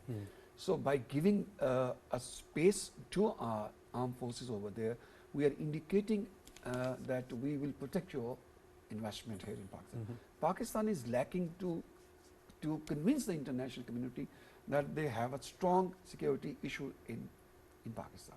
I think because of the involvement of the armed forces, it is not an involvement of like you are trying to negotiate with the investor. It is a sector which you have to cover through your expertise. And the second is Pakistan has very openly, with the IMF instructions, I will say, to be very honest, and this is called international guideline how to revamp your economy. So Pakistan is watching and taking very seriously the guideline from IMF, and for this reason you have seen the Asian Development Bank has given you financial support for social development, for giving you a health sector support, giving you support in the education. I think these are the signs which are attracting the financial institutions worldwide and the investor as well. Right, Mr. Jalil, what's your understanding in terms of the investor confidence? What is this particular trend at the Pakistan Stock Exchange indicative of? Stock exchange is an indicator. It is a very effective indicator to judge whether the economy of the country is progressing or not. These indicators are quite positive, showing that the investor have gained confidence from the environment which the government have created. And this environment, mainly I would say, this environment have become dynamic on account of certain policy which the government has adopted. For example, I will say the one window operation for the investors. That has proved very useful. Secondly, they have rationalized the taxation structure. And there is a lot of give and trade-off between the business class and between the tax collecting authority as well. This has raised the level of the confidence among people. These are the techniques of the good governance that you employ for improving your economic management and economic investment. Secondly and thirdly, your exports have increased, although they have to go up further as well, because that is what is needed most in order to raise our foreign exchange in our country, right? And this foreign exchange shortage, of course, for the time being fulfilled by the World Bank loan or by the Asian Development Loan as well. Asian Development Bank have, although have seen, they have certified the current status, economic status of Pakistani economy by raising the revenue and by showing interest in the investment policy of Pakistan and by showing the macro and the micro stability of the country as well. It is deeply related with the political stability of the country. They go hand in hand with each other. But hopefully, I believe, in the long run, we will be able to activate the performance of our high-tech engineering sector, heavy engineering sector, and in order to produce goods for the international market. That's very, very important. Then software industry, I will say it have registered a substantial increase in its income as well from its foreign resources. Pakistan has Pakistani Center of Excellence, which are producing expertise in this field, has done a good job. And I believe that the government should also give further priority to this area as well. That is one of the surest way of earning increased wealth or earning increased remittances from the world market as well. And Pakistan is one of those countries which provides a service in software field at a very reasonable cost. And this is an area of advantage which we must explore further by developing our increased contact with international market as well. Then the chain supply system, we can see, the chain supply system is showing a lot of dynamism in it. That's a good sign because it has helped in bringing inflation to a reasonable level, right? So Mr. Jalil, I'll come back to you. You just can take a look at this. So, Mr. Bashir, this particular volatile session yesterday on Tuesday, intense profit taking. So amid this bullish trend, when this particular thing happens, what does that particular thing depict? I think that to understand the stock market variation and the trend is a very difficult things for a common person. But I think, as Jalil Sahab said, that these signs are because of the prosperity which investor is forcing in Pakistan. I think you should take all these things along with you should read all these things with the international financial institutions. If they are trusting you, if they are facilitating you in terms of your, giving support to your policy, your deep-seated, structural changes, if you are agreed on that, I think these are the sign which is giving a confidence to an investor in Pakistan. And I am absolutely agree with Jalil Sahab that if you have a good indicators in the economy, it will reflect from your stock market. And that is the case with Pakistan. So Pakistan is on a right track. And I think that the stock market is obviously giving a signals to the international community that Pakistan is very fair and very determined, serious to make very serious changes in the economic sector. And in that respect, Pakistan is doing everything which is being advised, and Pakistan is also assessing the internal issues of Pakistan. In tax reforms, in agriculture, we are going to impose taxes. And you know, the way we are privatizing the state-owned enterprises and the guidelines given by the IMF, we have just removed in case of PIA.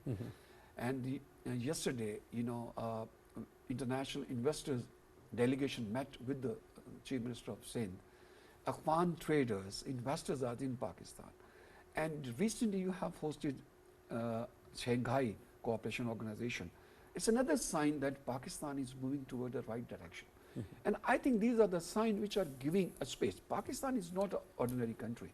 If you go through the history of Pakistan, you know, unfortunately we have unfunctional, you know, defunct SARC, but simultaneously Pakistan has rejoined a very high profile regional organization which is SCO. And that China, India and Pakistan, they are occupying more than 25% of the market share of the world.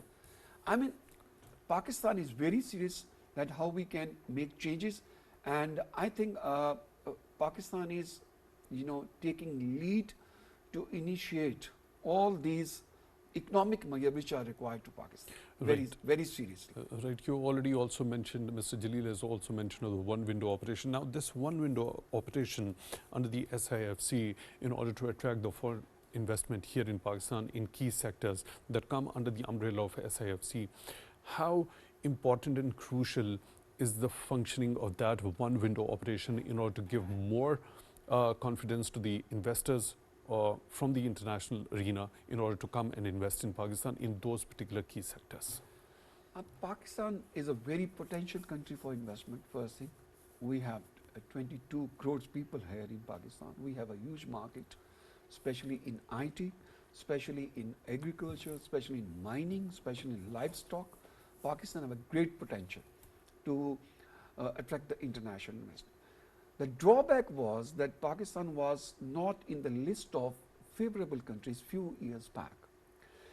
And we heard, and by virtue of the reports came from the commercial attaches all over the world to the Foreign Office, that the international investors have certain reservation against Pakistan.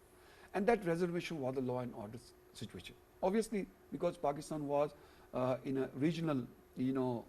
And what about the bureaucratic hurdles for which this particular one window operation has been established? I think that's why that Pakistan, keeping in view all the reservations and objections received from the international community, Pakistan was of the view that we should initiate a one window operations by providing all facility to the international investors in which he or she is, you know, have a reservation on that.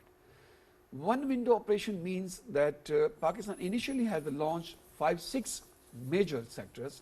Pakistan has not given a full access to the international investor. 5-6 sectors mean livestock, energy, agriculture, mining and IT sectors.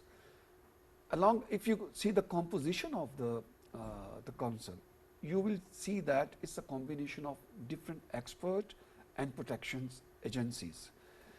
And I think this is the first time that Pakistan is experiencing to give a space to the armed forces in that, to just tackle down this situation, that in case investor is coming to Pakistan and they have a law and order situation. And you have experience of this Chinese people who have been killed in different attacks. So it was an alarming situation for Pakistan to provide a very comprehensive mechanism to international community. And I think that it was appreciated by the international community and investors. And as I mentioned a few minutes ago, that we are hosting international investors meeting with the different sectors of Pakistan. I think this is a sign that Pakistan is on a right track. Right, Mr. Jalil, now this revision of the Pakistan's economic growth for the fiscal year 2025 by Asian Development Bank, earlier the forecast back in September in its economic outlook was 2.8%, now it's 3%, it has been upgraded. What does that signify, and how considerable an increase that do you consider that is? There are certain indicators, if they are improved, certainly it goes to improve the trust of the donor agency in the in the economic management of the country as well. For example, the tax collecting machinery, whether it is achieving its target or not, and doing it efficiently, and they are doing it with efficiently, and they were able to, achieve their enhanced target given by the government, of course, with the consultation of IMF. And IMF also have shown some, they have shown satisfaction with it as well. Number one. And number two, the government has taken some restructuring measure which has paid well. For example, what we were talking about is that all over the world, investment law has to be made very friendly, very friendly, easy, and you have to, and they have to be simplified in the interest of the investor. Investor doesn't have much time, to go from window to window to get license from the various government agencies. So the government has cut short many of the formality under this one window bill, and I think it is paying dividend to it. It has raised the level of the trust among the investor as again. By and by, by and by, the domestic investor is also now paying much attention towards it. For example, we see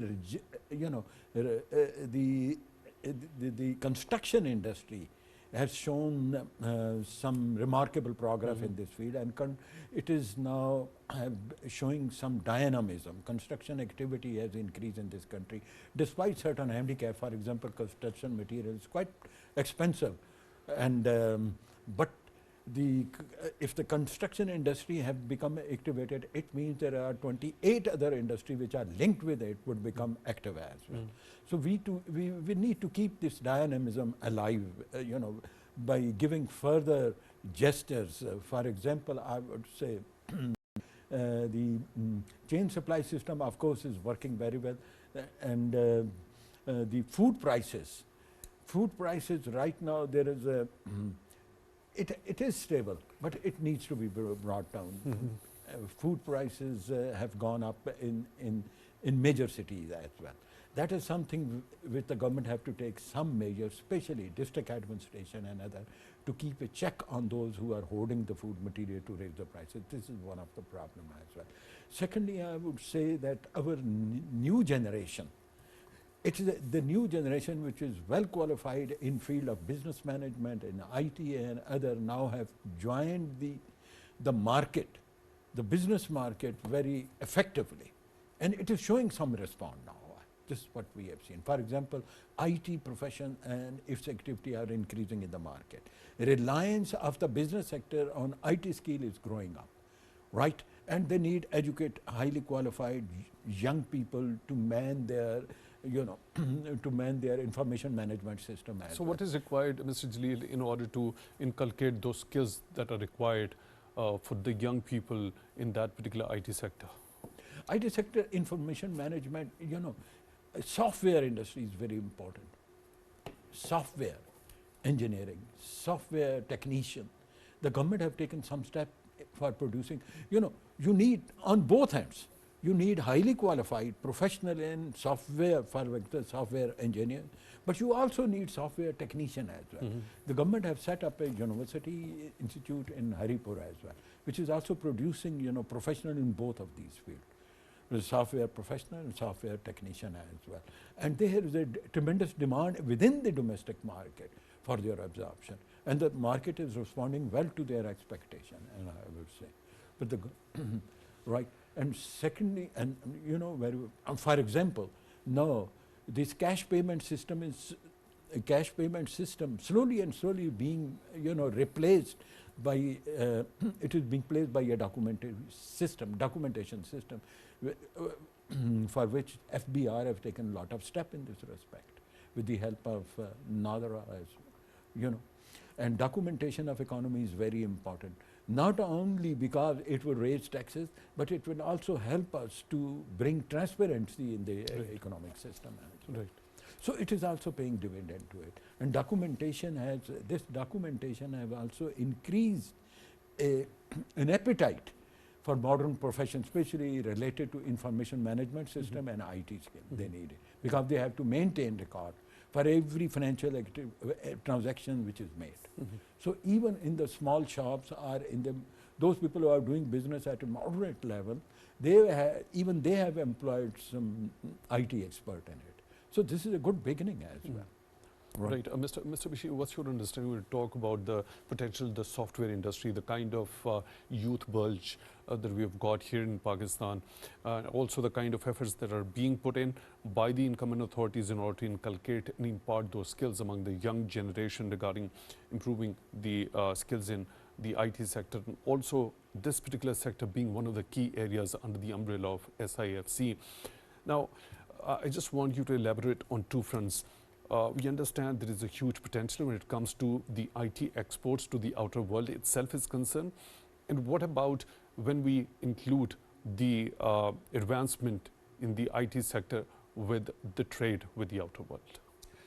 I think, first of all, we should understand that this IT regime is a self-made regime. So whenever a student is, complete its educations, the first available thing is that they are trying to involve with the business, because there is no need to have a support from anybody else.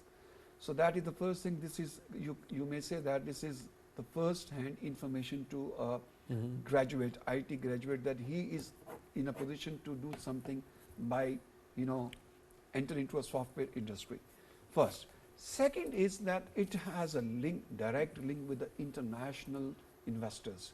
So no need to find out any space from the government side. You can directly interact with the international available opportunities.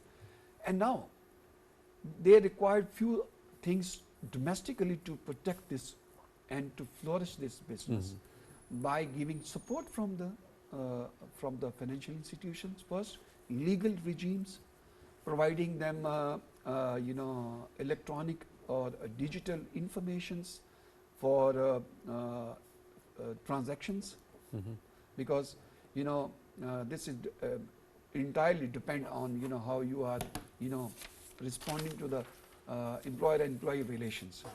And third one is that you need more, as Jalisa said, I'm agree that you need more institution to provide them latest information how they can improve their business first. Second, experts.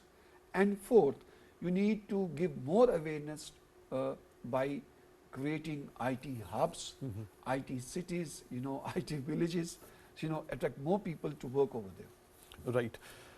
Let's go back to that particular projection by the ADB. In its particular report, it has expressed concern, rather it is a matter of concern, should be a matter of concern for us.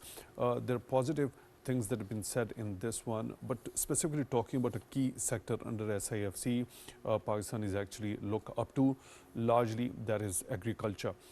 It says, however, growth in agriculture expected to weaken due to heavy monsoon downpours during July to September 2024 and flood-like conditions in parts of the country. Now, also cautioning that the major crops such as wheat and cotton were projected to perform poorly in this fiscal year 2025. We know for a fact back in 2022 we've had those biblical proportion floods. Now the heavy monsoon downpour is once again mentioned, a flood-like situation has been mentioned over here, and the kind of effect it does leave on the major crops like wheat and rice. How to address that problem? I think in order to keep the agricultural productivity at a certain sustained level. I think for giving the answer to this question, I think we have to go through the agenda of Pakistan in COP29. Where we have been informed that because of the climate change impact on the global economy, Pakistan is one of the vulnerable countries. So if you go through the history, Pakistan is facing consistently for the last 5-6 years the flood and unfortunately a few years back the earthquake. So that is a top agenda of Pakistan to how to address. It has a direct impact on the food security. On the food security, on the displacement of the people, diseases, many other things. So Pakistan is very serious on that, and by giving the example of this, Pakistan has a special arrangement. What I have heard in COP Baku last month, that Pakistan has prepared agricultural policy to address all these issues, And we are hoping that in a loss and damage fund, Pakistan will get a certain chunk of amount to, support the Pakistani, stakeholder to mitigate all these situations or these problems. Along with that, we have to make a domestic arrangement for that. And domestic arrangement means we have to understand that climate change has the impact everywhere. So the things will not go very straight. So we have to go towards building our resilience, towards more of adaptation when it comes to... Yeah, mitigation and adaptations, that is the policy which Pakistan has to and how is address. that adaptation going to happen as far as the agricultural sector, increasing our resilience in that sector is concerned? I think we are not a very well equipped country in that particular areas. We need to have international support on this first, and the second, we need a financial support from the institutions. So Pakistan has two avenues where we can get financial support. One is the financial institution, and the second in the international community, which we are working through COP and Paris Agreement. So, and I think if you heard that the ICJ is nowadays adjudicating a case in which two questions are being addressed, that what are the legal obligation of a country to address climate protection. So I mean the direct responsibility is coming on the states. So you have to understand that where are you lacking certain things. International community can be responsible for a cross-border pollution and a cross-border, a violation of certain international, convention and treaties. But if the things are relating with your domestic issues, then you have to address that. So I think Pakistan is very serious for the last 3-4 COPs. I've been a part of that. Pakistan was very seriously fighting the case in 5-6 vulnerable countries who was very instrumental in setting up this loss and damage fund. So I think Pakistan is on it, but we need to have a support of the international expert, because Pakistan is lacking. What I have seen, Pakistan is lacking how to address this international, to address this domestic issues in Pakistan, and because the people who are involved in that, the agriculturalists, they are not aware of the fact that the climate has changed all the schedule of the crops. So they are not aware of this. So for that reason, government need to, address this issue, to help them and make more awareness on this. I think by doing all these things, I think we can cope up with the situations in coming years. Right, Mr. Jaleel, how to address this particular problem, the heavy downpours that ultimately cause a flood-like situation that have a direct impact on the major crops like wheat and rice? So, as far as the agro-industrial development is concerned, or agriculture development is concerned, this sector requires action on multiple, on a multiple scales. Number one, for example, I say mechanization of the agriculture system. It's a long-term process. We have to introduce these modern implements as well. New modern implements require resources. The poor farmer and the middle class farmer would certainly need resources, and in this respect I would say that the government of Pakistan should take specific measure to finance, to advance them on easy term, feasible term loan, which could help them, in achieving the target of, in achieving these ambitious targets of the government of Pakistan with respect to agriculture development. Number one. Number two is number two is the availability of the seed. Quality of the seed should also be improved. Every year the government should take review. In this respect, I would say there is some transparency is required. And the farmer are not satisfied with the seeds being provided to them. There are certain class of the high farmer which have got access to the availability, but others, because of their lack of influence, cannot procure quality influence. Number two and number three is the availability, the physical connectivity for disposal of their product. This is agriculture product. This is a big problem. The middle farm, the middle class, those agent, what we say, the commission agent, those who work on, those who work for the profiteering, this is the class which exploit the earning of the how middle can class. that exploit? You've already talked about it. How Yes, can that be this addressed? is very important. How can Because that particular factor be eliminated and yes, ensured? there is a disconnect. There is a disconnect. This is a disconnect within the policy as well. This is a system. Now you have to modernize the system of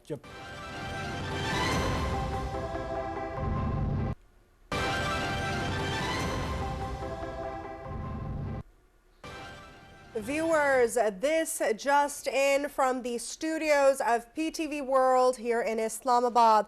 The hearing of the Toshakhana 2.0 case, court indicts a founder PTI and Bushra Bibi in the Toshakhana 2.0 case. The special judge Central Shahrukh Arjumand heard the case.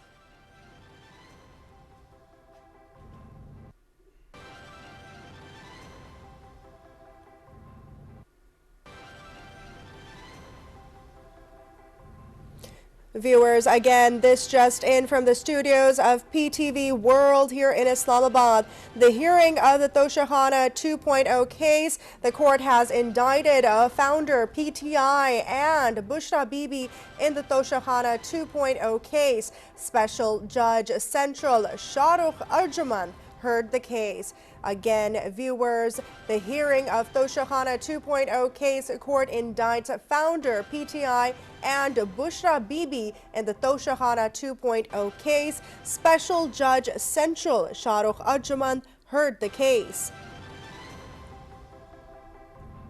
As you can see on the screen, viewers, these are the visuals from the hearing of Toshakhana 2.0 case. Court indicts the founder of PTI and Bushra Bibi in the Toshakhana 2.0 case. Special Judge Central Shahrukh Arjumand heard the case.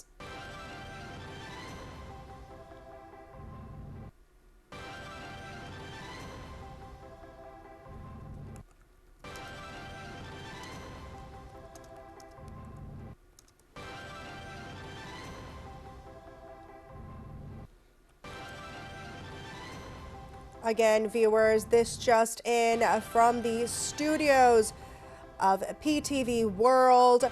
The hearing of the Toshakhana 2.0 case, court indicts the founder, PTI, and Bushra Bibi in the Toshakhana 2.0 case. The special judge Central Shahrukh Arjumand has heard the case.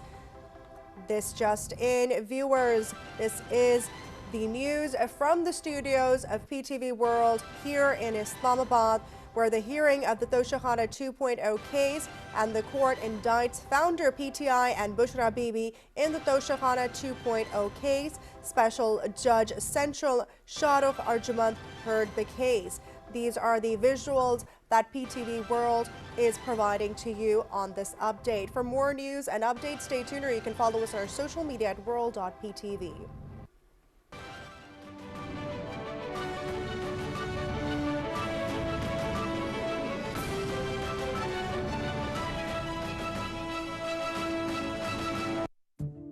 We are proud Pakistanis.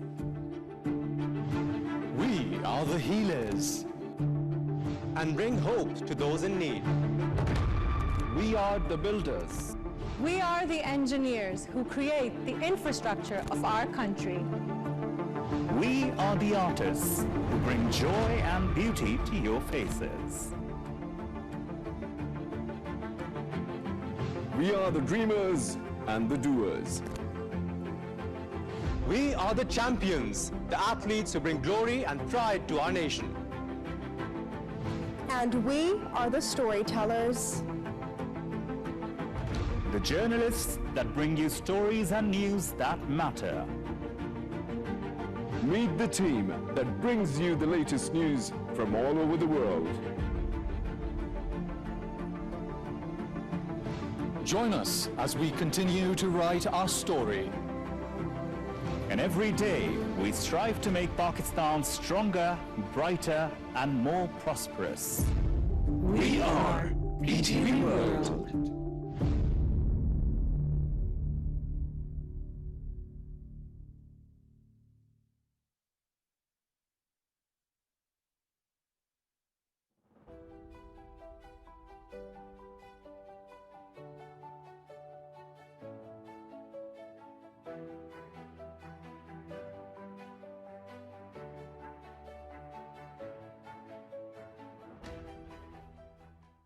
Islamabad Capital Territory, a modern planned city that is well maintained and well organized. Islamabad is Pakistan's clean, calm, and green capital. Founded in the 1960s, it attracts people from all over Pakistan. Located on the Pothohar Plateau in the northeastern part of the country, between Rawalpindi district and the Margla Hills National Park to the north. Faisal Mosque, the largest mosque in South Asia, Margla Hills National Park, Damaneko, Pakistan Monument, Rawal Lake, Simli Lake, and Fatima Jinnah Park are among the tourist attractions in the territory. It is ranked as the second most beautiful capital city in the world.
When one door of happiness closes, another opens. But often we look so long at the closed door that we do not see the one which has been opened for us.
खेत कल्याण गोह दमन फूल चमन इस नीलगो आसमां तले समेटा है मैंने अंदर अपने इस जहां की हर दौलत को मैं हूं अर्ज़ Pakistan.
Islamabad Capital Territory, a modern planned city that is well maintained and well organized. Islamabad is Pakistan's clean, calm, and green capital. Founded in the 1960s, it attracts people from all over Pakistan. Located on the Potohar Plateau in the northeastern part of the country, between Rawalpindi district and the Margla Hills National Park to the north. Faisal Mosque, the largest mosque in South Asia, Margla Hills National Park, Dominico, Pakistan Monument, Rawal Lake, Simli Lake, and Fatima Jinnah Park are among the tourist attractions in the territory. It is ranked as the second most beautiful capital city in the world.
The Accountability Court indicts PTI founder and his wife Bushra Bibi in the Toshakhana 2 corruption case.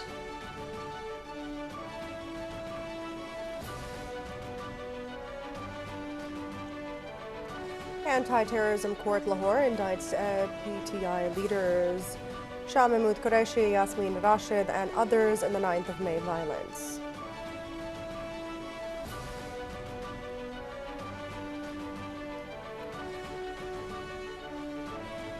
President Asif Ali Zardari calls for greater Chinese investment in diverse sectors of Pakistan's economy.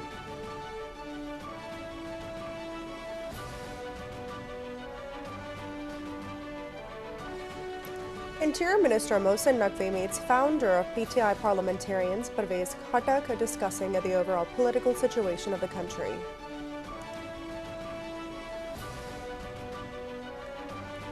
Pakistan Stock Exchange makes history again as the 100 index crosses the psychological barrier of 113,000 mark. The stock witnesses a bullish trend at the start of the business as 100 index gains more than 2,400 points.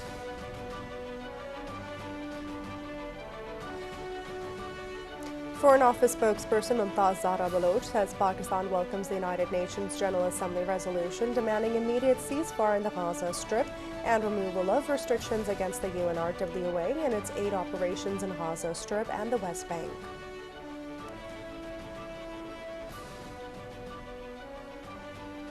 More than 100,000 people have been displaced in northeast Syria as Israeli attacks continued and Israeli forces continue to advance Syrian Golan Heights.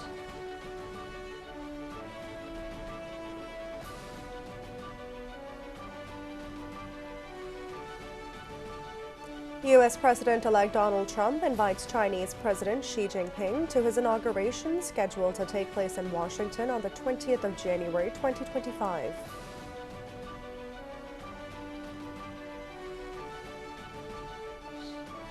South Korean President Yoon Suk-yeol vows to fight until the very last minute in a very defiant address defending his shock decision last week to declare martial law and deploy troops to the country's parliament.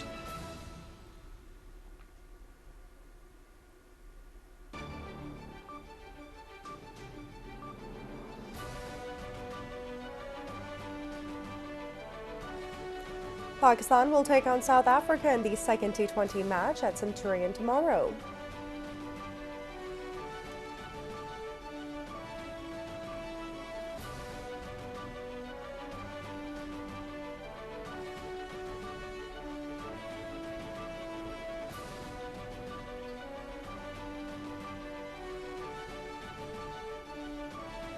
Assalamu alaikum and good afternoon. You tuned into news at PTV World. Those are the headlines, and with the news in detail, I'm Muzammil Ali Khan. Joining me, the wonderful Naila Shuja, and these are the news in detail.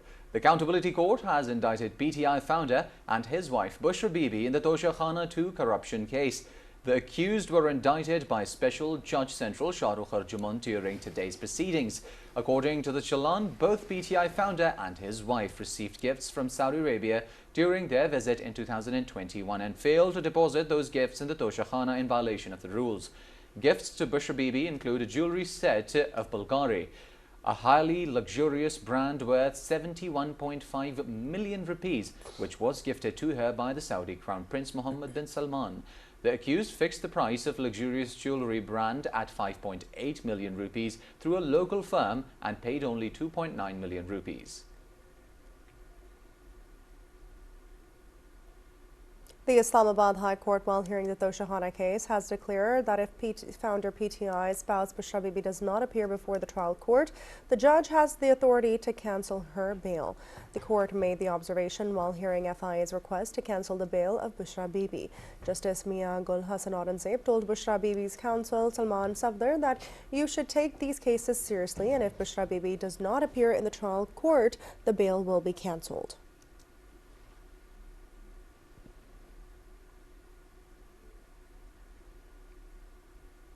Anti-terrorism court in Lahore has indicted PTI leaders Shah Mahmood Qureshi, Yasmin Rashid and others in May 9 violence case. The indictment in the case related to the arson attack on Shadman police station as court summons witnesses on next hearing on the 19th of December.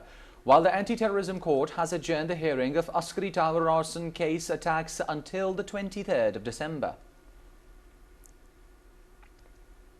President Asif Ali Zardari has called for greater Chinese investment in diverse sectors of Pakistan's economy. He expressed these views while speaking to a Chinese business delegation led by the Chinese Consul General in Karachi, Yang Yundong. Now, the president stated that it will help further boost economic and commercial cooperation between the two brotherly countries. He emphasized the need for enhanced interaction between the peoples of the two countries, especially between the investors and businesses, to increase bilateral trade and economic relations. The Chinese delegation expressed interest to invest $1 billion to establish a medical city in Pakistan to advance the country's healthcare sector. Now, the delegation also expressed interest to invest in diverse sectors of Pakistan's economy, especially agriculture, livestock, energy, transport, and manufacturing. Welcoming the delegation, the president stated that Pakistan and China shared commonalities of interest and views on important issues, besides enjoying deep-rooted and historic brotherly ties. Asif Ali Zardari stated that Pakistan and China have been close friends for decades, and it was his vision to develop Gwadar Port into a regional trade and economic hub that would not only improve regional connectivity, but would also boost regional trade and economic cooperation. The president stated that Pakistan would welcome Chinese investors and prefer to do business with China. He stated that Pakistan is committed to facilitating and supporting Chinese investors in every possible way. The president highlighted that Chinese language courses have been introduced in Sindh, which would prove to be an important step towards strengthening the people-to-people and cultural linkages between Pakistan and China. Chief Minister Sindh, Said Murad Ali Shah, and provincial ministers were also present at the meeting. Deputy Speaker, National Assembly Syed Ghulam Mustafa Shah has ruled that the House proceedings will not be held from next week in the absence of relevant ministers to answer the queries of the lawmakers. Earlier, the House resumed its session at the Parliament House, Islamabad, with Deputy Speaker Ghulam Mustafa Shah in the chair. At the outset of the question and answer session, the lawmakers pointed out the absence of the relevant ministers in the House, to which the Deputy Speaker announced 15 minutes adjournment of the session to ensure the availability of the relevant ministers or the parliamentary secretaries in the House. After the resumption of the session, the Deputy Speaker announced that he will write to the Prime Minister to ensure the presence of all relevant ministers in the House during the proceedings. Later, the session was adjourned to meet again on Friday at 11 a.m. Interior Minister Mohsin Naqvi has held a meeting with founder of PTI parliamentarians Parvez Khattak and discussed with him matters of mutual interest and the overall political situation in the country. The meeting also focused on measures to establish law and order in Khyber Pakhtunkhwa. During the meeting, both parties emphasized their commitment to countering elements hindering the nation's progress. Parvez Khattak expressed regret over the martyrdom of police and Rangers personnel during the Islamabad protest. Minister Naqvi reaffirmed that Pakistan belongs to all of its citizens and that collective efforts are necessary to move the country forward. He stated that Pakistan's future is bright. No power in the world can stop its development. Federal Minister for Industries and Production Rana Tanveer Hussain has said that the government will provide free-of-cost electric bikes to 120 top students of the Federal Education Board. Chairing the fourth meeting of the electric vehicles policy in Islamabad, the minister said that 1,000 bikes and 1,900 electric rickshaws will be provided to people on easy loans. He directed the Capital Development Authority to install charging stations in all petrol filling stations. He said that the electric vehicles policy will be announced soon. He said that per the vision of Prime Minister Shehbaz Sharif, Islamabad will be turned into a model city. Planning Minister Ahsan Iqbal has stated that data-driven decision-making can increase productivity by up to 20% in sectors such as agriculture and healthcare. Addressing a ceremony in Islamabad, Ahsan Iqbal stated that for Pakistan, responsible use of data is not just a choice, but a necessity to build a future defined by equity, innovation, and sustainability. He stressed developing ethical guidelines to safeguard individual privacy and data sovereignty. He stated that internet access is still a challenge in Pakistan and 38% of the country's population does not have access to the data. The minister stated that during COVID-19 helped manage vaccines, health services, and pandemic control.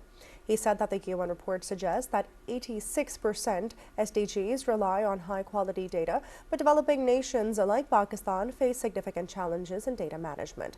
Ahsan Iqbal stated that satellite data was used to monitor glacial melt in Gilgit-Baltistan, while Social Protection Cash Relief Initiative also relied on data. He said that the government is focusing on expanding digital infrastructure, enhancing connectivity in underserved areas, and capacity building programs for over 100,000 young individuals in IT and data management.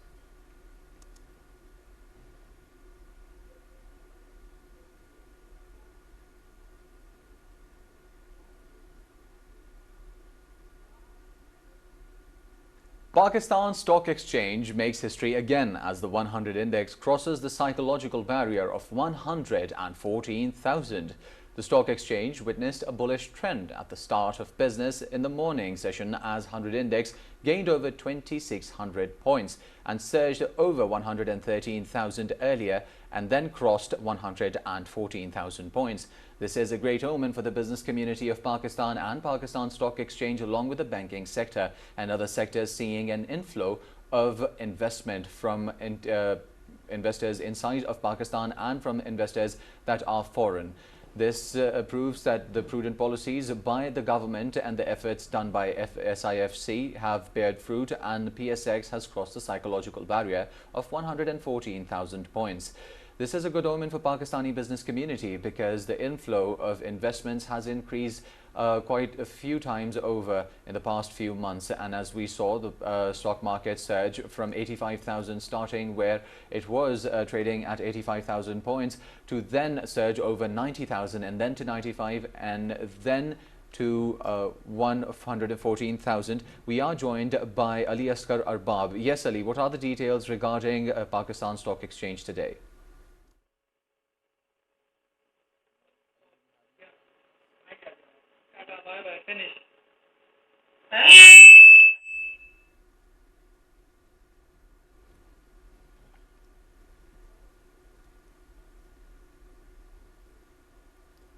Ali, do we have you on the line with us? Unfortunately, we've lost Ali Asghar Arbab, who was about to join us. Now, moving on, Pakistan and France have reaffirmed their commitment to bilateral cooperation and dialogue and working together for international peace and security. The resolve was expressed during Pakistan and France productive consultations on UN Security Council matters held in Islamabad. The consultations were co-chaired by the Director for UN Affairs of the French Ministry of Foreign Affairs and Additional Foreign Secretary, UN and OIC Ambassador. As the members of the UN Security Council, Pakistan and France will constructively engage with each other in strengthening multilateralism and addressing global challenges. Hurriyat organizations in Indian illegally occupied Jammu and Kashmir have strongly condemned the Indian police raid at the residence of the late veteran Hurriyat leader Sayyid Ali Gillani and Tehreek-e-Hurriyat office in Srinagar. According to the Kashmir Media Service, Hurriyat leaders in their statement said that India is maintaining its occupation of Jammu and Kashmir solely through military force and is engaged in a losing battle in the territory. Indian police raided Sayyid Ali Gilani's residence in Srinagar and seized his personal books, important documents and other materials. The All-Parties Hurriyat Conference condemned the raid and described it as a clear sign of India's growing frustration. Indian police also raided Tehreek-e-Hurriyat office in Hyderpura and confiscated important documents. Foreign Office spokesperson Mumtaz Zara Baloch has stated that around 450 Pakistanis, including 250 Zaireen, have safely crossed into Lebanon from Syria. Addressing her weekly press briefing at the Foreign Office here in Islamabad, she said that Pakistan welcomes the United Nations General Assembly resolution demanding immediate ceasefire in the Gaza Strip. Now, she also welcomed the removal of the restrictions against the UNRWA and its aid operations in Gaza Strip and the West Bank. She said that Pakistan calls for an immediate cessation of hostilities in Palestine, end to the genocide in Gaza, protection of civilians and civilian infrastructure, unrestricted humanitarian access to those in urgent need, full support to UNRWA and its mandated humanitarian activities, and health care to those in urgent need. She stated that Pakistan also urges the international community to hold Israel accountable for its war crimes and crimes against humanity in the occupied territories. The spokesperson stated that Pakistan is deeply concerned at the Israeli aggression against Syria, its illegal seizure of Syrian territory and widespread destruction of Syrian infrastructure and civilian and military installations. She stated that this assault on the sovereignty and territorial integrity of Syria is a grave breach of international law, stating that we express support for the sovereignty and territorial integrity of Syria and reject Israeli acquisition of territory by force. She said that we reaffirm our support for the UN Security Council Resolution 497, which declares Israeli annexation of the Golan Heights null and void and without international legal effect.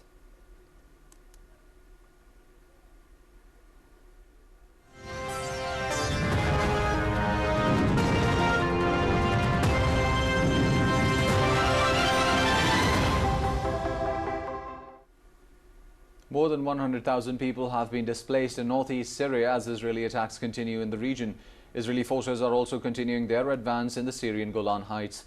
Human rights groups have sounded the alarm over worsening conditions in northeastern Syria, where fighting between Turkish-backed forces and Kurdish forces has displaced more than 100,000 people. Syrian rebel fighters have destroyed the tomb of late President Hafez al-Assad, the father of ousted President Bashar al-Assad, in the family's hometown. Armed men chanting as they walked around the burning mausoleum in Qadara in the northwest of the coastal Latakia region. The rebels, led by Hayat Tahrir al-Sham, swept across Syria in a lightning offensive that toppled Assad's dynastic 54-year rule. Statues and posters of the late President Hafez and his son Bashar have been pulled down across the country to cheers from Syrians celebrating the end of their rule. Hafez al-Assad ruled Syria ruthlessly from 1971 until his death in 2000, when power was handed to his son. The United Nations General Assembly has voted overwhelmingly to demand an immediate ceasefire on the Gaza Strip and expressed support for the work of UN's Agency for Palestinian Refugees. Assembly on Wednesday passed a resolution demanding an immediate, unconditional and permanent ceasefire on Gaza, which was adopted with 158 votes in favor from the 193-member Assembly and 9 votes against and 13 absentations. A second resolution expressing support for the UNRWA and deploring a new Israeli law that would ban the UN agency's operations in Israel was carried with 159 votes in favor, 9 against and 11 absentations. The resolution demands that Israel respect UNRWA's mandate and calls on Israeli government to abide by its international obligations, respect the privileges and immunities of UNRWA, and uphold its responsibility to allow and facilitate full, safe and unhindered humanitarian assistance in all its forms into and throughout the entire Gaza Strip. Both votes culminated 2 days of speeches at the UN where speaker after speaker called for an end to the Israel's 14-month war on Palestinian territory that has killed at least 44,805 people, mostly Palestinian women and children, and wounded over 100,000. Gaza's civil defense agency stated that Israeli strikes killed 21 people, including several children, hours after the UN General Assembly called for an immediate ceasefire in the devastated Palestinian territory. Gaza's civil defense agency spokesperson stated that Israeli warplanes targeted 2 homes near Nuseirat refugee camp and Gaza City. The strikes killed 15, including at least 6 children, and left more than 17 wounded in a building sheltering displaced people near Nuseirat. Earlier, an Israeli attack on Palestinian security guards escorting a humanitarian aid shipment in the Gaza Strip murdered at least 12 people and injured dozens. Medics and local residents told the media that at least 30 people were injured, including several in critical condition following the Israeli attack on an aid convoy in the southern part of the war-torn enclave. The attack is the only of the latest by the Israeli forces on humanitarian aid workers, convoys, and those trying to assist the safe entry of food and other supplies into war-torn Gaza. The city is gripped by food shortages and fears of famine in the north of the territory, where an Israeli military ground operation and siege have been ongoing for several weeks. United Nations has appealed for a $4.07 billion loan to provide desperately needed aid in conflict-battered Gaza and the West Bank next year, saying that the actual amount needed is far higher. The United Nations Humanitarian Agency, the OCHA, said in its appeal that the aim will be to assist the entire population of Gaza, estimated at 2.1 million people, and 900,000 people in the West Bank.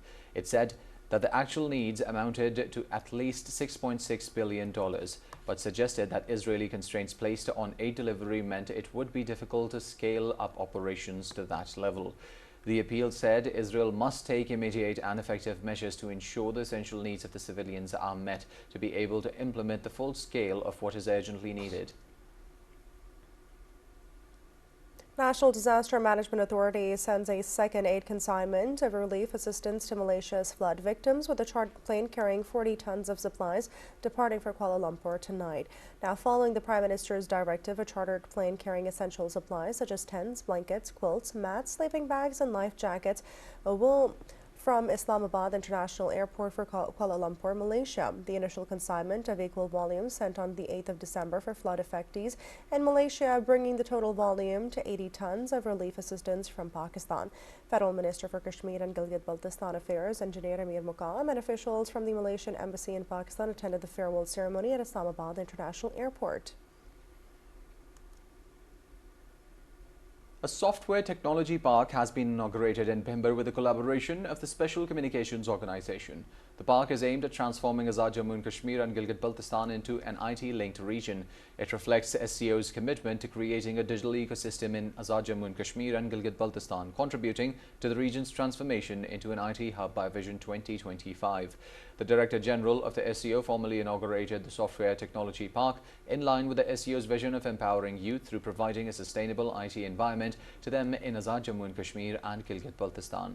This park is the 21st project under SCO's plan to establish 50 software technology parks and freelancing hubs in Azad Jammu and Kashmir.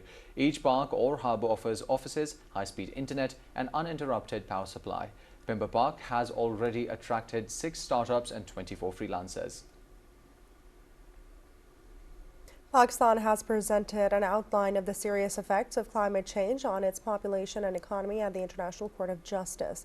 During the hearing about the responsibilities of the states regarding climate change at The Hague, Attorney General Mansoor Usman Awan told the court that 3.3 million people were affected by the submission of 1/3 of the country in the 2022 floods. The estimated cost on reconstruction following the floods has exceeded $16 billion. The Attorney General told the ICJ that Pakistan's share in global greenhouse gas emissions is less than 1%, but it faces 15 times more damage than other countries due to the effects of climate change. The Attorney General stated that Paris Agreement on climate change is the main framework for focusing on the environmental responsibilities.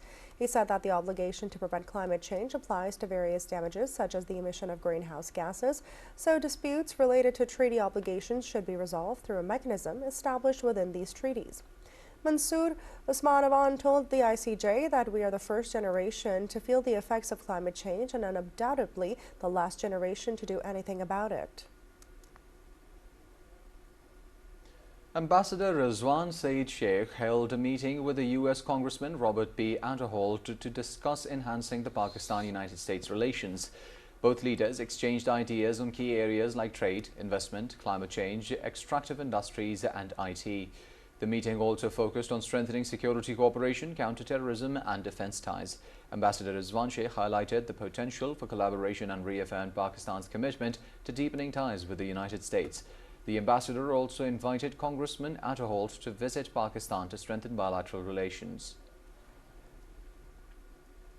The Pakistani community bids farewell to Ambassador Asim Iftikhar Ahmed in Paris on the conclusion of his tenure in France. The ceremony was hosted by renowned businessmen Raja Mazhar and attended by senior embassy officials, as well as prominent political, social and business figures from the Parisian Pakistani diaspora.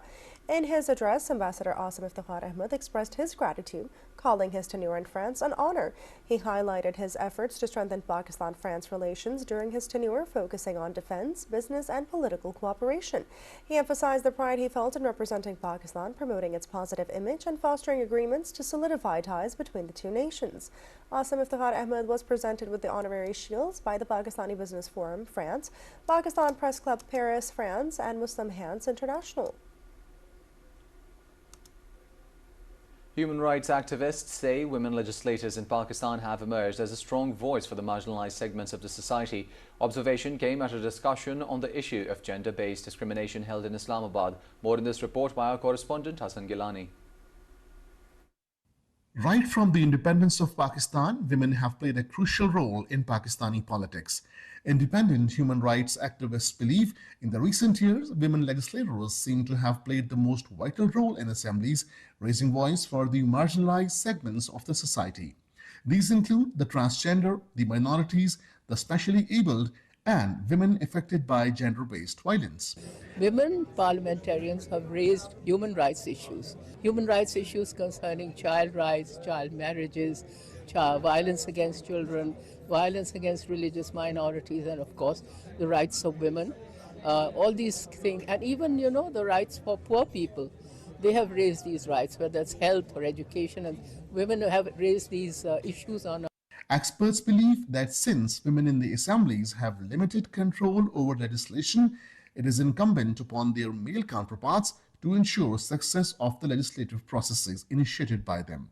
A lot of these women who came in the parliament, they have actually moved and passed a lot of pro-women legislations and protective legislation. So I think that indirectly do benefit women, but ultimately the responsibility of the implementation lies with the parliament and the state institutions. Even with the notable progress in social and legal systems, Pakistani women still confront formidable challenges in ending gender-based discrimination. Parliament is, of course, the supreme body that makes laws and ensures their implementation. The women in the Parliament have made substantial contribution in terms of raising voice for the oppressed, but it's absolutely critical for the Parliament to make sure that those proposals, those recommendations are implemented in letter and spirit. Hassan Gilani, PTV World, Islamabad. Pakistan Rangers organised a free medical camp at Rabo Diagnostic Centre in Bahawalpur. The camp, arranged by the sector Desert Rangers, aimed at public welfare, providing medical facilities to 500 deserving individuals. Women and children also benefited from the camp, which offered free health services and medications. Locals praised the initiative, highlighting the quality of healthcare provided at no cost. Patients expressed their desire for such public welfare projects to continue. The Punjab Rangers reaffirmed their commitment to promoting positive social change in the region. The National Institute of Maritime Affairs organized a roundtable conference titled U.S.-China Maritime Competition in the Indian Ocean Region under the Trump administration and Options for Pakistan to present policy guidelines to relevant stakeholders. Senator Mushahid Hussain Said was the chief guest, whereas Vice Admiral retired Khan Hasham bin Siddiqui presented the keynote. Dr. Babar Bilal, Vice President of NEMA, welcomed the guests and gave an overview of the conference. Vice Admiral retired Ahmed Said, President of NEMA, moderated the session. Maritime experts, diplomats, policymakers, government officials, academia, think tanks, and university students actively participated in the discussion. It was a general consensus that under the Trump 2.0 administration era, trade wars would take precedence over military confrontation. The Indian Ocean will gain substantial strategic importance because a major portion of global trade passes through this region. The rise of multipolarity will enhance the role of middle powers and regional players. Thus, Pakistan, as a major player in the Indian Ocean region, will face challenges and opportunities to mark its geostrategic location. In the end, President Nima thanked all the participants for their wholehearted participation and reaffirmed Nima's commitment to advancing dialogue on maritime and regional security issues. Basically, to preempt a situation which is coming up, and that was that what kind of changes we envisage in the maritime domain, specifically in the Indian Ocean, in Trump 2 administration era. So that was the area in which we had called galaxy of experts from the academia, from the maritime side, from politicians and everybody. So the outcome was that it will not be the same way as it used to be. That means in this era, of course, the contestation is going to be higher, but that is not going to be more military focused. It will be more trade focused. So that is where the importance of Indian Ocean will play a very pivotal role, and that's where the Pakistan has the opportunity to encash on this and prepare for those kind of challenges which are coming up. And again, another point which was very important, that was that India as a net security provider during the Trump era will not be a free meal for India. That means there will be a lot of challenges for India to perform. During the 1971 war, the Indian-backed terrorist group Mukti Bahini carried out horrific massacres of innocent Pakistanis in East Pakistan. The Mukti Bahini, responsible for atrocities and killing of unarmed Pakistanis, blamed these acts on the Pakistan Army. Brigadier Mohammad Sarfaraz, retired, who participated in the 1971 war, shared his account of the events.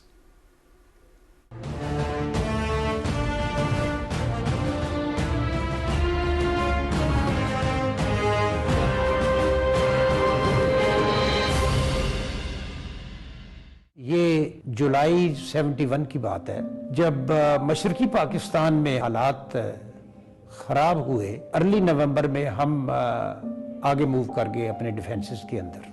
22 नवंबर को मशरकी पाकिस्तान में India ने attack कर दिया। Battalion headquarter जो है हमारा हडका एक जगह थी, वहाँ था, और हमारी 2 कंपनियां आगे डिप्लॉयड थी। मुझे ये जिम्मेदारी सौंपी गई कि मैं अल्फा कंपनी को कमांड करूं। तो मेरी लेफ्ट फॉरवर्ड कंपनी थी। सीओ को बुलाया जाता है ब्रिगेड हेडक्वार्टर। उन्हें कहा जाता है 4 दिसंबर 1971 को 3 बजे आपने ये मुनव्वर कॉम्प्लेक्स को लेना है। इंडियन ने मुनव्वर कॉम्प्लेक्स के अंदर सख्त डिप्लॉयमेंट की हुई थी। बहुत ऊंची वो टेकरी थी और उसके अंदर 3 दुश्मन के टैंक थे जो मुख्तलिफ वो ग्राउंड रोल में इस्तेमाल हो रहे थे। उसके अंदर एंटी टैंक वेपन्स भी लगे हुए थे और साथ इंडियन की आर्टिलरी लगातार फायर कर रही थी। हमारे सीओ तकरीबन 200 गज के फासले पर वो ऑब्जेक्टिव्स के थे, तो उनके सीने में आके गोलियां लगी एक मशीन गन की और फिर उसके सर के ऊपर भी लगी। जब वो शहीद हो गए, पलटन के जवान भी उनके इर्द गिर्द थे। हमारे कोई 12 लोग शहीद हुए और 35 लोग जो हैं वो जख्मी हुए।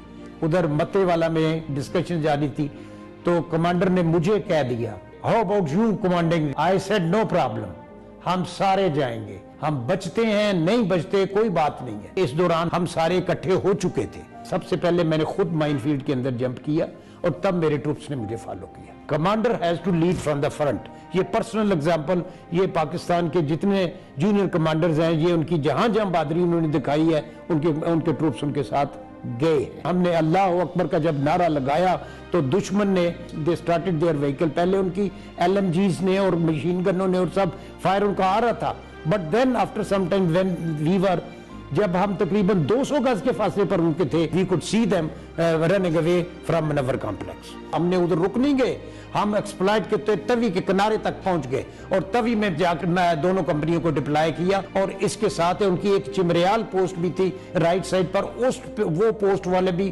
खुद ही भाग गए। जब उनको पता चला कि मनवर कैप्चर हो गया तो उन्होंने उधर से ही तवी को क्रॉस किया और वो वहां से भाग गए। तो इस तरीके से तकरीबन 30 to 40,000 मीटर एरिया जो है इनका जो है ना, तकरीबन वो सदर्न सेलिएंट का जितना हिस्सा था वो सारा हमारे कब्जे में आ गया। आज भी मुनव्वर अल्हम्दुलिल्लाह विद अस, हम अपने शहीदों को भूलते नहीं कि वो शहीद जो है यही इस कौम का सरमाया है। वो शहादत देंगे इस बात की कि ये हमने इस इस्लाम की भी हिफाजत की है, इस मुल्क की भी हिफाजत की है। ये गाजी ये तेरे पुरस्कार बंदे जिन्हें तूने बख्शा है ज़ौक़े खुदाई, दो नीम इनकी ठोकर से सहरा हो दरिया, सिमत कर पहाड़ इनकी हैबत से राई। Provincial Advisor for Youth Affairs and Sport, Mina Majid Baloch, inaugurated the two-day youth festival at the government Atasha, the Degree College in Kech, Turbat. The event witnessed significant participation from the students, women and community elders. In her address, Ms. Baloch announced the establishment of the Youth and Sports Committees at the Tehsil level and the renovation and beautification of all sports stadiums in the Kech district. The event featured school children performing tableaus while Balochi artists entertained the audience with music and songs. Book stalls attracted the large number of students, and Mina Majid herself purchased several books. Cultural festivities are continuing in Karachi as different schools and educational institutions have organized cultural programs to highlight the culture and traditions of all provinces of Pakistan. Our correspondent Ali Asghar Arbab from Karachi is telling more in his report.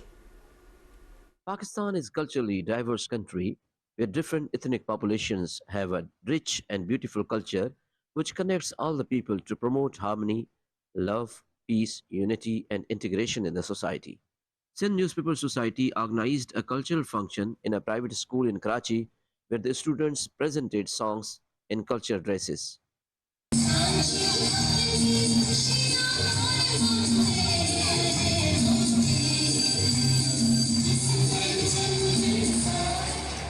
Addressing the program, the speaker said that the new generation should know about the rich culture, so these kinds of programs are organized. काफती program Sindh newspaper society ने यहाँ पर arrange करवाया। जो school के बच्चे हैं, जो आने वाला मुस्तकबिल है हमारा, उसके लिए हमने ये स्कूल में प्रोग्राम रखा है। तरह के जो सकाफती दिन हम अपने सूबों के अपनी ज़बान की बेस पे मनाते हैं, ये छोटी छोटी खुशियाँ हैं जो हमारे मुल्क में अमन और सलामती और भाईचारे की जो है बुनियाद डालती हैं। GIT institution in Karachi also organized Cultural Day in which students wearing their cultural dresses performed on the stage. The purpose of celebration is to connect the people and our new generation with our identity and culture. We want to introduce the youth and the students regarding our rich culture, which belongs to from Mohenjo-daro until today. The Pakistan and especially Sindh has a rich culture. The students also prepared different things to showcase the culture of Sindh, Punjab, KPK and Balochistan. Ali Asghar Arbab, PTV World, Karachi. Special Assistant to Chief Minister Punjab for Population Welfare, Saira Afzal Tardar, visited the district headquarters hospital in Nankana Sahib. She, along with Health Secretary Nadia Saqib, went to different wards of the hospital, including the emergency department, and reviewed the medical facilities provided to the patients there. Deputy Commissioner Muhammad Talseem Akhtar Rao and Health Department officials briefed Saira Afzal Tardar about the medical facilities provided in the hospital and the ongoing revamping process in various hospitals across the district.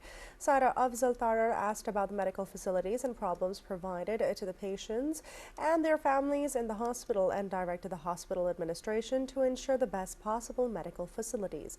Advisor to Chief Minister Punjab also went to the Population Welfare Center established at the DHQ hospital where District Officer Population Welfare Kashif Mukhtar Abid briefed him about the facilities and services provided in the centers across the district, on which he expressed satisfaction. 5 women, including a 6-year-old girl, were killed in a collision between a truck and a car on Quetta-Karachi RCD National Highway near Windaradam Kund. The deceased belonged to the same family and were travelling from Quetta to Karachi.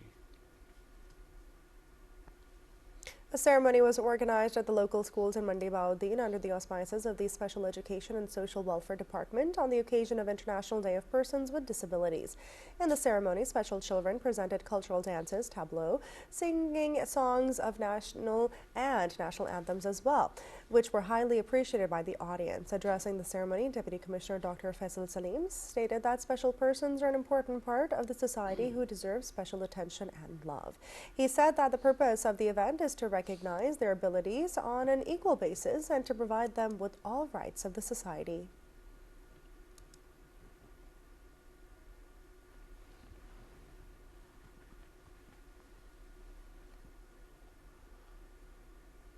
International Universal Health Coverage Day is being observed today across the globe. The year's theme, Health, on its government underscores the role of governments playing in the ensuring that no one is left behind and is forced to choose between health care and necessities such as food.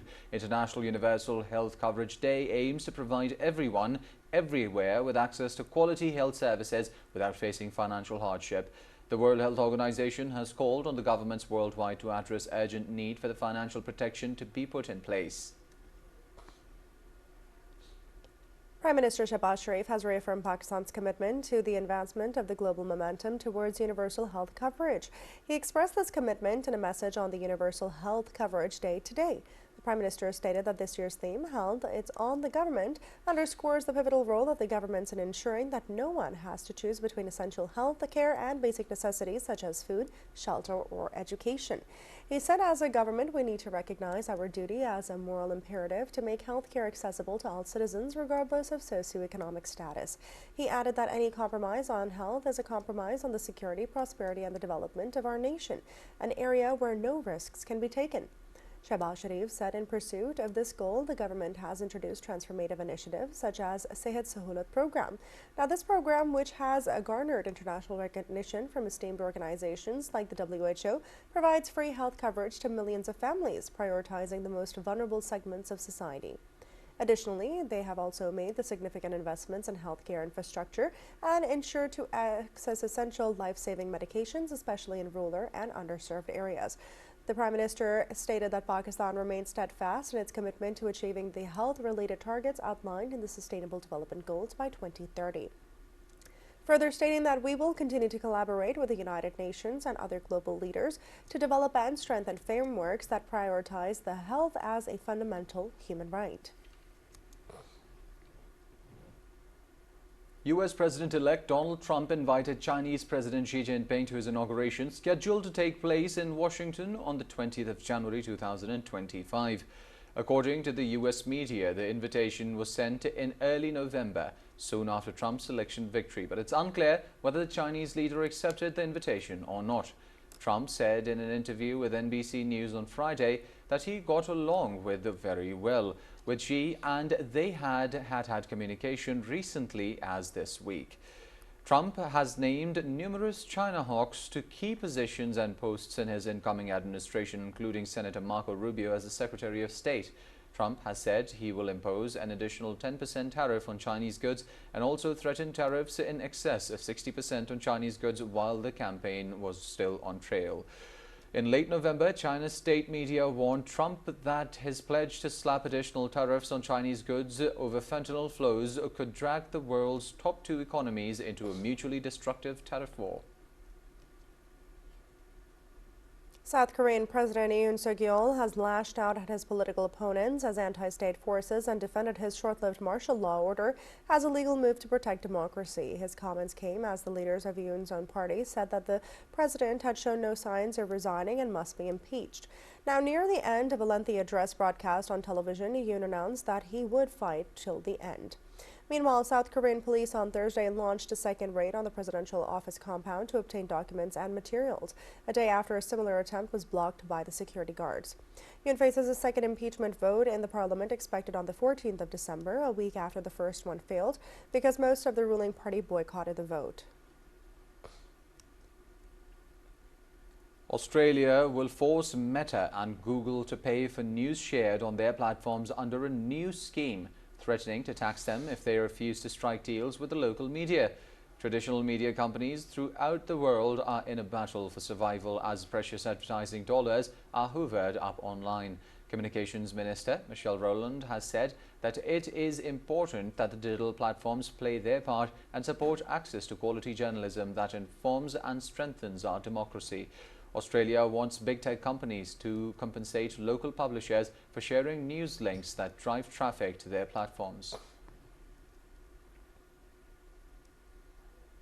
The Iguazu Falls, a walkway in Brazilian state of Paraná, has reopened to the public after being closed due to the high water flow from the heavy recent rains. Now, on Tuesday, the water volume surged to 8.15 million liters per second, over 5 times the usual average. A technical inspection confirmed the safety of the site, allowing visitors to return as water levels remained high but controlled. The tourists expressed surprise and awe at the dramatic increase in water volume, with some describing it as the most impressive they had seen in years. The Iguazu National Park Administration stated that the increase was due to the rain-fed rivers flowing into the Iguazu River, which runs through the Argentina-Brazil border.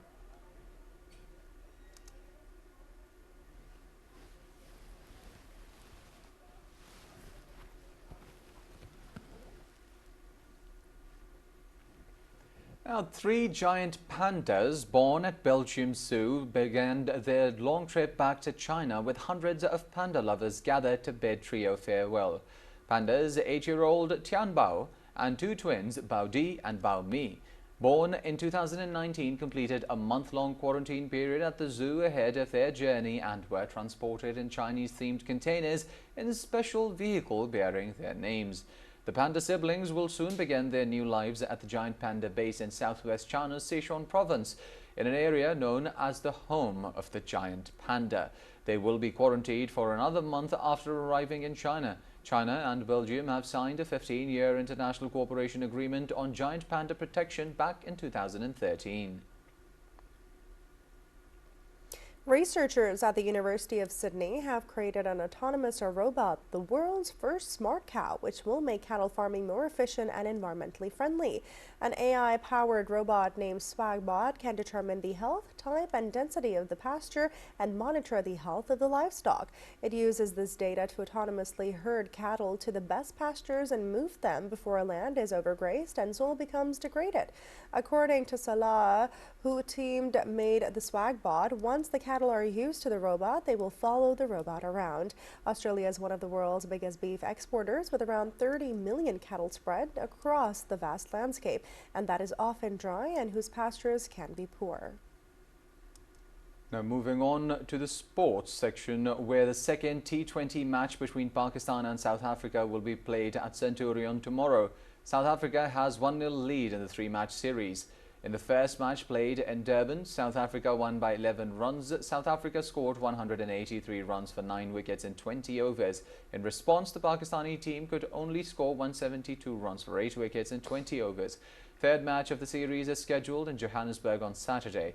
After the T20 series, the two teams will also play a series of 3 ODIs and 2 test matches. The Lions beat the Panthers by 8 wickets in the 6th match of the Champions T20 Cup 2024 at Rawalpindi Cricket Stadium. The Lions won the toss and chose to field first. Now, batting first, the Panthers scored 123 runs at the allotted 20 overs. Danis Aziz remained the top scorer with 34 runs by smashing 4 fours. For the Lions, Shahid Aziz took 4 wickets. And now, in reply, chasing the 123 Lions were bowled out for 126 runs. Imam ul Haq added 45 runs, while Hassan Nawaz scored 44 runs for the Lions. For the Panthers, only Mubashir Khan took 1 wicket. Shahid Aziz declared player of the match. PTV Sports HD is telecasting the entire series live. International Cricket Council has unveiled the latest player rankings. Australia's Travis Head is ranked as the first among T20 international batsmen, with Pakistan's Babar Azam falling down 2 spots to the 7th, while Mohammad Rizwan has moved up 2 places to claim the 6th. England's Adil Rashid holds the top spot in the T20 international bowlers rankings, with no Pakistani bowler in the top 10. The ODI rankings, Pakistan Babar Azam remains at number 1 with 800 points. India's Rohit Sharma follows in and is in the 2nd place, followed by Shubman Gill in the 3rd and Virat Kohli in the 4th. Afghanistan's Rashid Khan is ranked the 1st among the ODI bowlers, with Pakistan's Shaheen Afridi in the 2nd. The 67th National Wrestling Championship took place at Jinnah Stadium in Gujranwala, organized by the Pakistan Wrestling Federation. The event ran from the 6th of December to the 8th of December 2024. Now, various teams, organizations, including WAPDA, Army, Railways, Police, HEC, and others participated, along with regional teams from the Punjab, Sindh, Balochistan, Khyber Pakhtunkhwa, Islamabad, and Azad Jammu and Kashmir. The Army wrestling team emerged victorious, securing the first place with 193 points, winning 4 gold, 2 silver, and 4 bronze medals. Zimbabwe defeated Afghanistan by 4 wickets in the opening T20 international of the 3-match series, which was broadcast live on PTV Sports HD.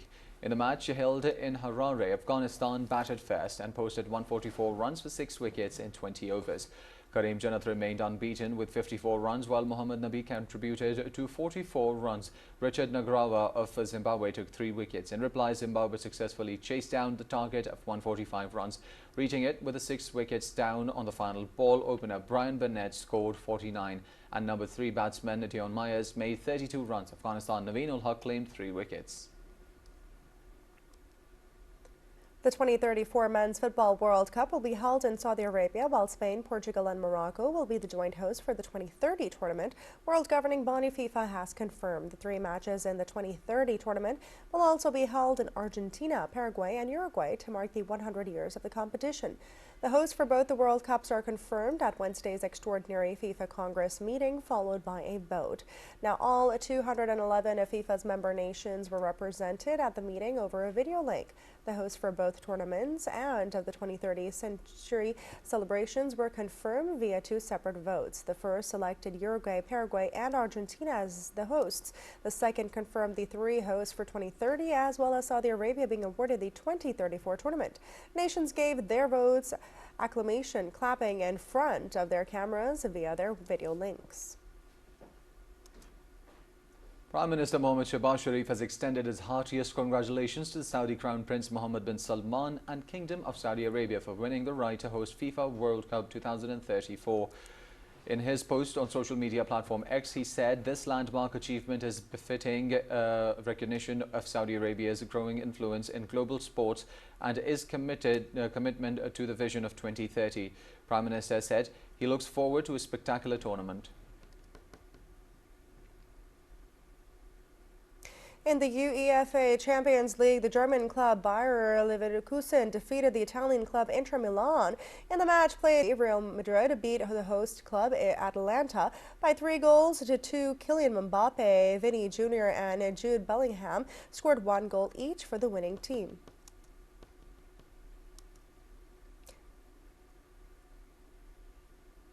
Summer McIntosh set a new world record time in the 400-meter freestyle on the opening night of the 25-meter swimming world championships in Hungary. American Gretchen Walsh also set a new world record Tuesday in Budapest, winning the heat 5 of the 50-meter butterfly in just 24.02 seconds. The 18-year-old McIntosh earned the Northern Star Award as Canada's top athlete of 2024 after a year in which she became the first athlete from her country to win 3 gold medals at the single Olympic Games.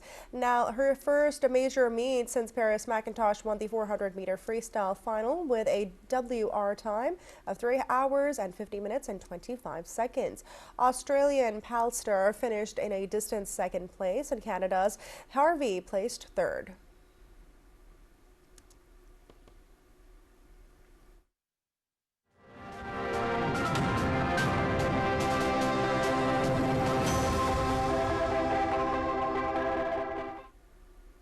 Cold wave and frost conditions are likely to persist across the country as the Met Office predicts rain with snowfall over hills at isolated places in upper parts.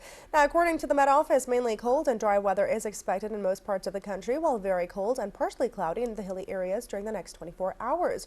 Rain, snow is expected at isolated places in Gilgit-Baltistan, Upper Khyber Pakhtunkhwa, and Kashmir during the forecast period.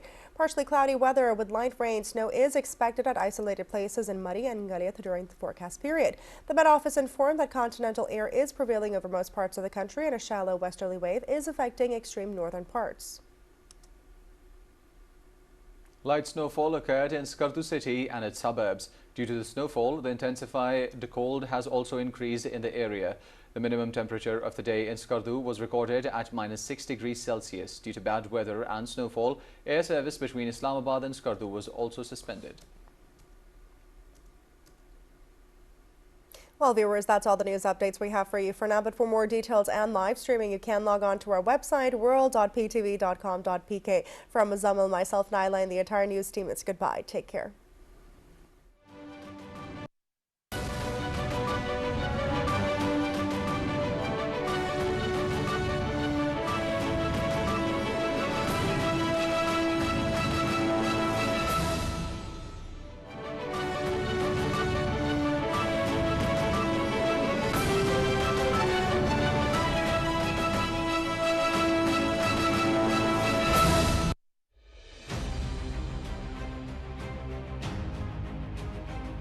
Muslims in India are facing the threat of imminent genocide. Hate crimes against Muslims have surged since Modi's rise to power. International experts have raised alarms about the looming danger of genocide of Muslims in India. Genocide Watch has warned that India is preparing for the genocide of Muslims. United Nations and international human rights bodies must act to protect the vulnerable Muslims in India.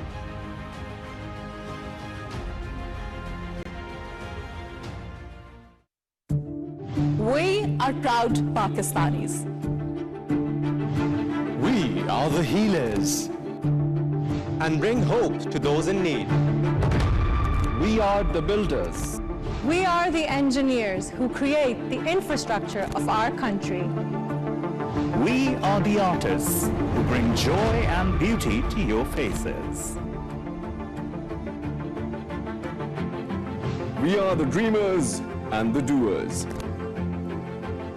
We are the champions, the athletes who bring glory and pride to our nation. And we are the storytellers.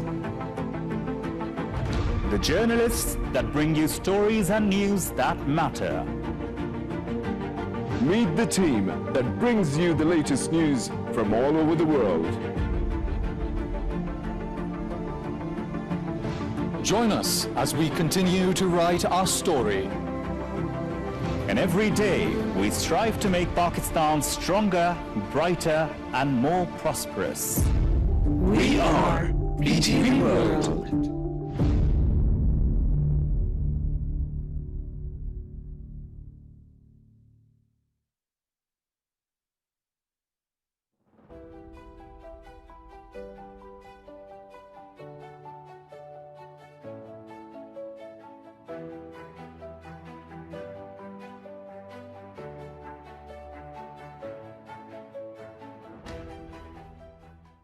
Islamabad Capital Territory, a modern planned city that is well maintained and well organized. Islamabad is Pakistan's clean, calm, and green capital. Founded in the 1960s, it attracts people from all over Pakistan. Located on the Potohar Plateau in the northeastern part of the country, between Rawalpindi district and the Margla Hills National Park to the north. Faisal Mosque, the largest mosque in South Asia, Margla Hills National Park, Dominico, Pakistan Monument, Rawal Lake, Simli Lake, and Fatima Jinnah Park are among the tourist attractions in the territory. It is ranked as the second most beautiful capital city in the world.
Accountability Court indicts PTI founder and his wife Bushra Bibi in the Tosha Khana 2 corruption case.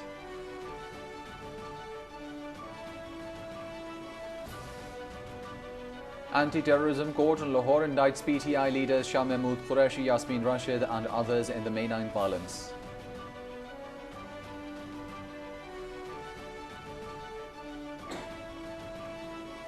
President Asif Ali Zardari calls for greater Chinese investment in diverse sectors of Pakistan's economy.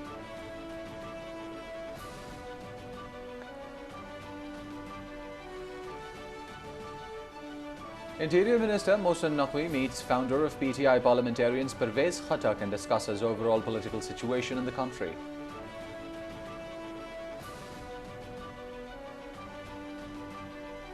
Pakistan Stock Exchange makes history again as the 100 index crosses the psychological barrier of 114,000 mark. The stock witnessed a bullish trend at the start of business as 100 index gained over 2,400 points.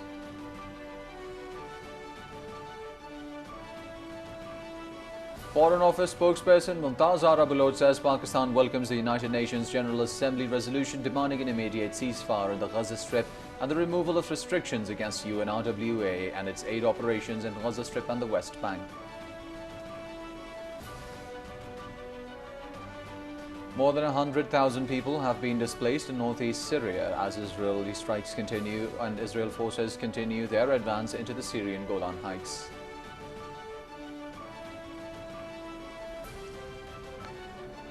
US President-elect Donald Trump and Chinese President Xi Jinping to his inauguration and scheduled to take place in Washington on the January 20th, 2025.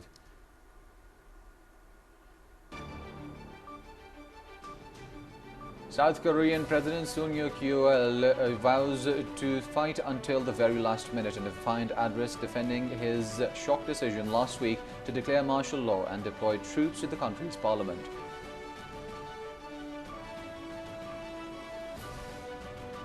Pakistan will take on South Africa in the second T20 match at Centurion tomorrow.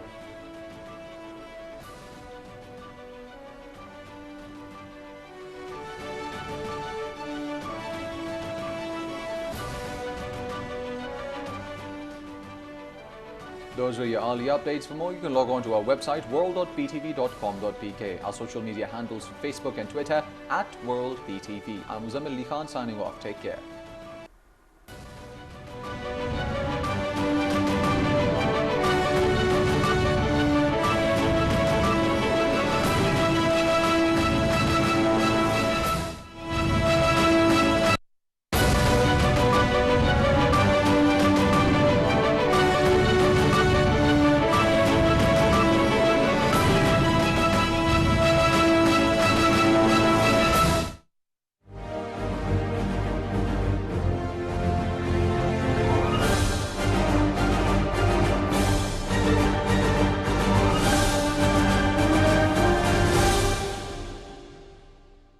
Assalamu alaikum. Welcome to PTV World's special transmission. I'm Mariam Zia and joining me is Shehzad Raza.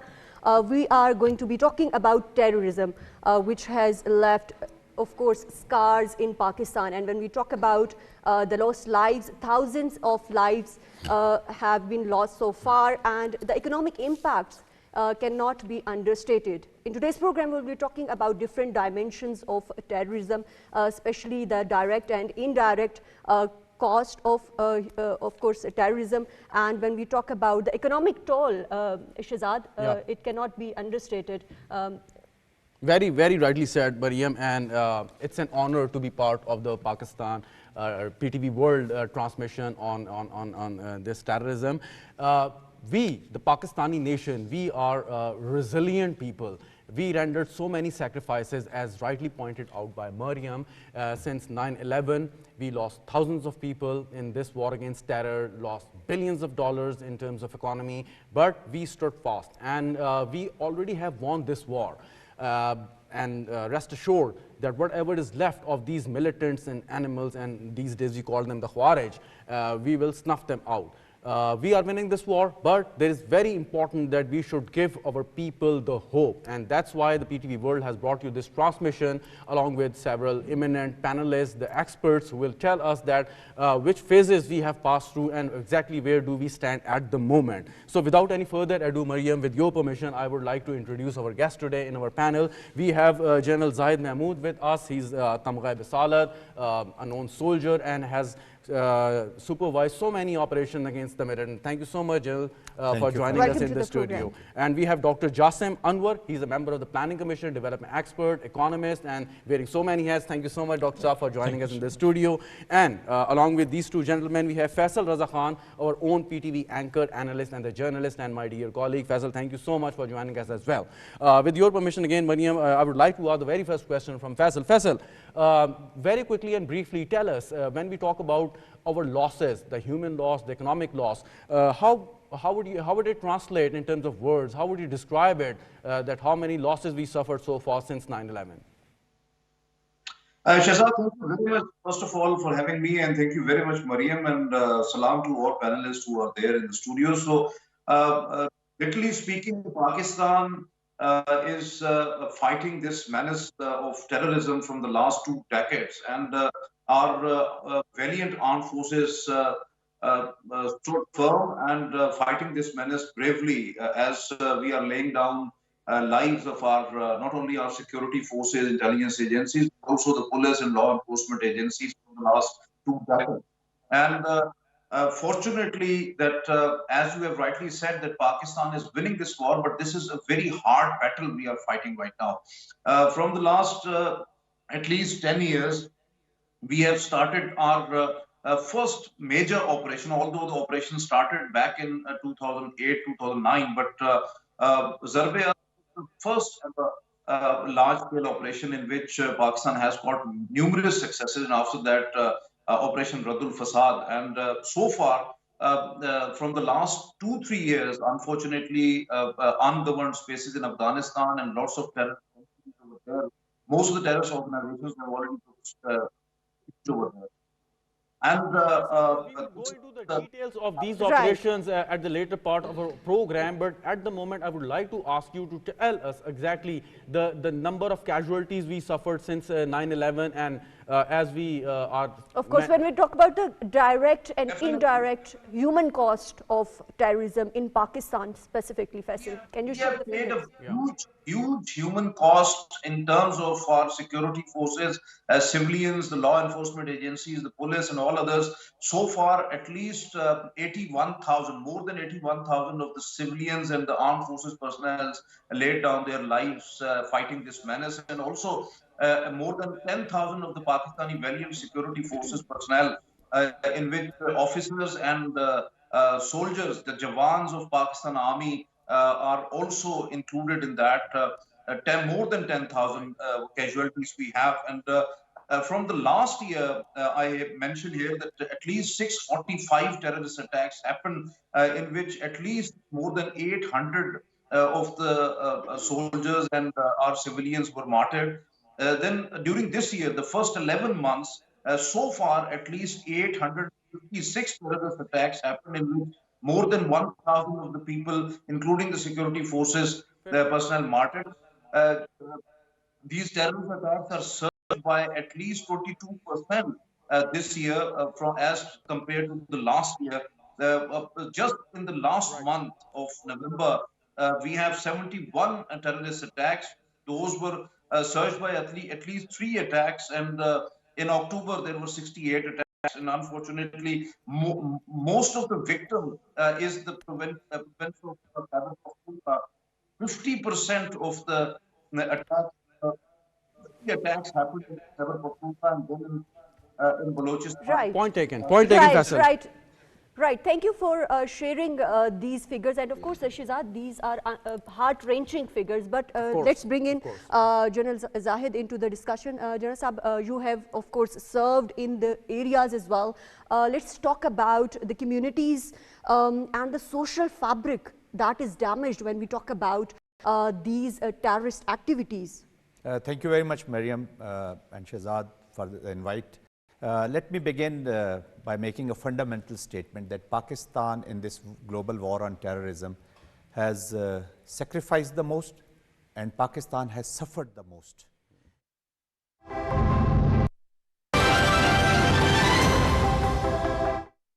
Comprises Sharia-compliant securities. In the collective investment segment, 48% of assets under management of mutual funds, 66% of assets under management of voluntary pension funds, and 95% of assets under management of REITs are already Sharia compliant. Now, these statistics reflect the progress that we have made over a number of years. Now, while we work on this transformation, we must strive for an economic system that is not only in line with our faith, but also capable of inclusive and sustainable economic growth. Only then we will be able to extend the benefits of all our efforts to the citizens of Pakistan. Ladies and gentlemen, Pakistan, as you are aware, has faced some economic challenges in recent years. However, these issues are now being effectively addressed, and we are now, mashallah, on the right trajectory towards macroeconomic stability and, inshallah, going forward, moving towards sustainable growth.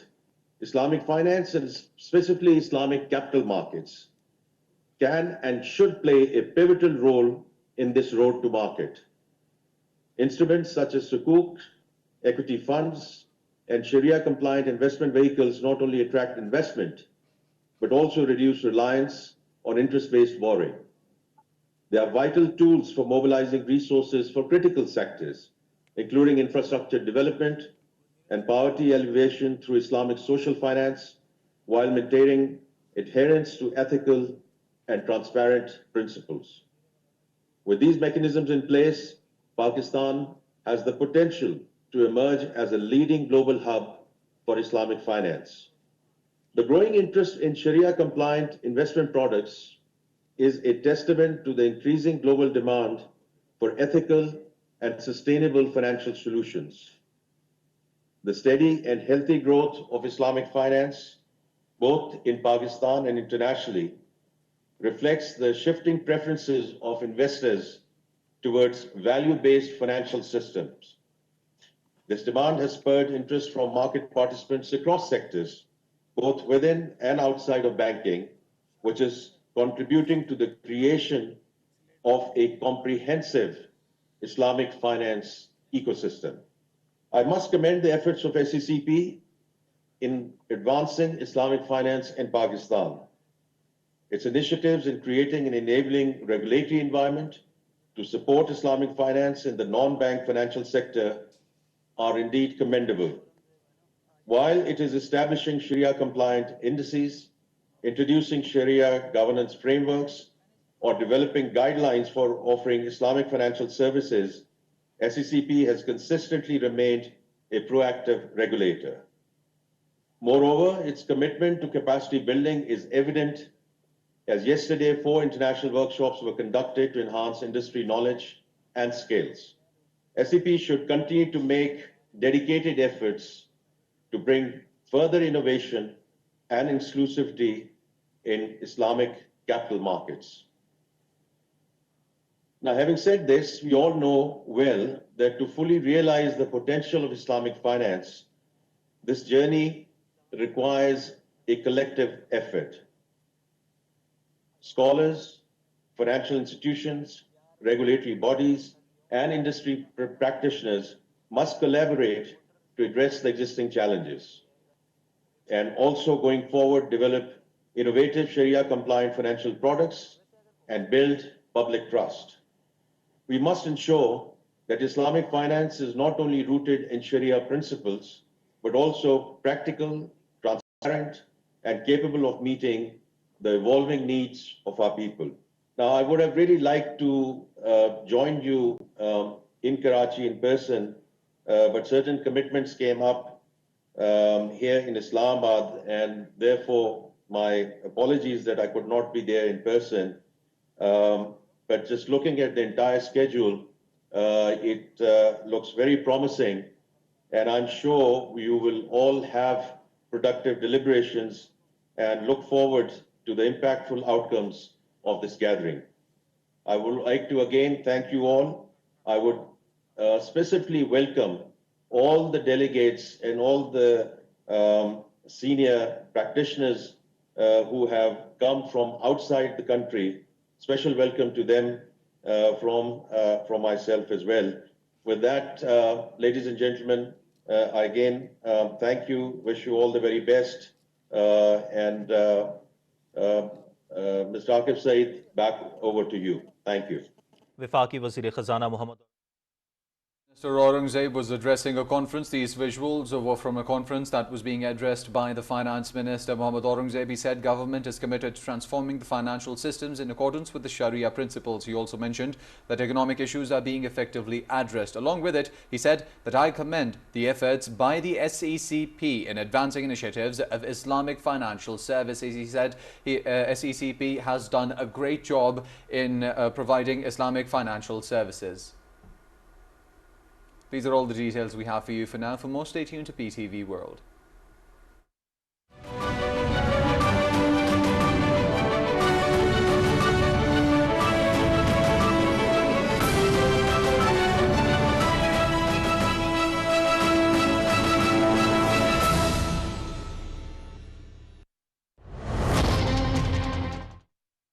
Not only instills fears in these, of course, communities, but the indirect cost leads to disabled people as well. Let's talk about the economic cost of terrorism. Yes. So, there are, whenever any international partner or international country or even within country, people invest, the security situation is number one prerequisite, like a peace in the country and sustainability and continuity of the policies. This is a prerequisite for investments. So direct loss is number one by the loss of infrastructure that we occur, that we face. Loss of human lives, because each human life has its own contribution in terms of, being a productive. And our human capital is being damaged. Exactly. I'll explain how. And another one is, the foreign direct investments, the FDI component that many people normally invest in the countries which are cheap labor, and they can get, better services. Like India is enjoying the, dividend of the youth through IT initiatives, and Pakistan, because of that impression, we suffered a lot. Now, another is indirect loss. Number of indirect loss, disability is one small component. Big component is your mental and psychosocial health. Right. Because psychological trauma that people and the generations they go through, and their productivity goes down, and then they if you do a cross-sectional assessment of the mental health of the people, it's rising for last 10 years. Especially the highest was in that time. Right. And that causes a lot of stress. People lack their productivity. Okay. Yes. Okay, Faisal, before coming to you, I have one question with Janal Saab, and then we would be asking questions from you. Janal Saab, Faisal, our correspondent and anchor, he just mentioned that 10,000 soldiers and officers, they embraced martyrdom during this war against terror. So we have like 10,000 households which have a shaheed to mourn and to recall or to eulogize, which is a great honor as well for the families of the Shuhada. I would like to ask you your personal account. You led so many operations and you suffered as well. You lost one of your legs. I mean, that is something, and we are honored that you are here and to share your story with us and with the audience. Shehzad, of course, there's a lot of blood for the nation. But this is, this will be very small sacrifice if we are able to achieve a peaceful and stable Pakistan. That's the purpose of the life of a soldier. And we take a lot of pride in that. You've spoken about, though sometimes it's very difficult to mention your own account, especially because our youngsters, the way they are leading us in the war, so their sacrifices are too big. But you are a role model for them as well. Shehzad, it was 2007-8, and when I was participating in the operations, it was 2008 in Bajod agency. At that time, this Bajod was almost an Afghan agency. There was not a No writ of the state. We were not having an effective writ of the state. So only we were confined to Har fort and that's all.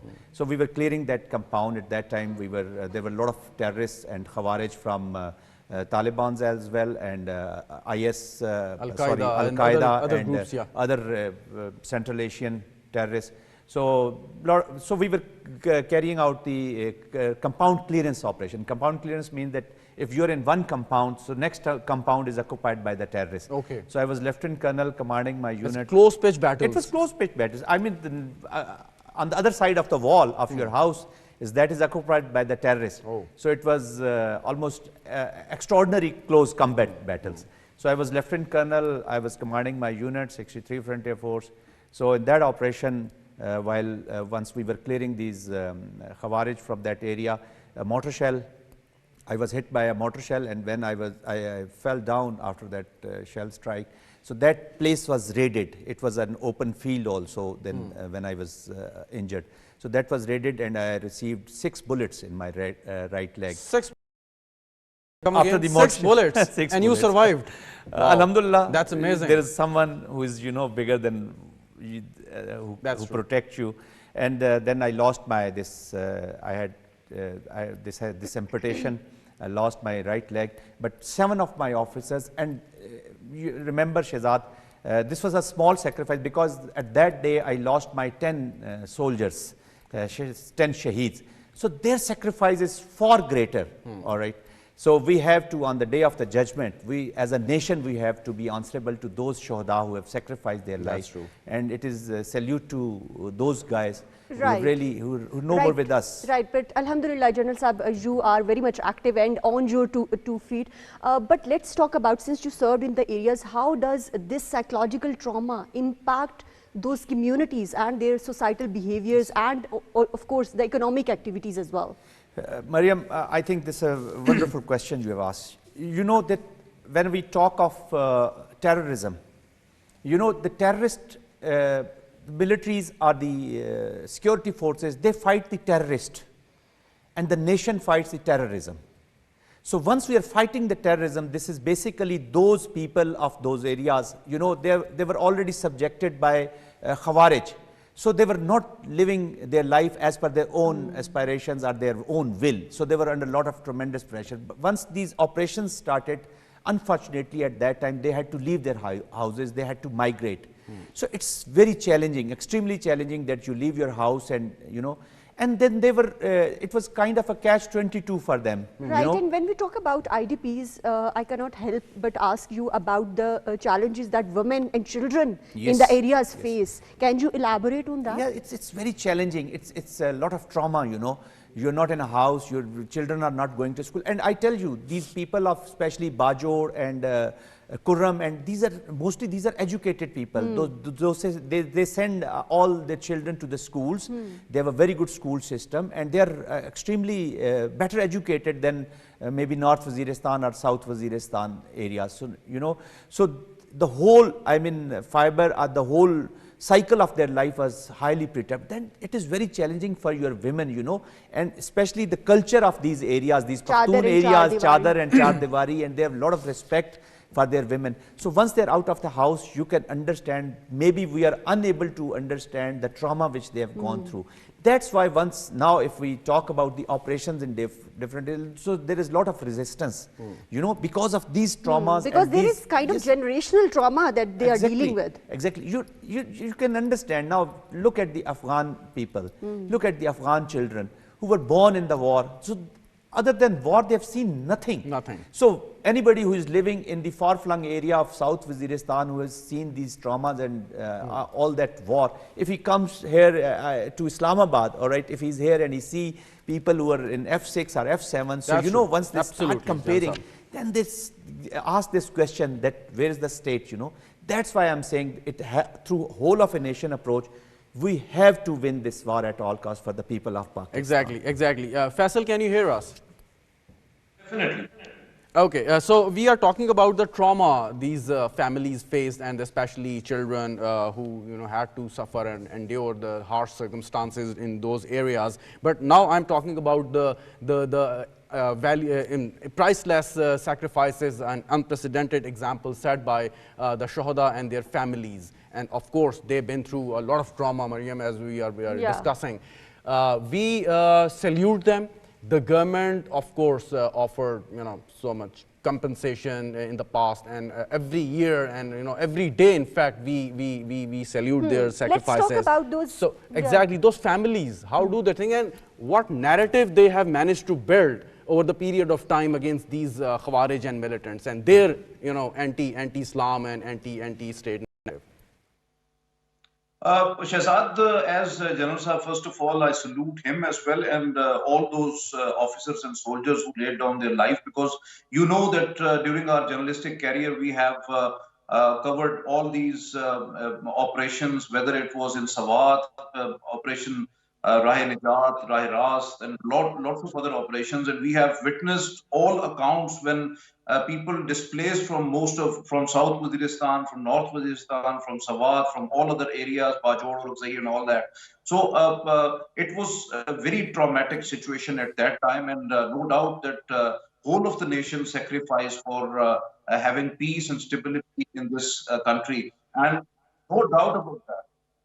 Right. And Faisal, can you tell us about the role of international aid agencies?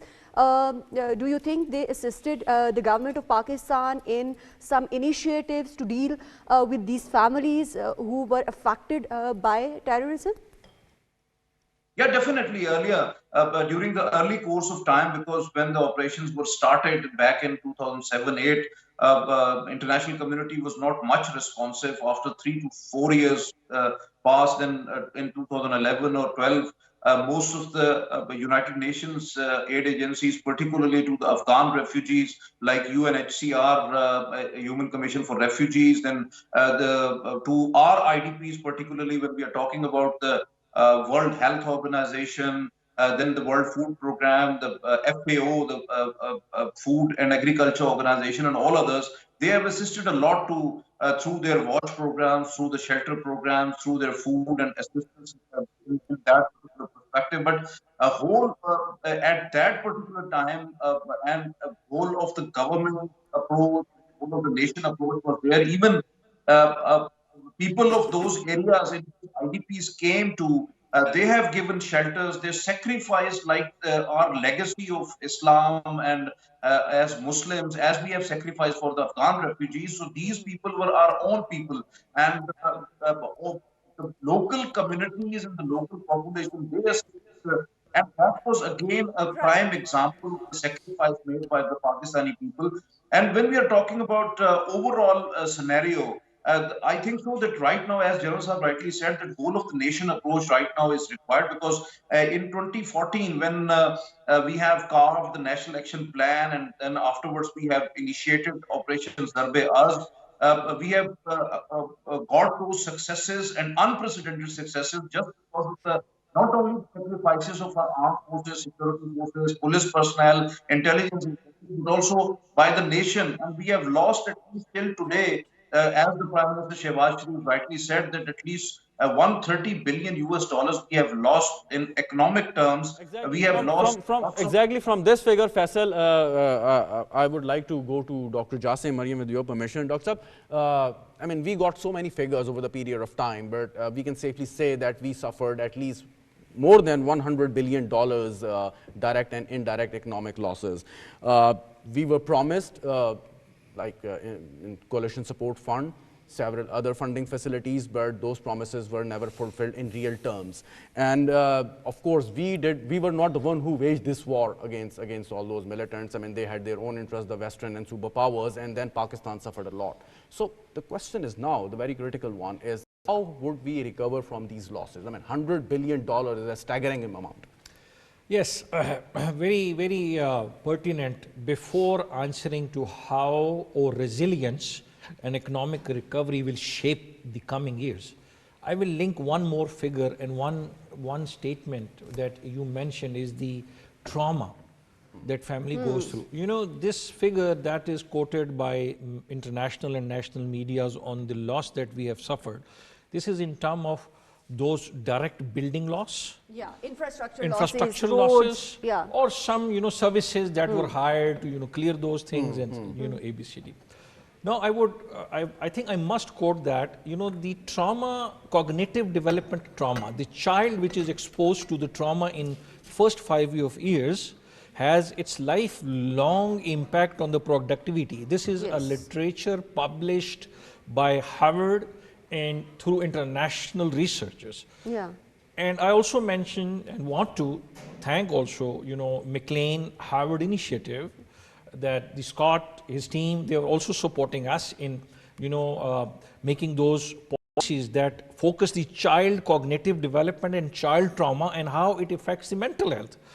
So if you start measuring that impact, because, there are some families that suffer directly, 83,000 or so. So the children within those families is a very big number. Now coming those to indirectly watching those through media, the psychological through talks, the psychological and talks since that children are having through. Since Dr. Jassim, you alluded to these figures, I want to talk about this a recent report that was published by World Health Organization in 2022, and it indicates that Pakistan lacks a sufficient healthcare system with all that trauma. Not only children, but of course their families are suffering directly, indirectly. What kind of measures has the government taken, or we need to be taking in future, since you are affiliated with the government? Yes, you're right. On one hand, while the primary health care is being strengthened by having the psychosocial support and the mental health components inbuilt at them, or through telemedicine, as well as through telephonic psychosocial support, the government has established dedicated psychosocial support and mental health unit within the government planning sections, so that they can direct and monitor the policies that relate to the psychosocial support, because this is one element that is actually doesn't very visible but has a very great impact. I mean, nobody knows what you think and how you produce because of the mental status of that child. So the government is integrating the mental health and psychosocial support within the health policies, within the development framework, and a significant amount has been allocated. And what challenges are we facing in implementation of these initiatives? We need to have a human capital, the trained human resource who understand how to address that. And many UN agencies, including UNICEF, WHO, World Bank, and international partners like McLean, they are helping us to build this resilience of responding to the economical challenge in shape of our mental and psychosocial stresses that we are having through this war on terrorism. Exactly. But my questions still remain unanswered about how would we recover. But we can always ask this later on. But General Sir, first, the thing is that in terms of cost, human cost and economic cost. But this war is not between the two formal states or two entities. I mean, the enemy is invisible, is covered enough to find out the soft targets, attacking the innocent children, civilians, and even not sparing the worship places. The thing is, but we have demonstrated that we are very resilient and we are not, scared of their, cowardice or as antics. How do you think this reason is good enough for all of us as a nation to defeat it once and for all? Because still we say that we have defeated them, but there are some splinter elements that how would be 100% successful in the future? Look, Shahzad, to answer this question, your query, we need to understand that what kind of threat we are facing. It's a protracted conflict now, and probably, unfortunately, this will going to stay for the future course as well in some other forms. We have transferred from the conventional war to the hybrid, and now in the hybrid, another additional aspects of the digital terrorism, illegal spectrums. So once our enemies, today Pakistan is facing mix of proxy war and state-sponsored terrorism coming from our good old friend India through Afghanistan. So India is the sponsor, and informed of the TTP and these non-state actors and proscribed organizations, they are available to them as client. So once they have seen that, once they have assessed that they are unable to defeat Pakistan in the conventional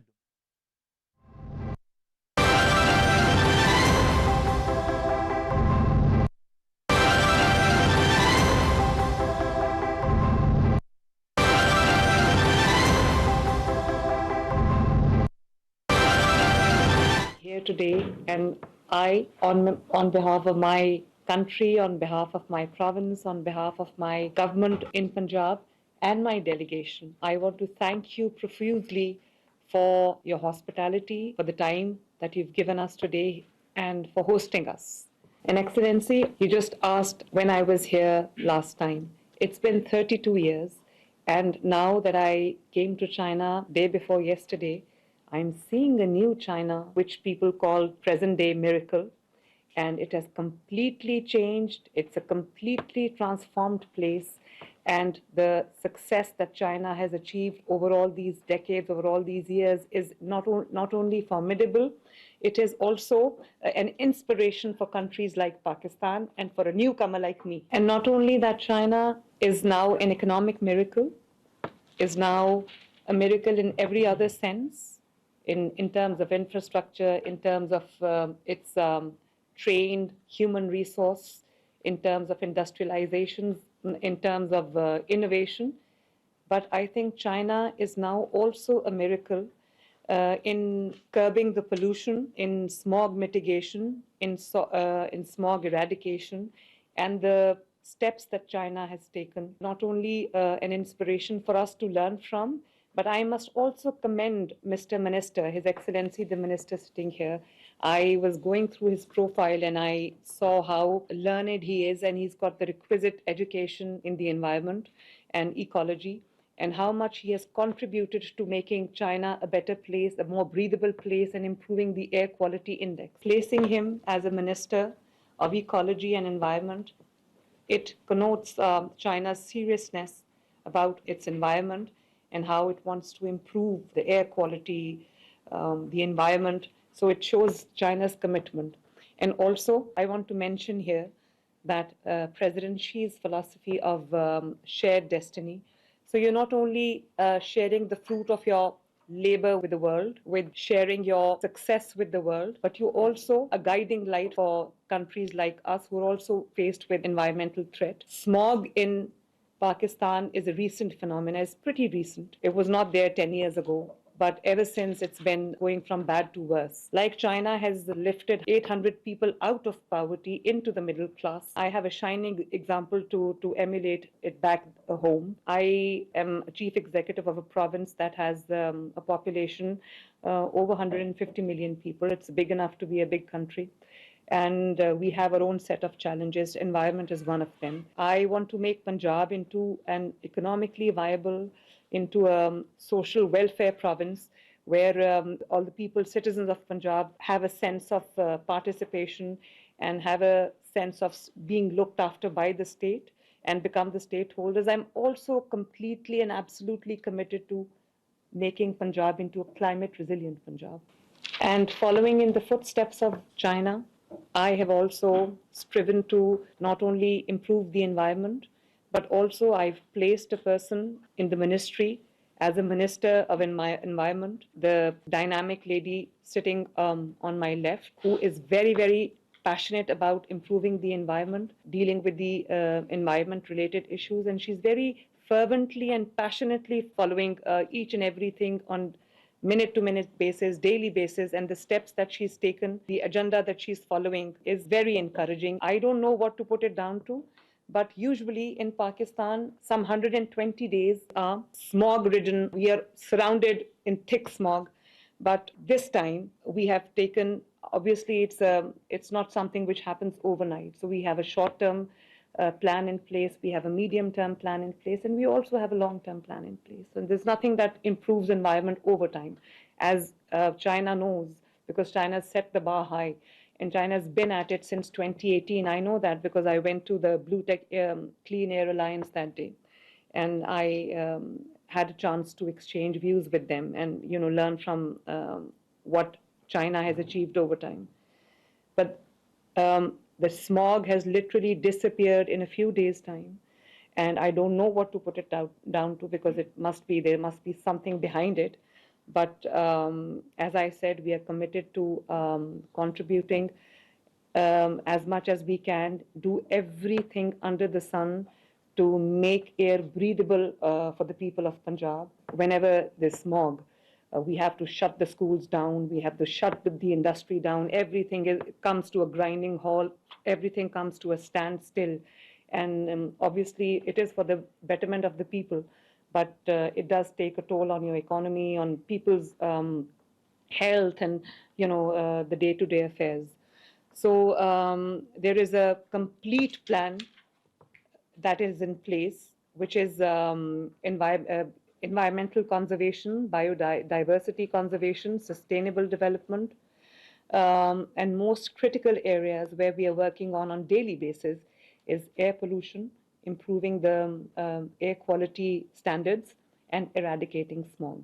And since assuming office in end of February, I have not only dealt with this problem on day-to-day basis, but I have given a complete, comprehensive, and an overarching first ever smog mitigation action plan, which is multi-sectoral, includes the steps taken in agriculture, transport, and industry. In agriculture, we are going big on mechanization, on replacing the old manual methods, stubble burning, and burning the remains of the crops that contribute to smog in a big way. So we are mechanizing everything, replacing the old machinery with machinery like superseders. And in transport, we are introducing Pakistan's first ever electric vehicle policy, where we are gradually and slowly, as China is already implementing, moving towards electric vehicles. And we are very, very particular on vehicle fitness certification, vehicle emission certification. And then in the industry, we are monitoring the industry in real time through the environmental control systems and also dashboards. So mapping all the industry in real time. And also, as China did, again, following in the footsteps, we're taking the industry out of the cities to give people a nicer, cleaner air to breathe. Excellency's personal interest, his area of interest, his area of expertise, his speciality is biodiversity conservation, wildlife protection. And we are here to learn from the lessons, the tests that China has passed in flying colors, learn from your experiences, learn from your combat pollution and smog. We're here to learn. And I would request Excellency, the Minister, to take it forward from here. And I want some tangible results to come out of this meeting so that people of Punjab can also benefit from your experiences, from the lessons that you've learned over time, from the expertise that you've developed in the past few years. And I suggest that we make a working group from your side, a working group from our side, that can sit together on taking some tangible measures for smog mitigation, for smog eradication, and improving the air quality in Pakistan. We can exchange technology, we can exchange ideas, we can exchange success stories, and follow in China's footsteps. We're also working on renewable energy, on clean energy, on green technology. And I have a very amazing anecdote to share here. When we entered China, I don't know which far-flung place it was, but from the windows of the plane, I looked down and I saw vast, expansive wind corridors, and I saw the machinery there. It was like a God-forsaken place, but using every inch of the land available to you. So I was really impressed. So this is what we are trying to do. I'm also investing hugely in solar energy. And just before embarking on this visit to China, we have opened applications for solar panels. We are doing joint ventures with Chinese companies. And because people are bogged down by the increasing energy costs, and it does affect industry and the household equally. So we are introducing, I want to go big on solar, clean energy, green energy, and wind energy. so that, everything that we do makes the environment safer. And lastly, I know I've taken a lot of time, I've spoken too much. I would want to hear from His Excellency, but I suggest a Beijing Punjab working group, as I suggested earlier, that does knowledge sharing, policy formulation, policy coordination, technology transfer, capacity building, data sharing, emission reduction strategies, green urban planning, green energy, and e-transport.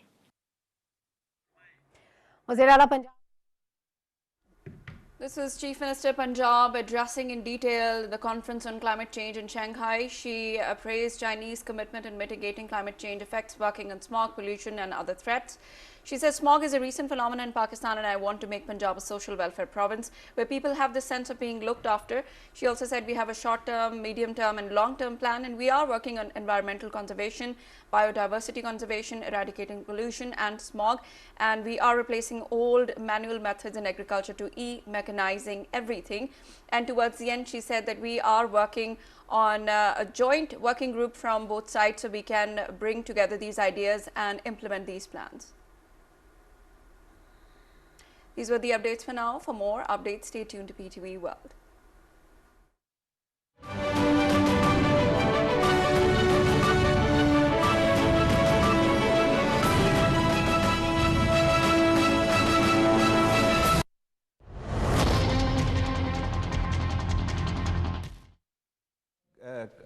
Speaking about the Shehzad, what you have asked, Shehzad, we must understand that we have a new mindset in our neighborhood. Though Hindu mindset was almost like this, but not all Hindus. There are good Hindus as well. But this Hindutva mindset and the application of yes. So in this region, they have multiple objectives. We need to understand the Indo-Pacific strategy also, all right, and the role which they have given to India. So in Pakistan, they are targeting Pakistan to, subjugate Pakistan. They want a subservient Pakistan falling to their policies as other neighbors, which they have been doing. But they are challenged in inner circle now. And then the Chinese and the economic aspects, all right. So China is the main competitor of Washington. India is friend of Washington. So the CPEC which is going on, because all the economic activities and soft targets you have already indicated. So we are the soft targets being a friend or partner of China. Partners of China, because our economic activity and the Chinese economic growth is also being challenged. And the new mindset Hindutva, that's why they have increased this war. And they have the franchises available in the form of TTP, and for the money, all available. We have a disorganized Afghanistan. We were expecting that this caretaker government will bring some peace. They must have learned from the past and the pledges which they have made in the Doha Accord. But unfortunately, the biggest sufferer of this government are the people of Afghanistan and then the Pakistan. So this is a mix of all. That's why we talk about if we have to fight the terrorism, the whole of, because each one of us who is sitting here, every citizen of Pakistan is the target. Now, what is this digital terrorism? What is this fake news? Disinformation lab is right in front of us. So India has a hub of generating these all fake news. Yes. So they generate a fake news, ANI picks up that news, and then it is spread to all the media internationally. So what we need to understand is that every citizen of Pakistan is the target. So it is, the military will fight whatever they are tasked. But government must understand, we are talking about the social and other deprivations and traumas and all that. Yes. So the importance of Azm-e-Istehkam. Yes, Azm-e-Istehkam, these are going to be intelligence-based operations, intelligence-based, because we should not, confuse the nation. Once we talk of operations, a lot of alarms are created. If I understood you correctly, said as the citizens of Pakistan, in our individual capacity, it's our own responsibility, to contribute our role against this menace. Exactly. There's no way out other than that.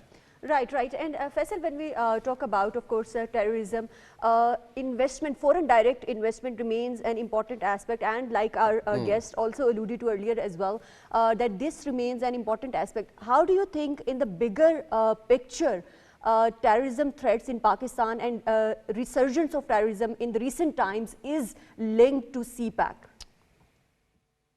Faisal, can you hear us? Yeah, definitely. Mariam, Jan Saab is absolutely right, and the other panelists as well, because right now what we are facing is that externally there is a containment of China policy. India is very much the part of it, not only at the land routes but also in the Indian Ocean. Then we have competitors when we are talking about CPAC, China-Pakistan Economic Corridor. Obviously, the terrorist entities who are backed by India, sponsored by India, having financial and training support, having refuge there in at the Afghan soil, and in Afghanistan we are facing an extremist government who has the allegiance, and some of the factions have a direct terrorist links with those TTP, Balochistan Liberation Army or BLF and all that. And the whole of the nation approach is required in that particular perspective, because from the borders and then internally, there are lots of, because earlier when we are talking about the operations Zarbeaz and Prasad, we have lots of successes that at least 90% of the tribal areas were flushed out of all those terrorists, and 100% of the hideouts were already dismantled or destroyed. Then we have at least 83% of the sleeper cells across Pakistan. Those were all destroyed, and it was a very coordinated approach. Right now, what is required is that we have to act upon the National Action Plan 14 points, which were revised in 2021, and we have to focus on all these 14 points. That is the way out. We have to focus on that. Along with that, it is important that we have to The way out, Faisal, you rightly pointed it out, but since we are moving towards the conclusion of a program, I would really like to ask Dr. Jasim to, decipher this, the way out, explain it in a very simple words for us or for our audience, that how would we recover from these losses, specifically the economic losses. Yes. So I will also refer back to the unanswered question, like are we on a track, and how we further augment and strengthen our recovery. Yep. Yes, we are on track, no doubt about that. Look at the economic indicators. Look at the, or FDI increase, inflation rate going down substantially, the oil prices and the dollar prices stability over 6 months. Everybody knows that, the big indicators. Now, coming to our, upcoming strategy is our readiness and accepting and recognizing our people that we all needs to work as one unit. Like General Saab mentioned, this is beyond the conventional war to digital as well as many other war aspects. We always came across that through military sources, through intelligence resources, through ABCD, that attack is happening. But, the people, unless they cooperate and engage as a one unit to solve this issue, this will be very difficult. Because in everywhere in the world, whenever you go, you see many advertisements, even in Australia, America. If you see any suspected package, if you see anything, report. The foreign investors, they very well know the ground reality in Pakistan, but even then they are coming and investing heavily in Pakistan. Exactly. So despite the fact that we have the potential. Of course, but at the same time, Dr. Jasim, lastly, your few words on, we are also witnessing brain drain due to security reasons as well. How can we create that safe environment, not only for the foreign direct investment, but of course, domestic small businesses as well? Of course. You see the government policies through various initiatives, including the establishment of SAFC, the various coordinating forums, various advisory bodies, applying the conducive, secured policies for males and females both. That's number one. Number two, introducing the entrepreneurship and skill set through easy loans, through startup businesses, through incubator centers and establishment of center of excellence in nearly all the public sector universities, linking them to international market. That's another thing that the government is doing for last 1 year or so. These are very new things that is actually giving us good results. Number third, improving our readiness level beyond the conventional war to all the angles of the possible terrorism. For example, bioterrorism, and how we need to combat the addiction of the phones, and relying on the fake news is also one very disruptive element. So these are those things which are in the top priority of the government, and various policies are being implemented in coordination with the military, armed forces, and the civil authorities and the provinces. So they all need to work together now. There's no time for us to, go for small things. This is a bigger cause, and Pakistan needs to establish its own identity as its own, having its own writ, not to sacrifice like we did for others, including US. Right. And last words, General Saab, what is the way forward when we talk about a resilient nation like Pakistan, and with stories like yourself, with not only stories of survival but inspiration as well for the younger generations? And one addition, if you are given a chance to again go back to those areas and fight against those animals, would you still go? Inshallah, of course. That's the real pride of a soldier, and that is always a real, want of a soldier to be in the field. We are meant for this.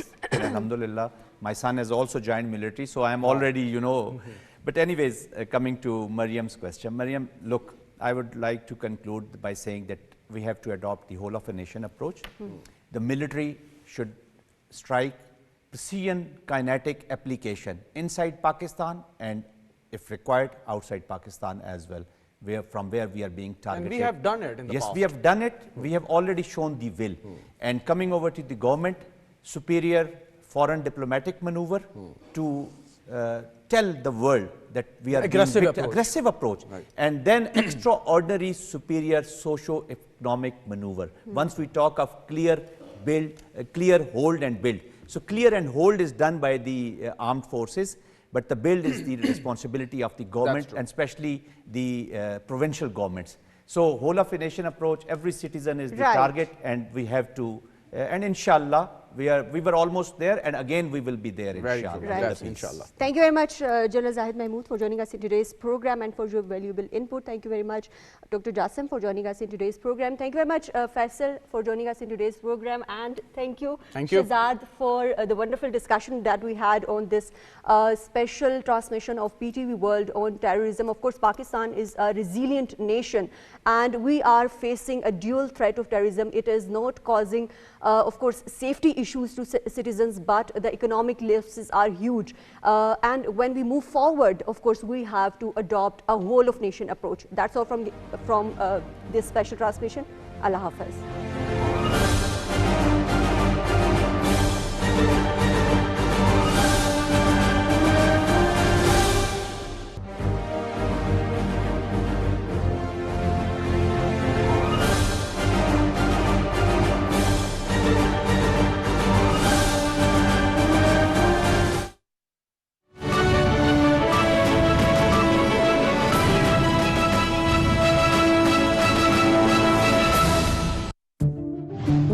Are proud Pakistanis. We are the healers and bring hope to those in need. We are the builders. We are the engineers who create the infrastructure of our country. We are the artists who bring joy and beauty to your faces. We are the dreamers and the doers.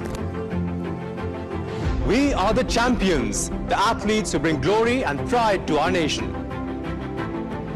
And we are the storytellers.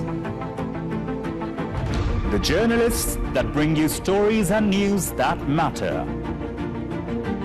Meet the team that brings you the latest news from all over the world. Join us as we continue to write our story. And every day, we strive to make Pakistan stronger, brighter, and more prosperous. We are PTV World.